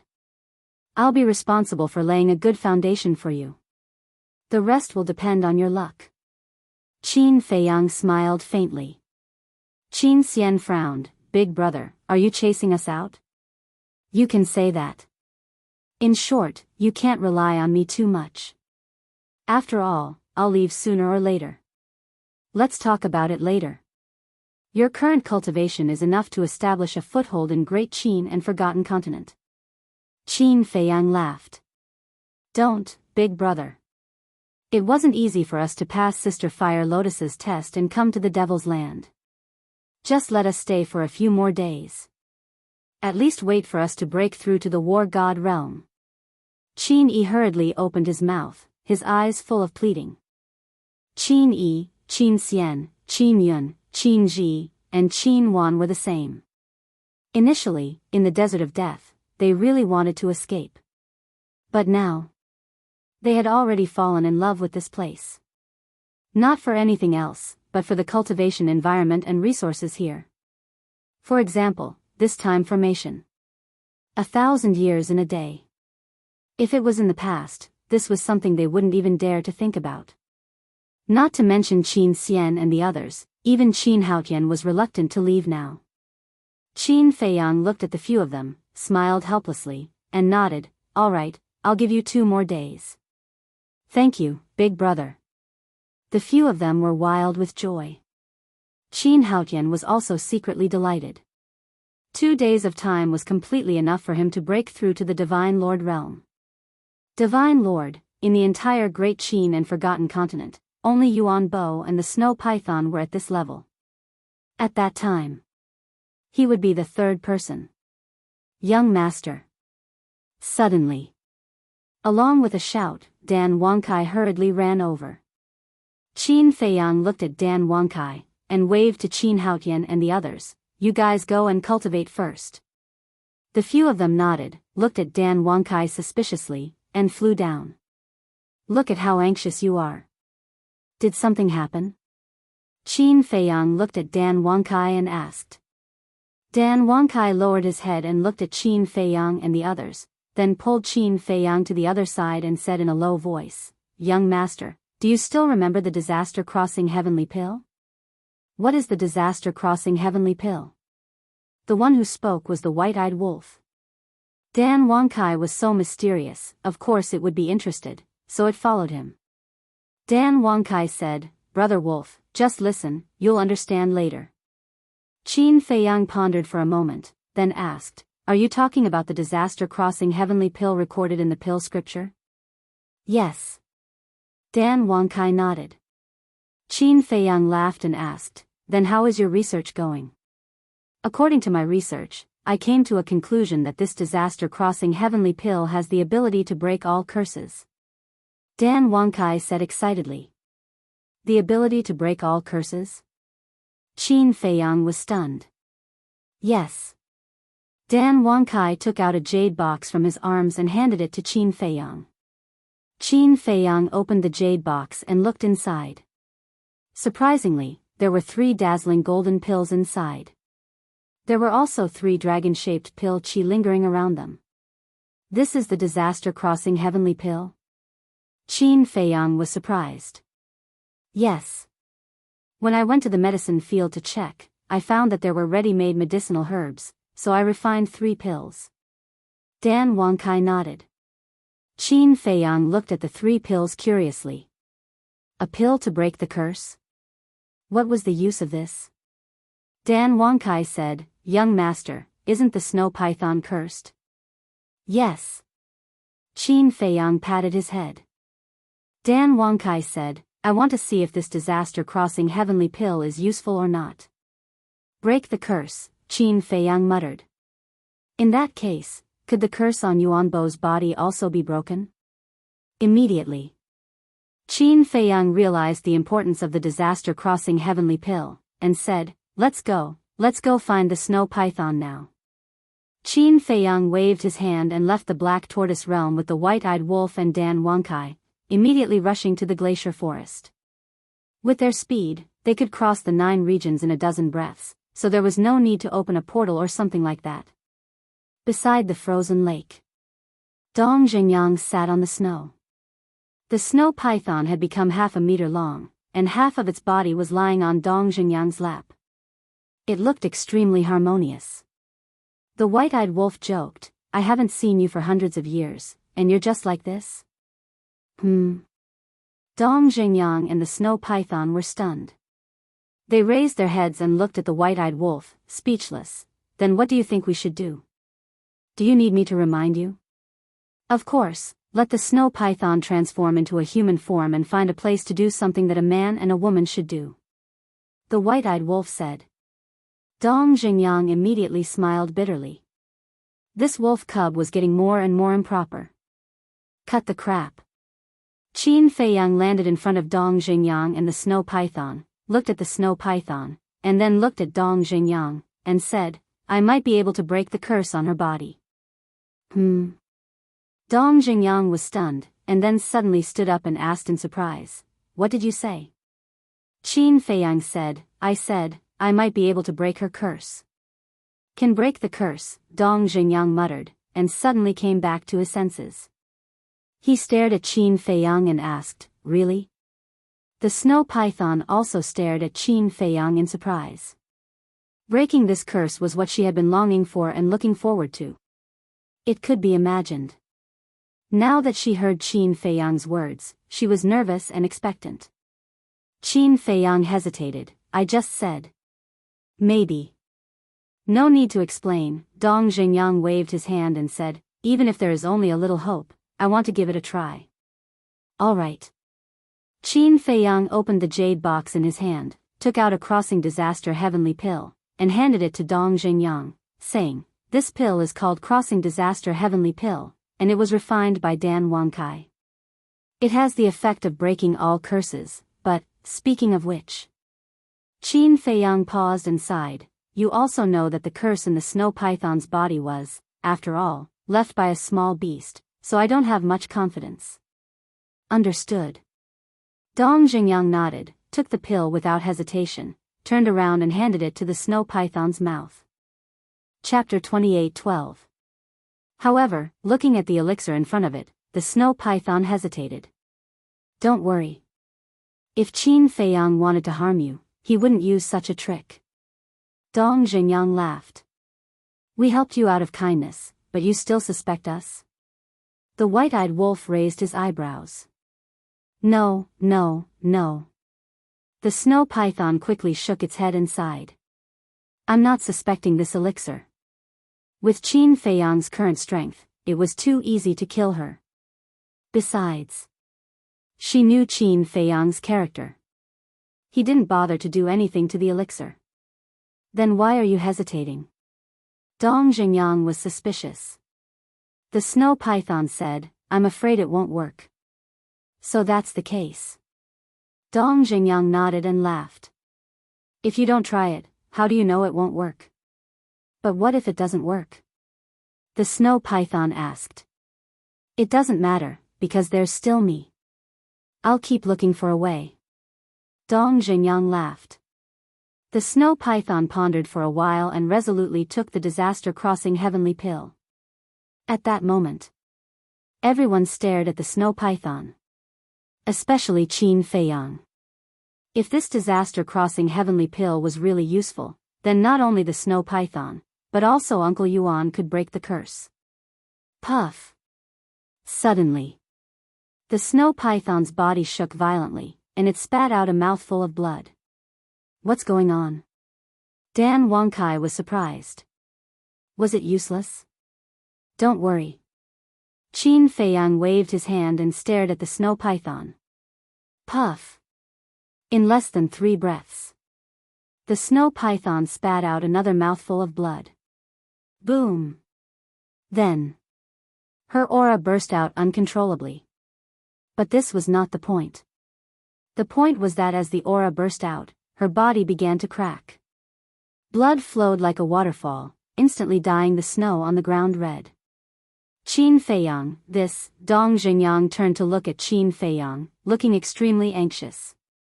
Wasn't this a sign of exploding and dying? Is it really impossible? Qin Feiyang murmured. Dan Wangkai quickly took out a life divine pellet with 3 dragon-shaped core qi and shouted, Quick, feed it to her. Dong Xingyang quickly grabbed the divine life pill and threw it into the snow python's mouth. Ding! But at this moment, the snow python's face was filled with pain as it soared into the sky. Its blood was like rain, dyeing the sky red. The next moment, the snow python let out a loud dragon roar. This is, Dong Xingyang's eyes trembled. A dragon's roar, it works. It will definitely work. Dan Wangkai also quivered and shouted loudly. Qin Feiyang and the white-eyed wolf looked at each other and then looked at the snow python again. Since the dragon's roar could be heard, it meant that the curse was beginning to dissipate. Boom! About 10 breaths passed. The snow python that was floating in the air suddenly exploded with a loud, muffled sound. It was as if some kind of shackle had been broken. At this moment, a vast and mighty dragon might poured out like a torrent, surging out in all directions with an earth-shattering force. Ding! The dragon's roar became louder and louder.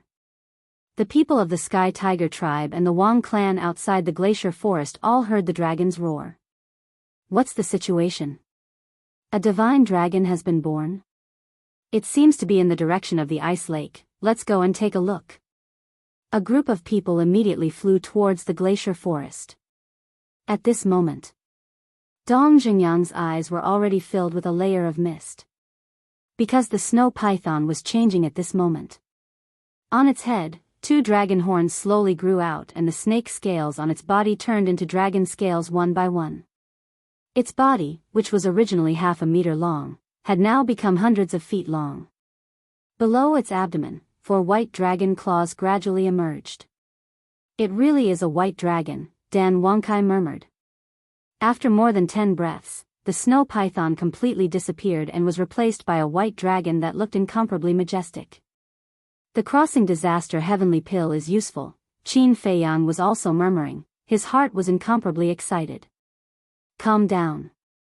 Although she has recovered her white dragon body, I still don't know if the curse of her cultivation has been broken. The white-eyed wolf whispered. Hearing the white-eyed wolf's words, Dong Xingyang immediately soared into the air, flew in front of the snow python, and asked, How do you feel? It's been too long since I've felt so free, the snow python muttered. It seemed that it was still a little unable to adapt to all of this. However, that painful expression had disappeared. Dong Xingyang laughed. You're not dreaming, this is real. Is that so? The white dragon asked. Yes. Dong Xingyang nodded. Finally, I've finally broken the curse. Ding, the white dragon roared towards the sky, venting the grievances that had accumulated over the years. Dong Xingyang could not help but shed tears. White dragon. At this time, a group of people flew over. When they saw the white python in the sky, their eyes immediately widened. It was Yan Wei, Wang Xiaojia, Wang Yangfeng, and the others. Young master. Master. When they saw Qin Feiyang not far away, a group of people immediately flew over.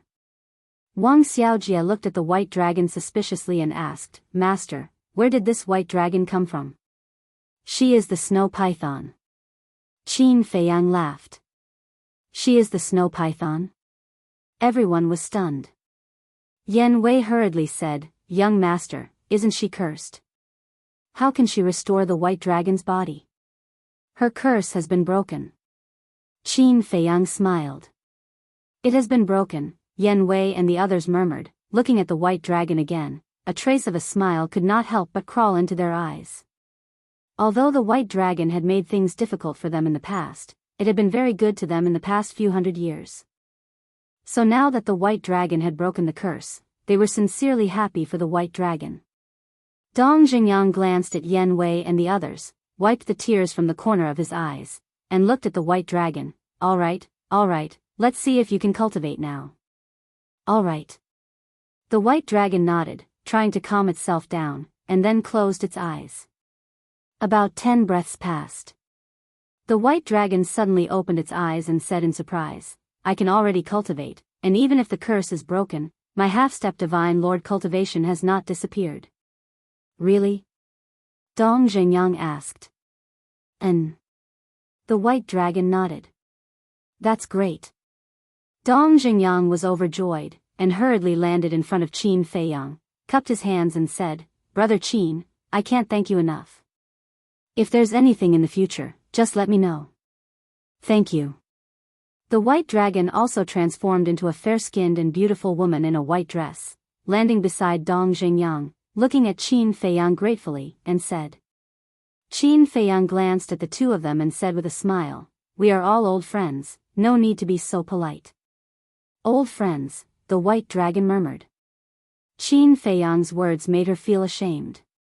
Qin Feiyang said suspiciously, I heard you say that your cultivation has not disappeared. What do you mean? You also know that whether it's me or Qin Yuan, before we became guardians, we were not half-step divine lords. The white dragon said. I know.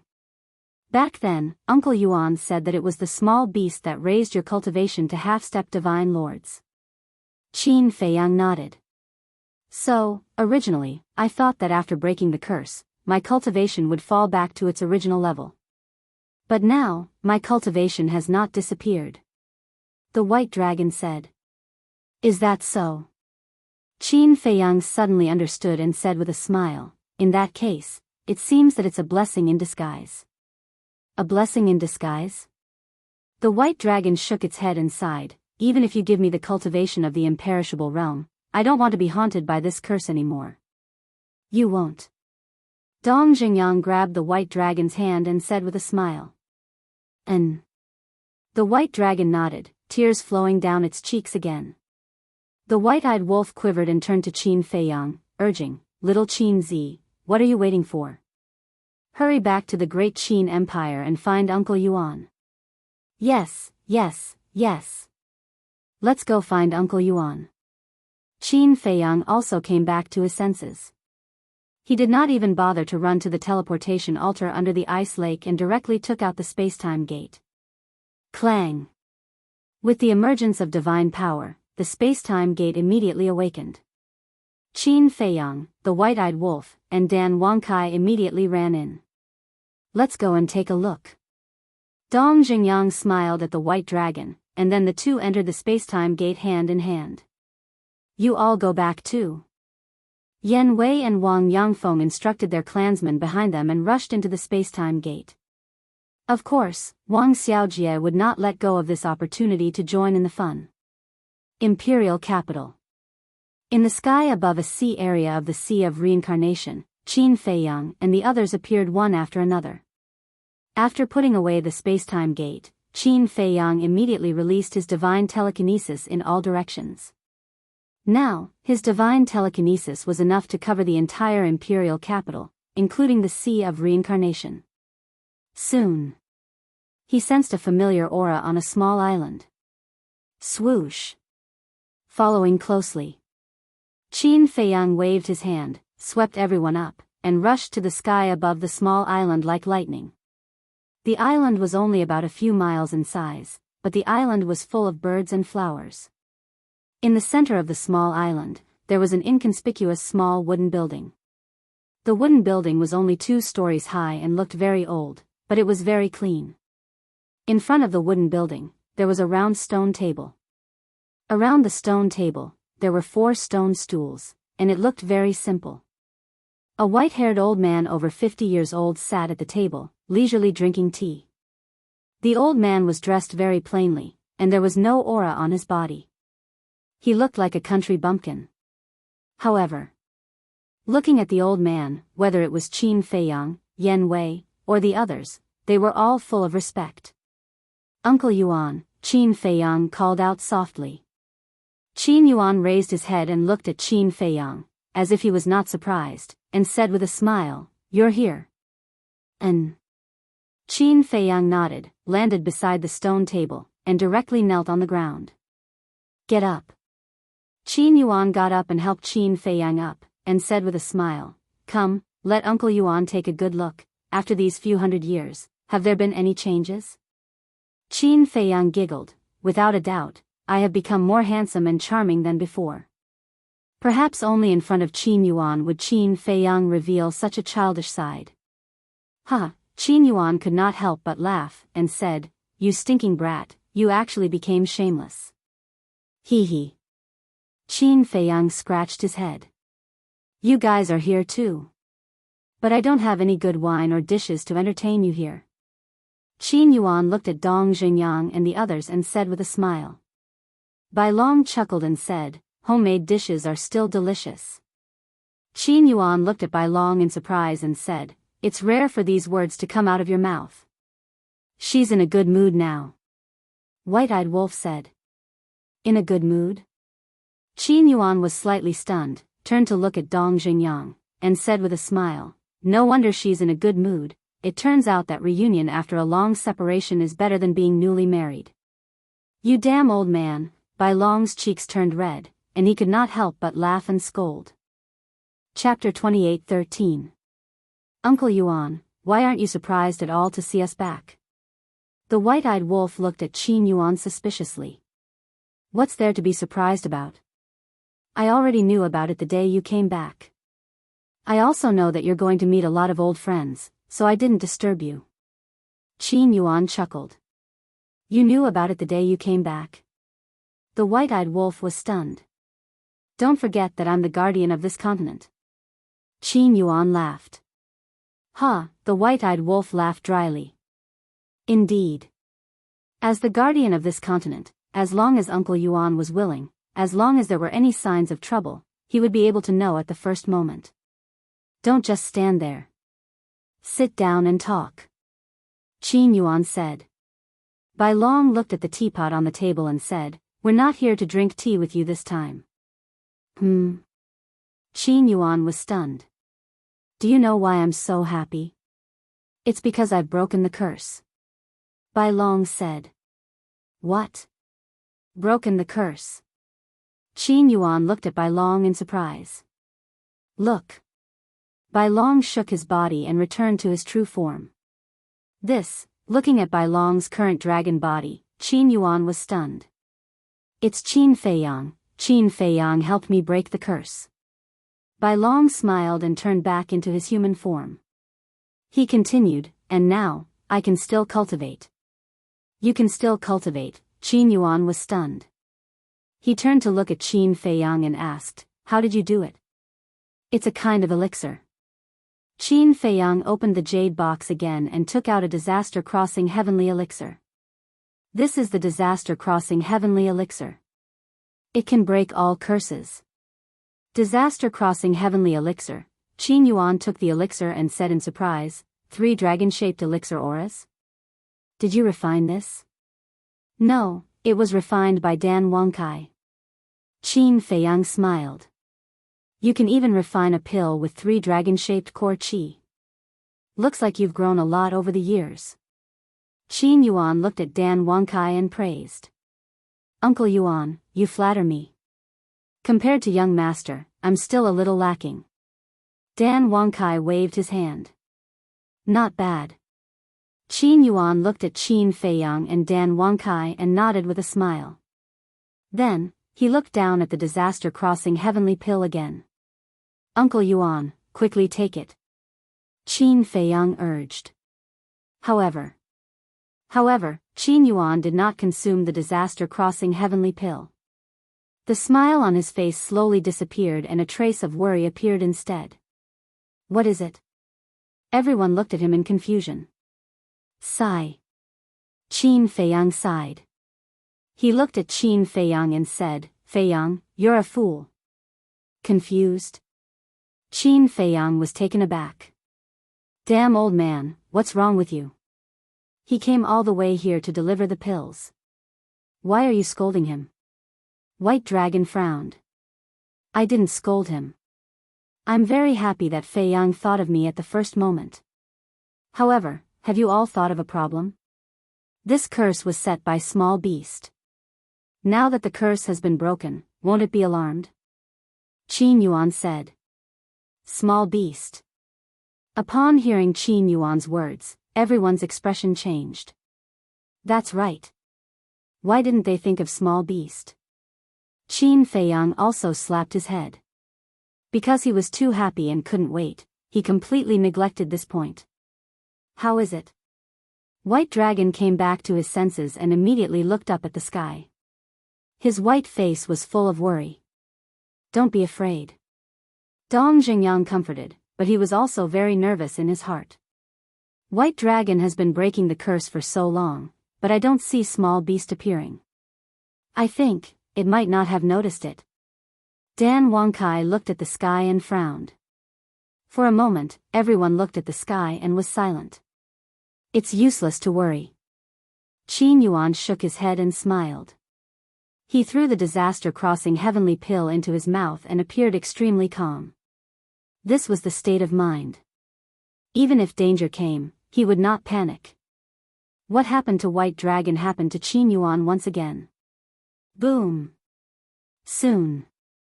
Accompanied by a low and loud sound, the curse on Qin Yuan's body was also successfully broken. Moreover, his cultivation did not drop and was still a half-step divine lord. Uncle Yuan, how do you feel? Qin Feiyang quickly asked. Qin Yuan smiled and said, I've regained my freedom.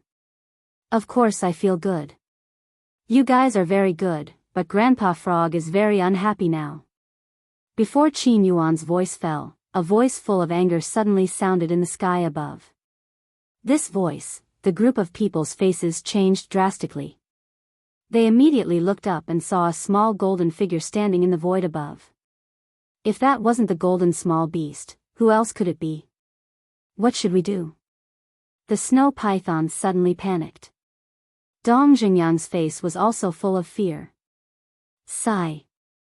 In the end, it still came. Qin Yuan sighed and walked in front of Qin Feiyang and the others. Uncle Yuan, what are you doing? Qin Feiyang looked at Qin Yuan's back. Qin Yuan turned a deaf ear to him. Looking at the golden small beast, he said respectfully, Lord Beast God, all of this has nothing to do with them. I asked them to do this. If you want to punish someone, punish me. Uncle Yuan, looking at the back of the old man in front of him, Qin Feiyang's heart ached. Even in the face of the golden small beast, Uncle Yuan still walked to the front to protect him without hesitation. This selfless care was more precious than anything in the world. How could he let such an old man get hurt because of him? Swish. Qin Feiyang looked up at the small beast and said, It was all done by me. The pills were also refined by me. If you want to be angry, come at me. Feiyang, don't mess around. Qin Yuan glared at Qin Feiyang. Uncle Yuan, you used to protect me and take care of me. Now, it's my turn to protect you and take care of you. Qin Feiyang smiled. The golden small beast looked down at the two of them and sneered, how touching. A cold-blooded creature like you will never understand. Qin Feiyang sneered. Feiyang, shut up. Seeing Qin Feiyang provoking the golden small beast, Qin Yuan shouted angrily and knelt on the ground. He looked at the golden small beast and said, I'm sorry. I didn't teach it well. Please forgive me, Lord Beast God. Uncle Yuan, why are you kneeling to it? Is it worthy? Get up. Qin Feiyang shouted and grabbed Uncle Yuan's arm. Feiyang, sometimes, you have to lower your head. Qin Yuan was indifferent as he sighed. You can lower your head to anyone, but not to it. It doesn't have the right. Do you know?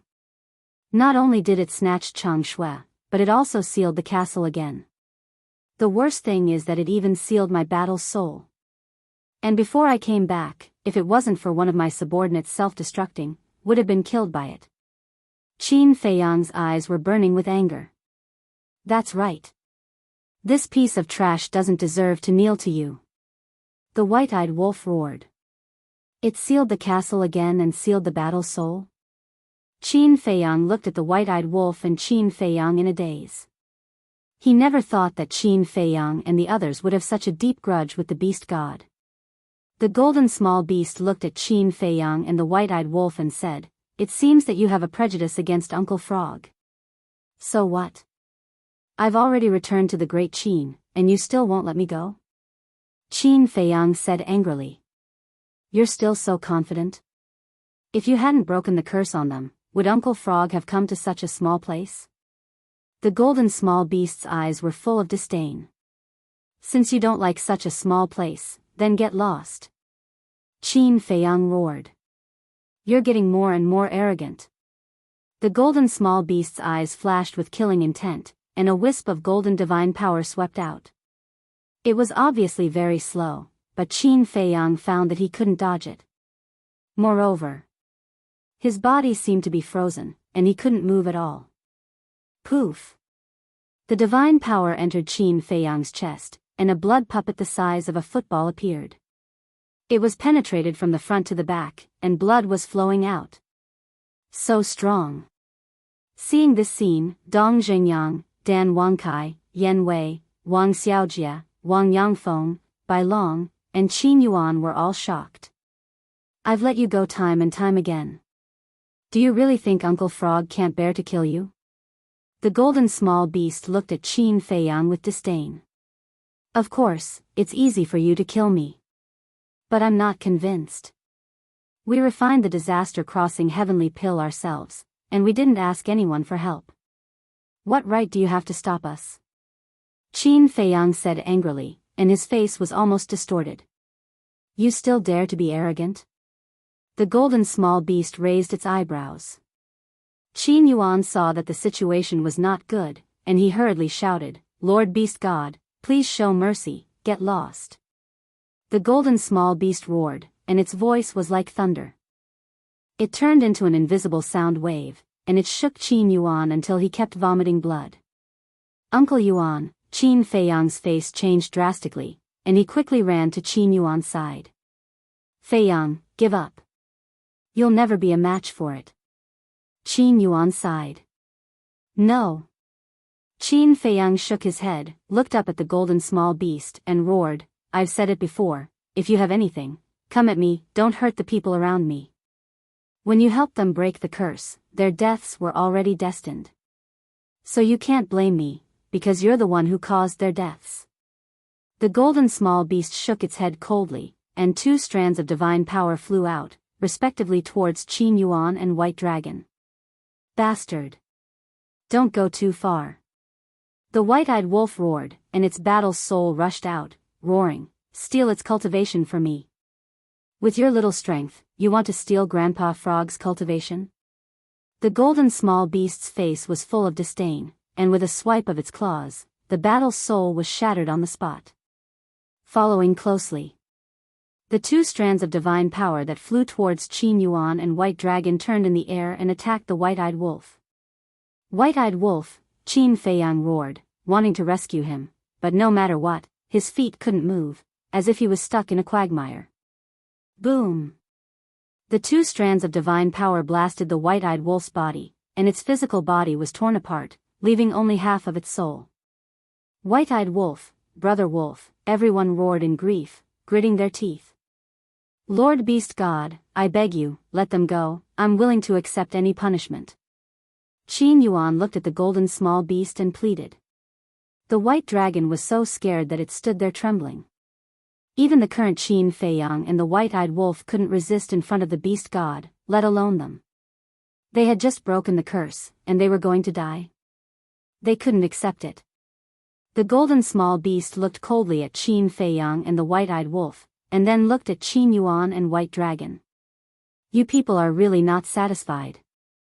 I'll give you the cultivation of a half-step divine lord, and give you the power to rule 2 continents. Besides, you were the ones who chose to be guardians back then.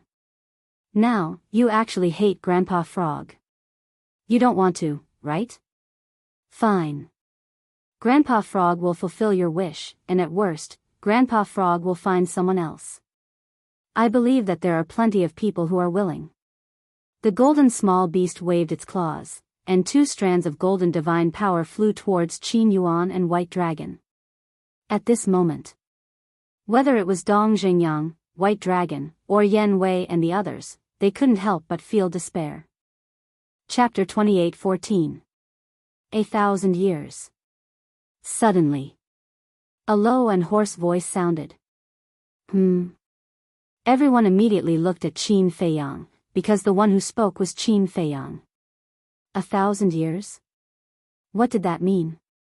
Small Beast also looked at Qin Feiyang suspiciously. Qin Feiyang lowered his head, his face gloomy, as if he was struggling with something. Suddenly, he looked up at Small Beast and roared, "Let them go, give me 1,000 years, if I can't beat you by then, you don't have to do anything, I will self-destruct in front of you." 1,000 years? Defeat me? Small Beast was stunned. That's right. The Beast God, don't tell me you don't dare to accept the challenge of an ant like me. Qin Feiyang sneered.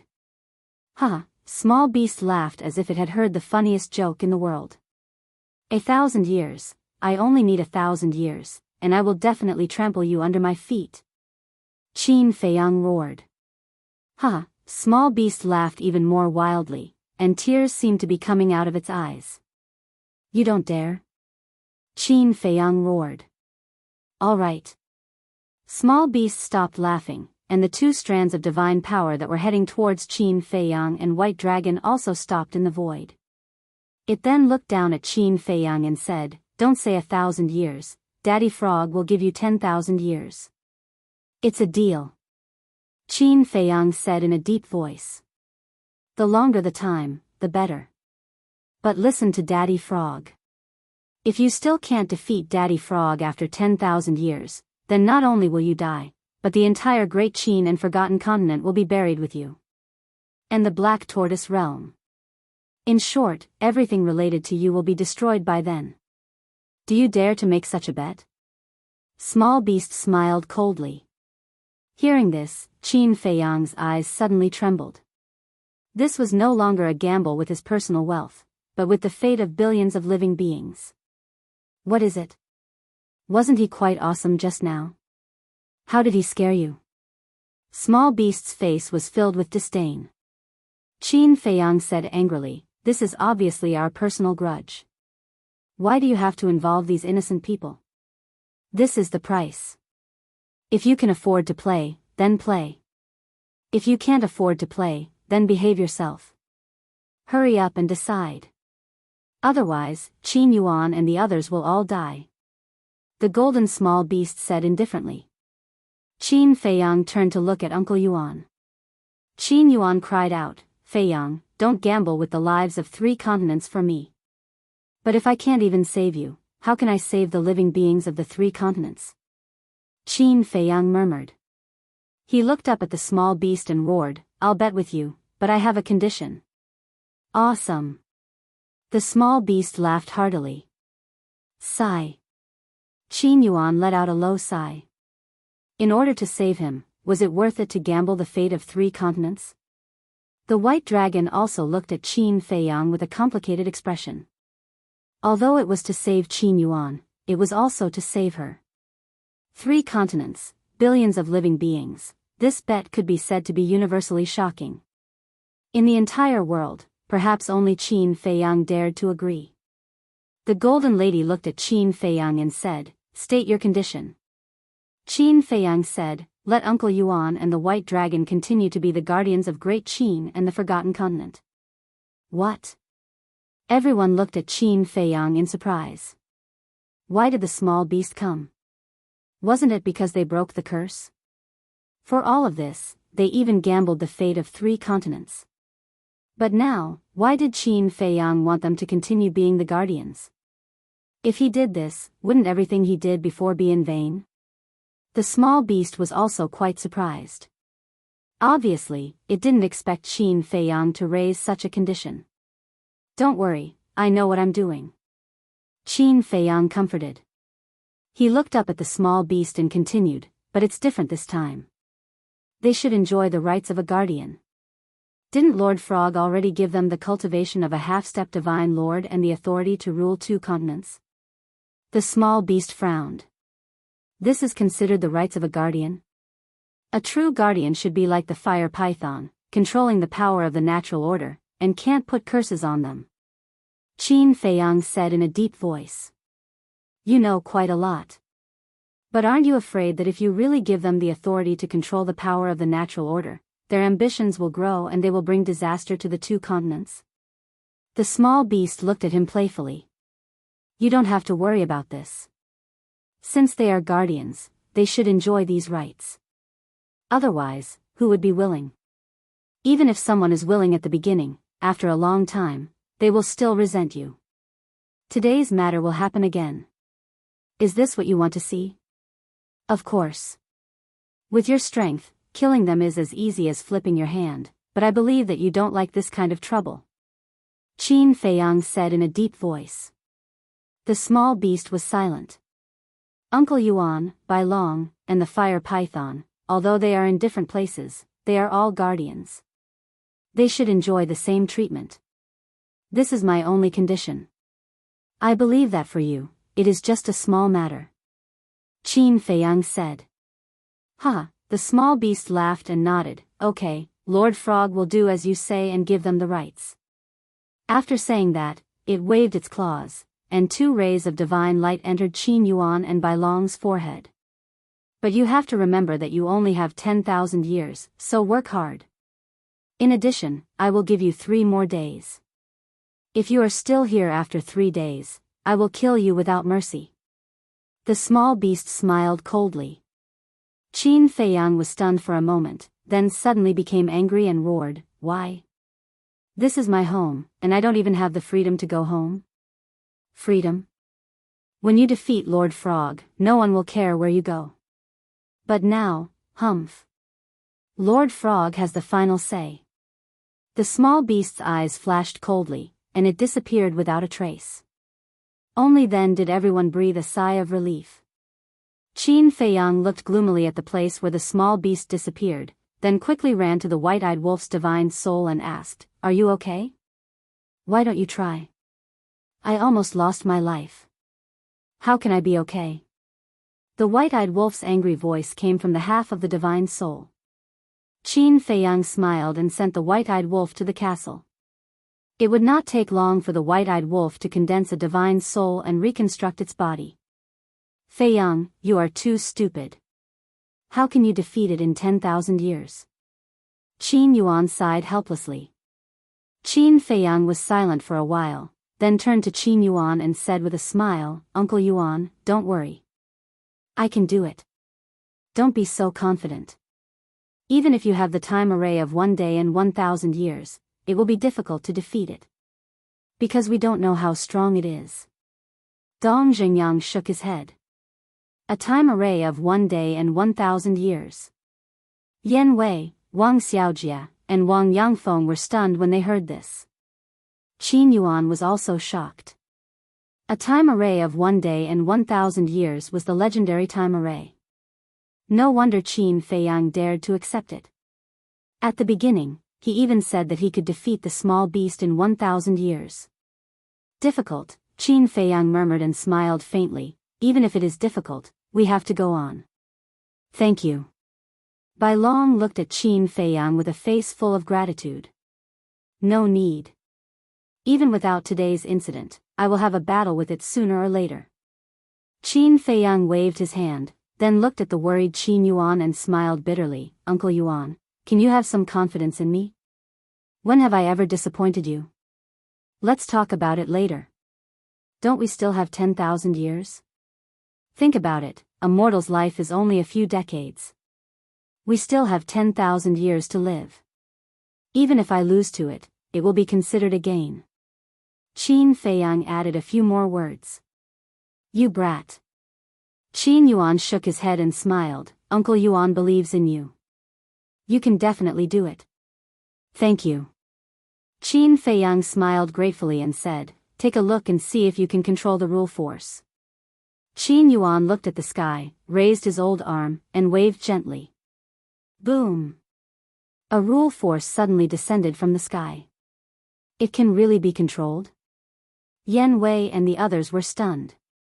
If they could control the rule force, then Qin Yuan and the White Dragon would be the true guardians in the future.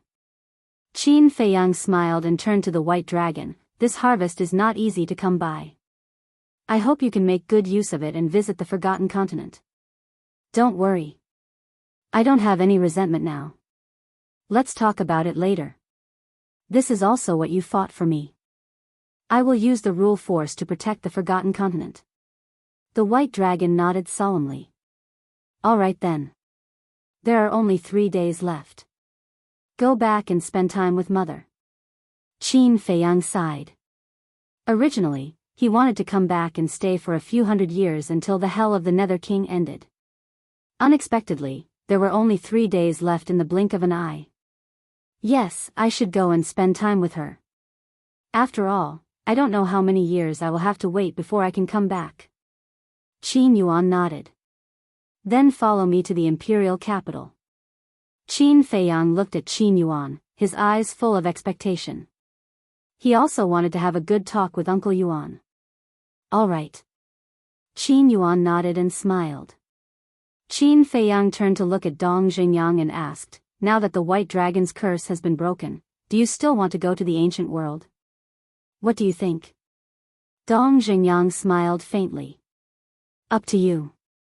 Qin Feiyang smiled and looked at Wang Xiaojie, asking, how is your sister now? She has recovered a lot. Wang Xiaojie nodded. All right then, go to the Black Tortoise world now. Remember, you only have 3 days. How much you can gain in these 3 days will depend on your luck. Qin Feiyang said. This disciple will work hard. Wang Xiaojie nodded. Qin Feiyang transmitted his voice to Dan Wangkai. Later, tell Fire Lotus not to let Wang Xiaojie meet Qin Chen. Why? Dan Wangkai was suspicious. If Xiaojie knows that I am bringing Qin Chen to the ancient world, what will he do? He will definitely pester me as well. Qin Feiyang transmitted his voice. Then bring him along. Dan Wangkai thought. No. He still has his mother and sister to take care of. I won't let him die outside. Qin Feiyang transmitted his voice. All right. Dan Wangkai secretly agreed. Qin Feiyang waved his hand and sent Wang Xiaojie and Dan Wangkai to the castle. Then, Qin Feiyang looked at Wang Yuanshan and Yan Wei, and laughed. I haven't had a good gathering with you guys since I came back. Let's go to the imperial capital together. All right. The two of them nodded. But when we return to the imperial capital, don't mention what happened here to anyone, especially Mother. Qin Feiyang reminded everyone. You don't need to tell us that. We know that. Everyone nodded. Because this was Qin Feiyang's personality. If there was anything, he would shoulder it himself, and he didn't want everyone to worry together with him. Then let's go. Qin Feiyang smiled slightly. Bai Long looked at Qin Feiyang and said, I will return to Forgotten Continent first. I will come to send you off the day after tomorrow. Dong Jingyang also looked at Qin Feiyang and laughed. I will also go to Forgotten Continent and accompany her. Up to you. Qin Feiyang laughed, and then looked at Qin Yuan. Qin Yuan waved his hand, sweeping up Qin Feiyang and the others, and disappeared without a trace. Chapter 28:15. Do you really want to go again? After Qin Feiyang and the rest left, Bai Long turned to look at Dong Jingyang and asked. Of course. Dong Jingyang nodded. Why? Bai Long frowned. In the end, Qin Feiyang made this gamble of fate with the little beast in order to help you and Qin Yuan.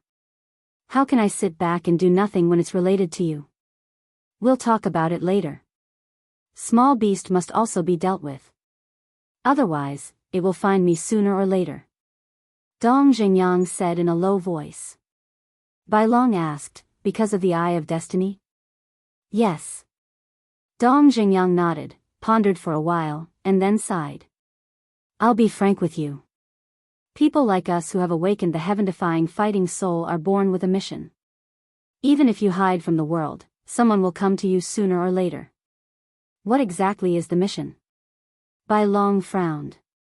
Dong Jingyang looked up at the sky and muttered, the battle of destiny, the redemption of death. The battle of destiny, the redemption of death. Bai Long muttered. The white dragon murmured, completely unable to understand. The Arch Palace. Lu Qiuyu was very happy these days. She seemed to be a few years younger. Autumn Rain Restaurant. At this moment, Lu Qiuyu was sitting in the pavilion with two maids. She was making exquisite pastries. One of the maids smiled and said, Your Highness, you've been making pastries every day. How can His Highness finish them? Anyway, Feiyang will be here for a long time. Take your time. Lu Qiuyu smiled.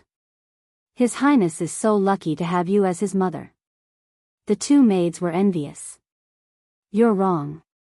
I'm so lucky to have this son. Lu Qiuyu smiled. You have such a good relationship with your son. But His Highness has been away for a few days. Why hasn't he returned? The two maids frowned. Lu Qiuyu said, he has many friends. He will definitely be away for a few days. One of the maids said unhappily, how can his friends be more important than his mother? What are you saying? How can this be compared? Lu Qiuyu was unhappy. I'm sorry, Your Highness. The maid hurriedly apologized. At home, I rely on my parents. Outside, I rely on my friends. So, whether it's family or friends, they are all equally important. The two of you are too young and haven't experienced much. Lu Qiuyu looked at the two maids and shook her head.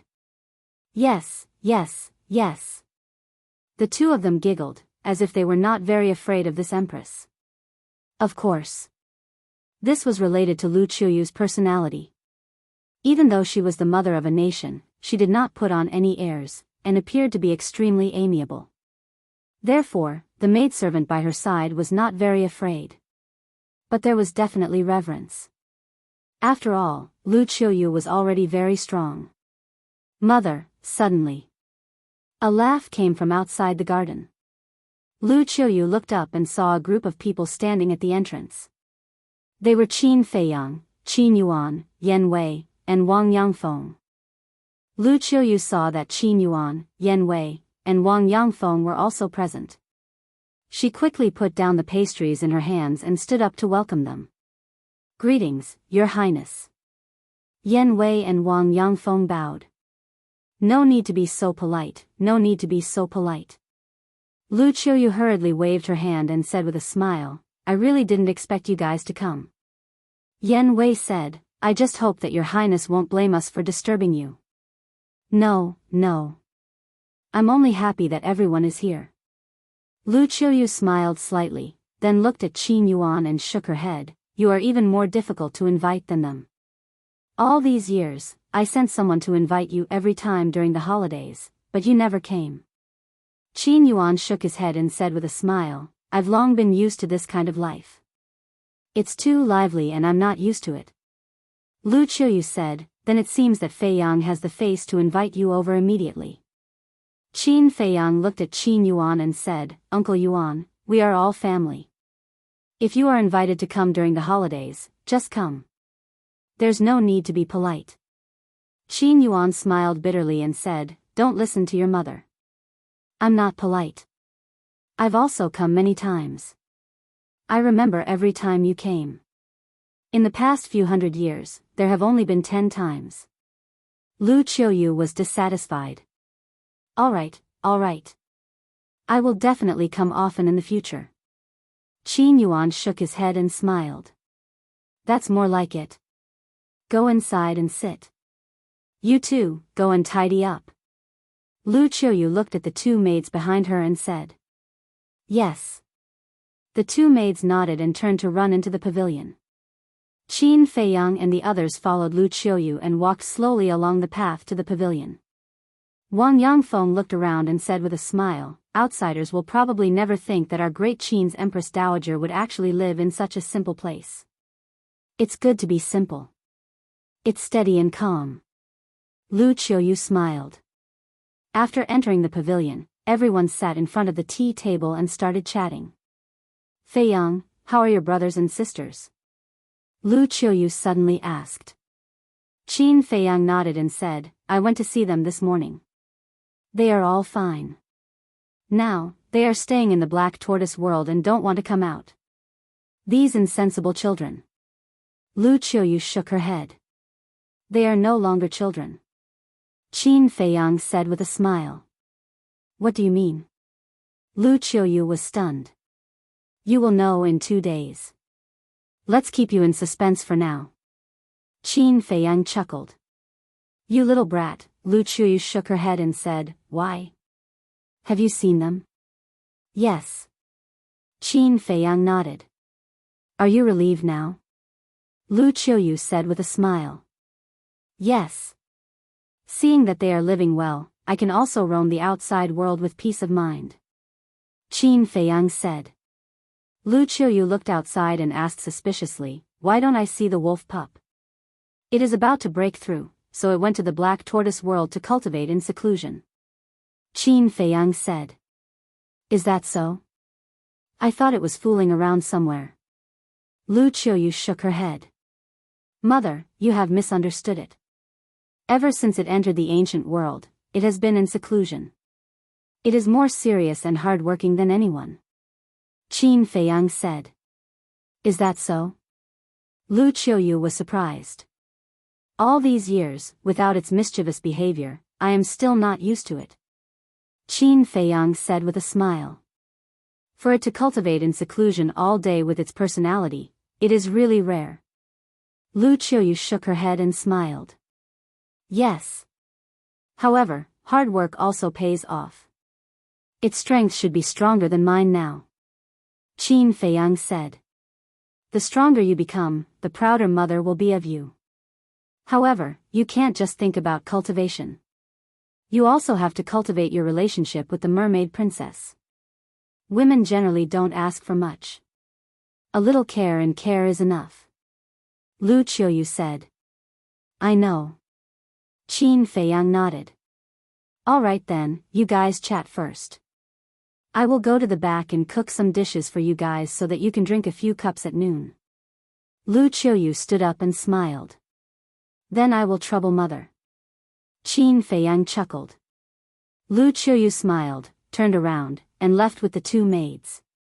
After watching Lu Qiuyu leave, Qin Yuan turned to Qin Fei Yang and asked, You can't bear to leave, right? Qin Fei Yang's face was full of melancholy. Only 3 days left. He wasn't ready to leave at all. Take it easy. Even if there was no small beast, you would have to leave sooner or later. Qin Yuan patted Qin Fei Yang's shoulder. Sigh. Qin Fei Yang sighed. He could only comfort himself like this. For the next 2 days, Qin Fei Yang accompanied his mother without leaving her side. Lu Qiuyu was also happier day by day. As for Yan Wei, Wang Yangfeng, and Qin Yuan, when they were free, they would go to the back mountain of the Emperor Palace to drink tea, chat, and play chess with Emperor Hong, Emperor Qin, Old Qin, and the others. However, happy times always passed quickly. The third day. Early morning. Qin Feiyang got up early in the morning. After washing up, he stood on the balcony of the second floor and looked up at the slowly rising sun. This was already the last day. He would leave tomorrow morning. Even if he was reluctant, he couldn't change it. This was strength. Today, in front of Small Beast, he didn't even have the right to stay at home for one more day. Crack. Unconsciously, he clenched his fists, and his joints made crisp cracking sounds. If he wanted true freedom, not only did he have to defeat Small Beast and Ice Dragon, but he also had to transcend this world. In other words, he had to defeat the god of creation. The road ahead was long. You're up so early? What are you looking at? So engrossed? Lu Qiuyu stood beside Qin Feiyang without him noticing. Qin Feiyang quickly collected his thoughts, loosened his clenched fists, turned to look at Lu Qiuyu, and said with a smile, "Maybe I drank too much last night. My head hurts, so I can't sleep." Last night. He, Yan Wei, Wang Yangfeng, Uncle Yuan, Monarch Qin, Monarch Hong, Monarch Qin, Old Qin, and the others drank and chatted until midnight. He did drink a lot. Don't drink too much. Your father too. He knows you can't hold your liquor, but he keeps drinking with you. I'll go and scold him later. Lu Qiuyu said. No. Father is also happy. Besides, I can't drink with them much. Qin Feiyang said with a smile, but the last sentence was said in his heart. Yes. He was leaving tomorrow morning. How many more times could he drink? Okay, I'll go and make breakfast first. Lu Qiuyu smiled and turned to go downstairs. Qin Feiyang looked at his mother's back and couldn't help but feel sad. His mother was so happy now, but if she knew that he was leaving tomorrow, how disappointed would she be? He couldn't bear it and didn't want to ruin his mother's happy mood. Don't talk about it if you don't want to. Spend the day happily. Qin Yuan walked to Qin Feiyang's side and said with a smile. Qin Feiyang looked at Uncle Yuan and nodded with a smile. Then let's go down and have some morning tea. I like the heavenly immortal you brought back very much. Qin Yuan said with a smile. If you like it, I'll give you a few £100 later. Qin Feiyang said. A few £100? Qin Yuan was stunned. What's a few £100? I can take out a few £1,000. Qin Feiyang smiled proudly. This was not a joke. Although this kind of tea grew too slowly and the leaf tips were the most tender, but after so many years, the fire lotus had accumulated a lot. After all, this one day and 1,000 years time array was not a joke. Chapter 28:16. Qin Feiyang and Qin Yuan sat in the pavilion.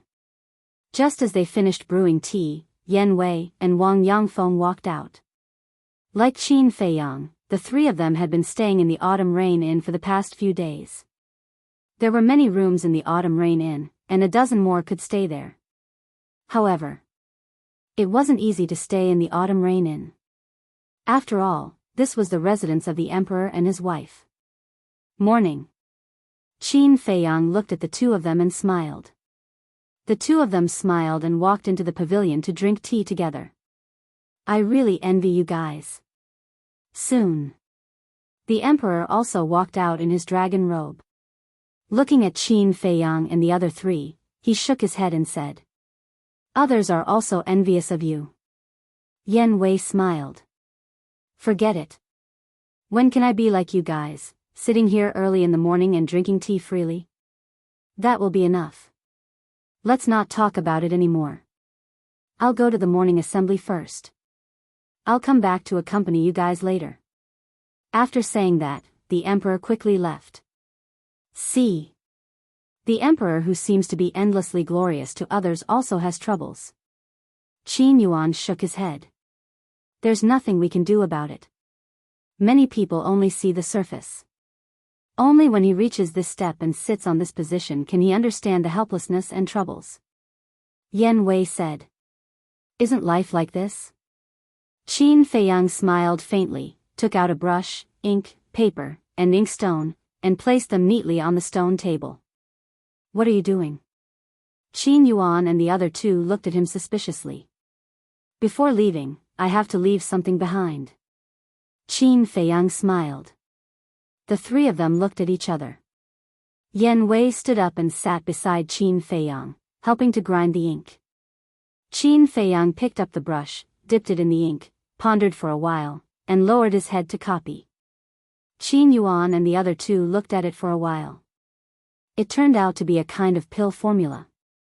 Chaos Divine Pill, Nirvana Divine Pill, etc. After a while, Qin Feiyang finally finished copying. Feiyang, your intentions are good, but have you considered that Great Qin and the Forgotten Continent don't have such medicinal ingredients? Qin Yuan said. Even if we have the herbs, we don't have a high level of alchemy fire and alchemy furnace. We won't be able to refine it. Wang Yangfeng added. I've thought about this for a long time. Later, I will give you some alchemy fire, alchemy furnace, and medicinal herbs. After I leave, I will give them to my mother. Qin Feiyang smiled. Yen Wei said, but we don't have an alchemist of that level. Take it slow. Who didn't climb up step by step? Maybe in the future, a powerful alchemist will be born by our side? Qin Feiyang smiled. All right. The three of them looked at each other and nodded. Uncle Yuan, please keep this pill formula for now. Qin Feiyang folded the pill recipe and handed it to Qin Yuan. Qin Yuan took it in his hand, looked at Qin Feiyang, and sighed inwardly. For Great Qin, this child had already done too much. Emperor Hong and Emperor Chen often said that Qin Feiyang was Great Qin's fortune, and he deserved it. Qin Feiyang pondered for a moment, raised his head and looked at the pavilion. Seeing that his mother didn't appear, he lowered his head and continued to write. This wasn't a pill formula, but a letter. A farewell letter to his mother, father, and all his friends and family. Yes. He wanted to use this method to bid farewell. Because he really didn't want to see everyone's sad and tearful expressions when they saw him off. Although everyone would be sad when they saw the letter, at least he wouldn't see it with his own eyes. If he didn't see it with his own eyes, his heart would feel better. A moment later, Qin Feiyang wrote an entire page, then dried the ink, folded it, and handed it to Qin Yuan. Then, Qin Feiyang put away the brush, ink, paper, and inkstone, took a sip of tea, and then looked at Qin Yuan and the other two, who all looked at him with a disappointed face, and couldn't help but shake his head and smile. What are you guys doing? Didn't I just say that we have to spend the day happily?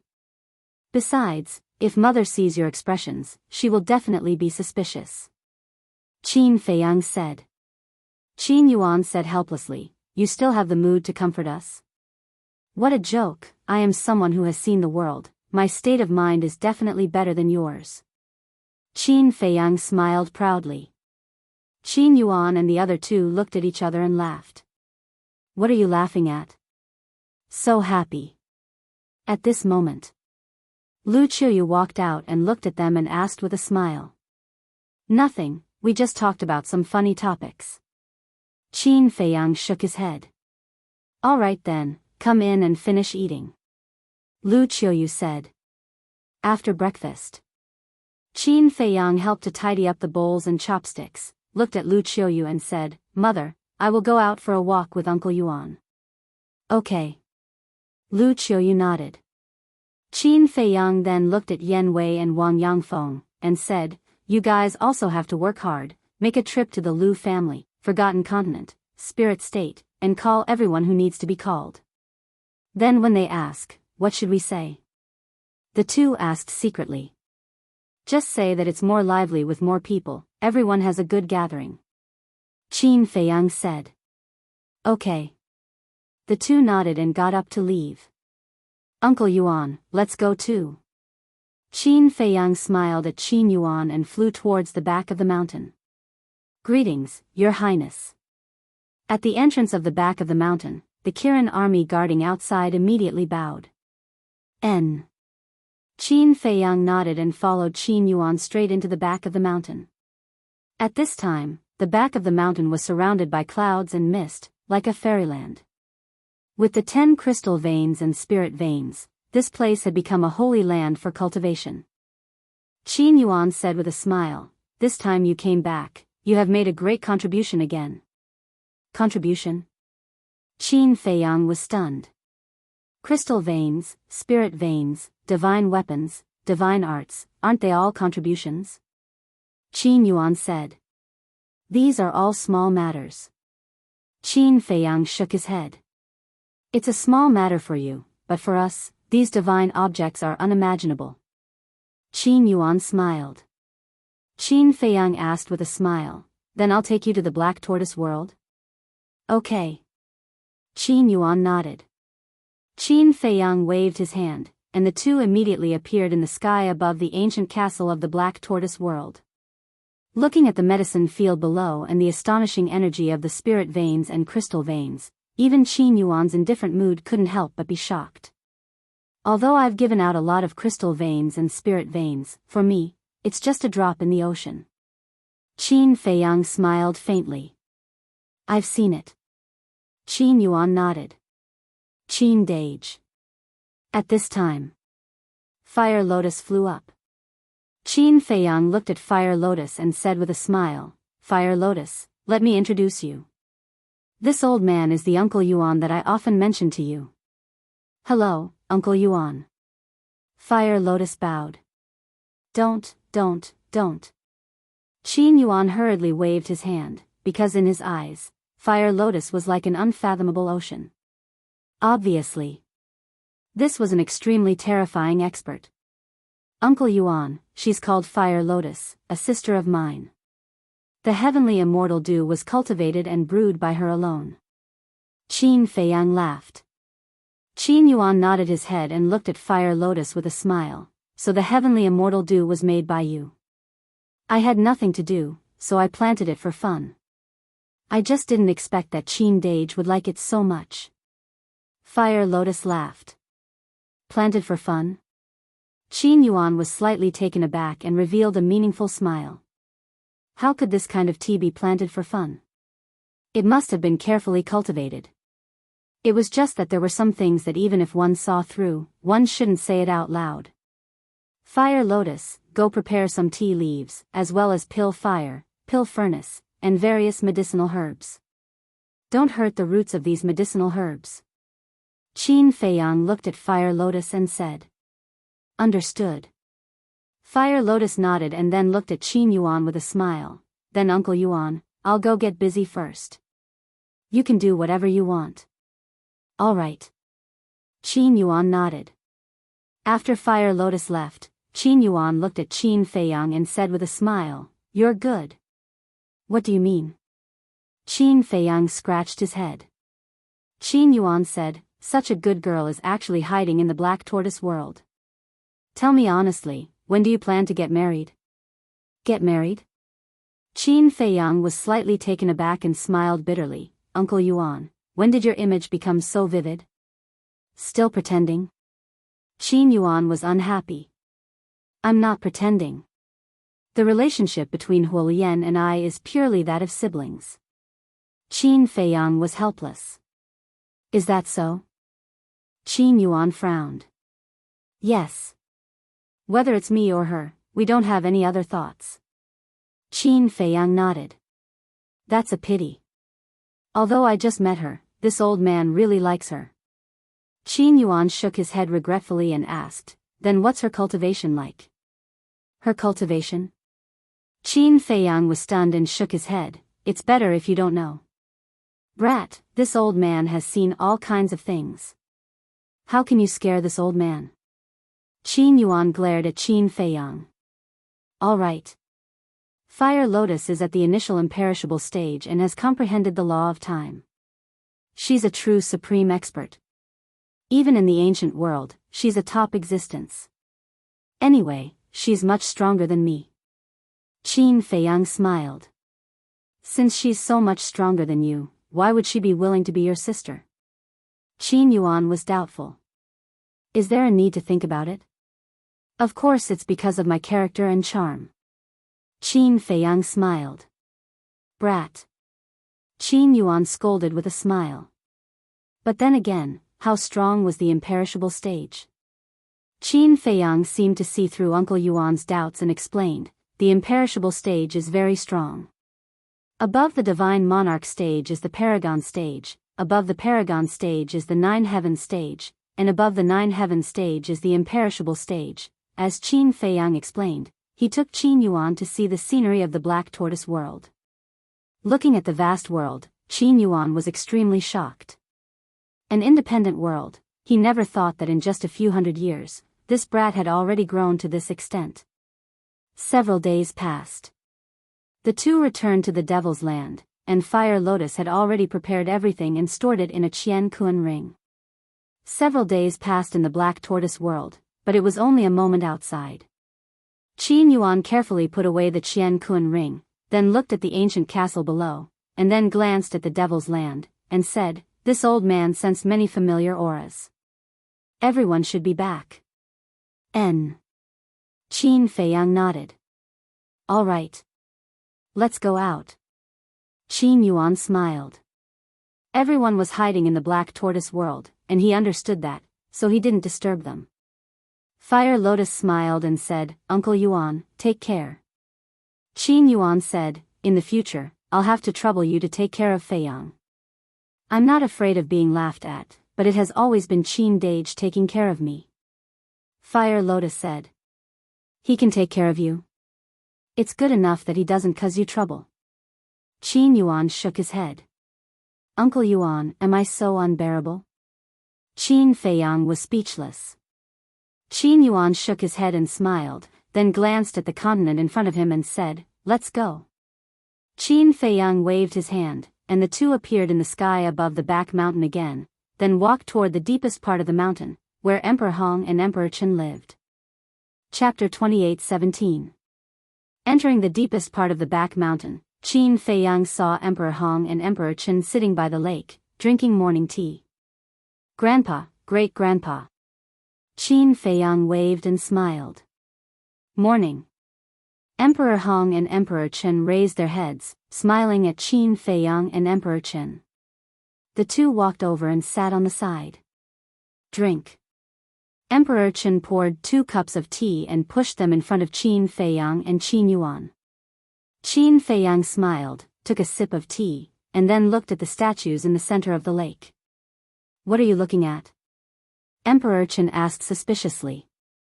"Maybe, what else can I leave behind?" Qin Feiyang murmured. Several rays of divine light flashed from the center of his eyebrows and disappeared into the statue's forehead.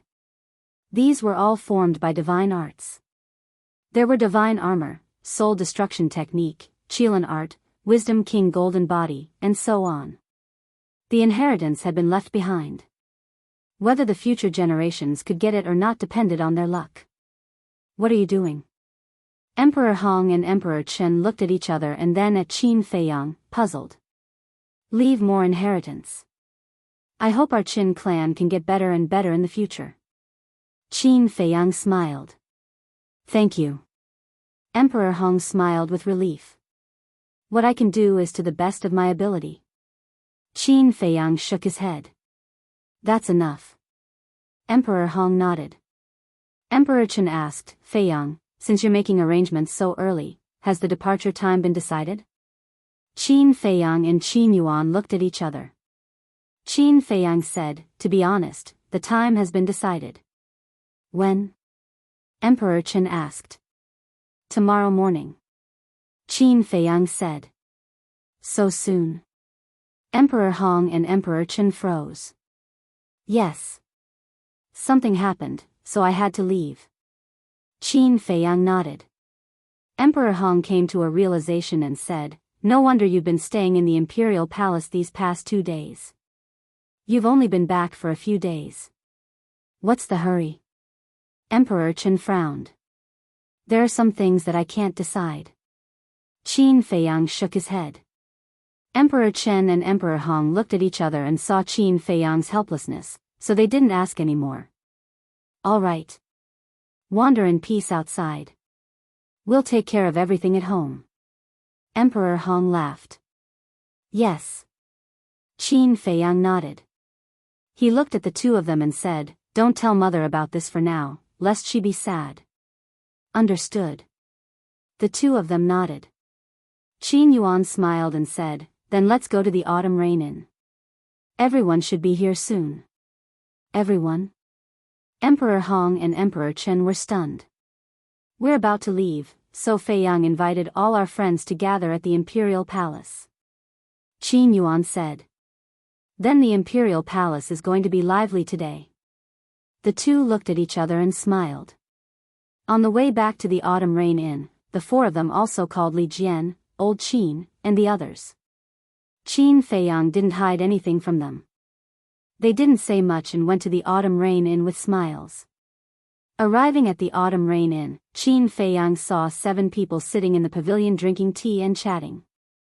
It was Lu Zheng, Lu Hong, Uncle He, and the 4 grandpas. Qin Yuan smiled and said, "This Yan Wei and Lu Zhengyang are really efficient." Qin Feiyang smiled and walked toward the pavilion.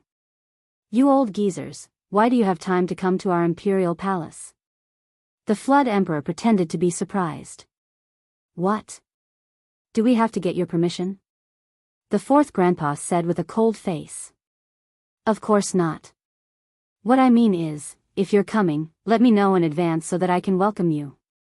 Emperor Hong hurriedly waved his hand. "How dare we trouble you?" Lu Yun said. "Haha." The old geezers looked at each other and couldn't help laughing. "Greetings, Emperor Hong."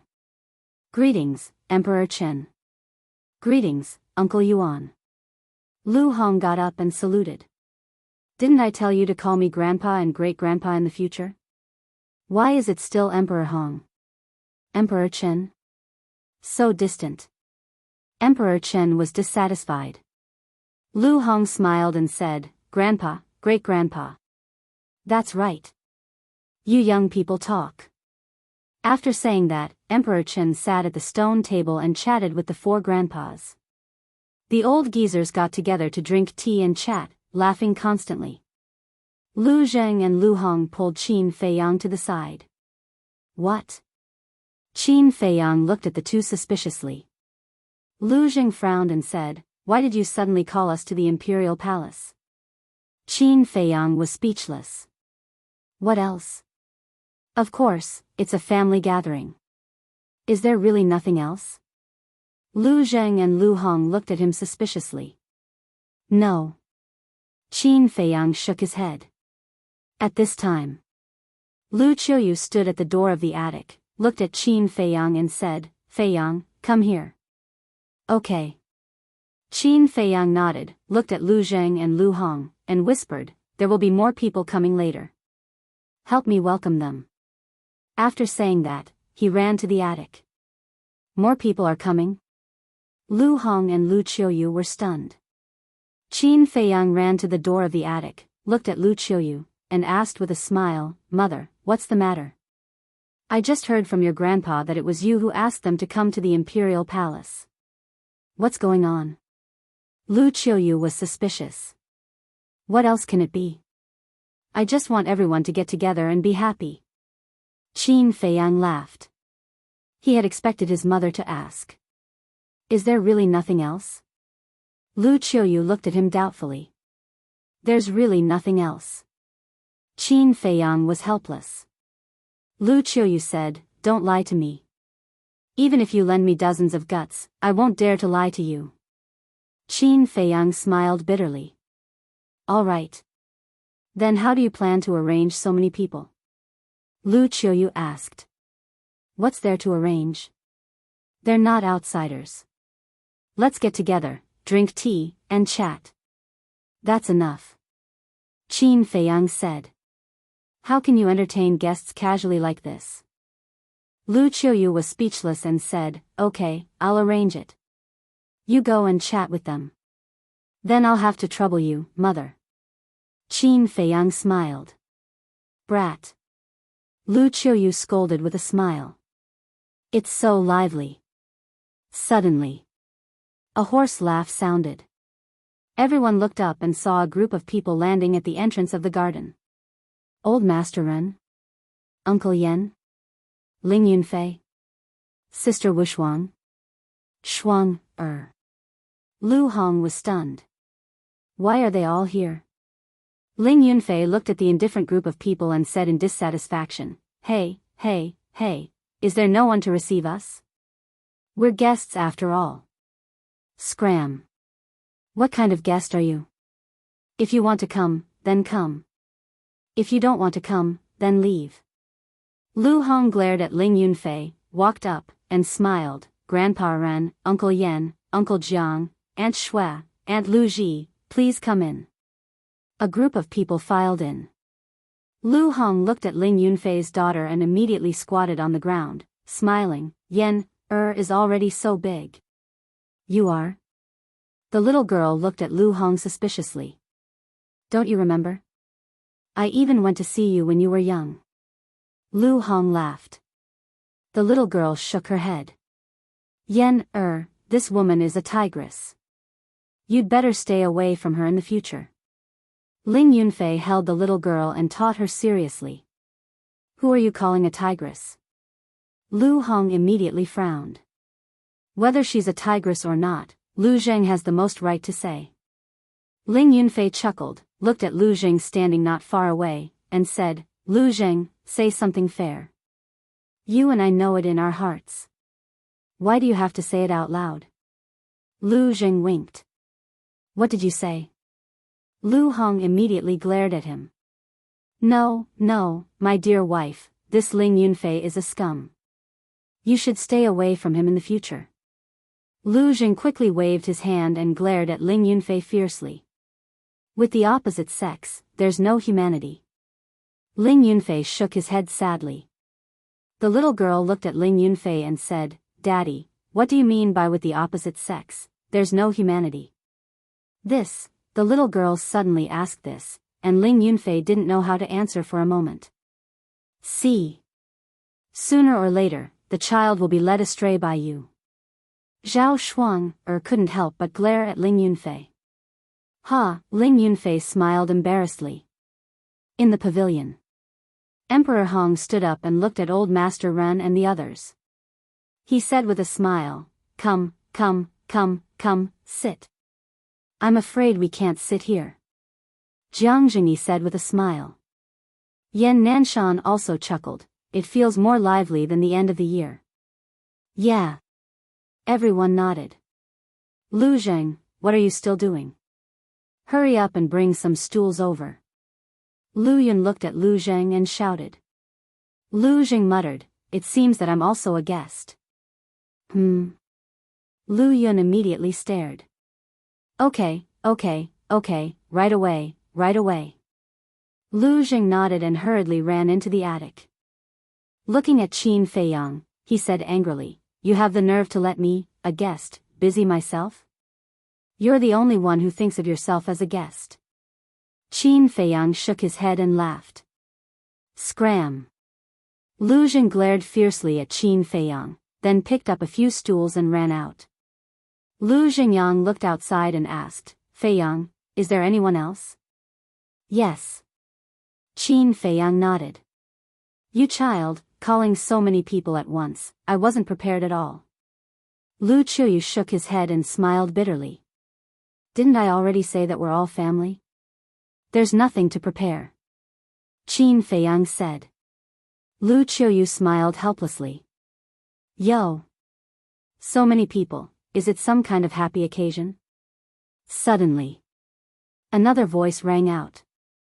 Fatso, Li Yan, Gong Sunbei, Yi Shu, and the others also came under the lead of Yan Wei and Wang Yangfeng.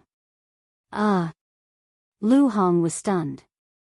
Almost everyone was here. Fatso ran in, looked at everyone, cleared his throat, and shouted, Grandpas and grandpas, uncles and aunties, brothers and sisters, hello. Everyone looked at Fatso speechlessly. How old was he? Why was he still so childish? Why is there no reaction? Give me a red packet at least. Fatso said sadly. Everyone rolled their eyes at once. Li Yan's face darkened, and she said, "Don't embarrass me here, okay?" "How is this embarrassing? This is called bonding. You don't understand." Fatso waved his hand and ran to the attic. "Li Yan, this damn Fatso, we still have to teach him a lesson." Feng Ling looked at Li Yan and said. "Indeed. You're already a father, but you're still so indecent." Lu Hong, Zhao Shuanger, Ren Wushuang, and Luo Qingzhu also nodded one after another. Fatso ran to Qin Feiyang's side and looked at Lu Qiuyu with a smile. "Hello, Auntie." Lu Qiuyu smiled slightly. "Auntie, I have something to talk to boss." After Fatso finished speaking, he dragged Qin Feiyang and ran to the side. "What?" Qin Feiyang looked at him in confusion. Fatso whispered, "Boss, what's wrong with you? Didn't we just have a gathering a few days ago? Is this not good? Everyone is together for fun." Qin Feiyang was suspicious. If it's just a simple gathering, of course it's good. But why does Fat Lord feel that it's not that simple?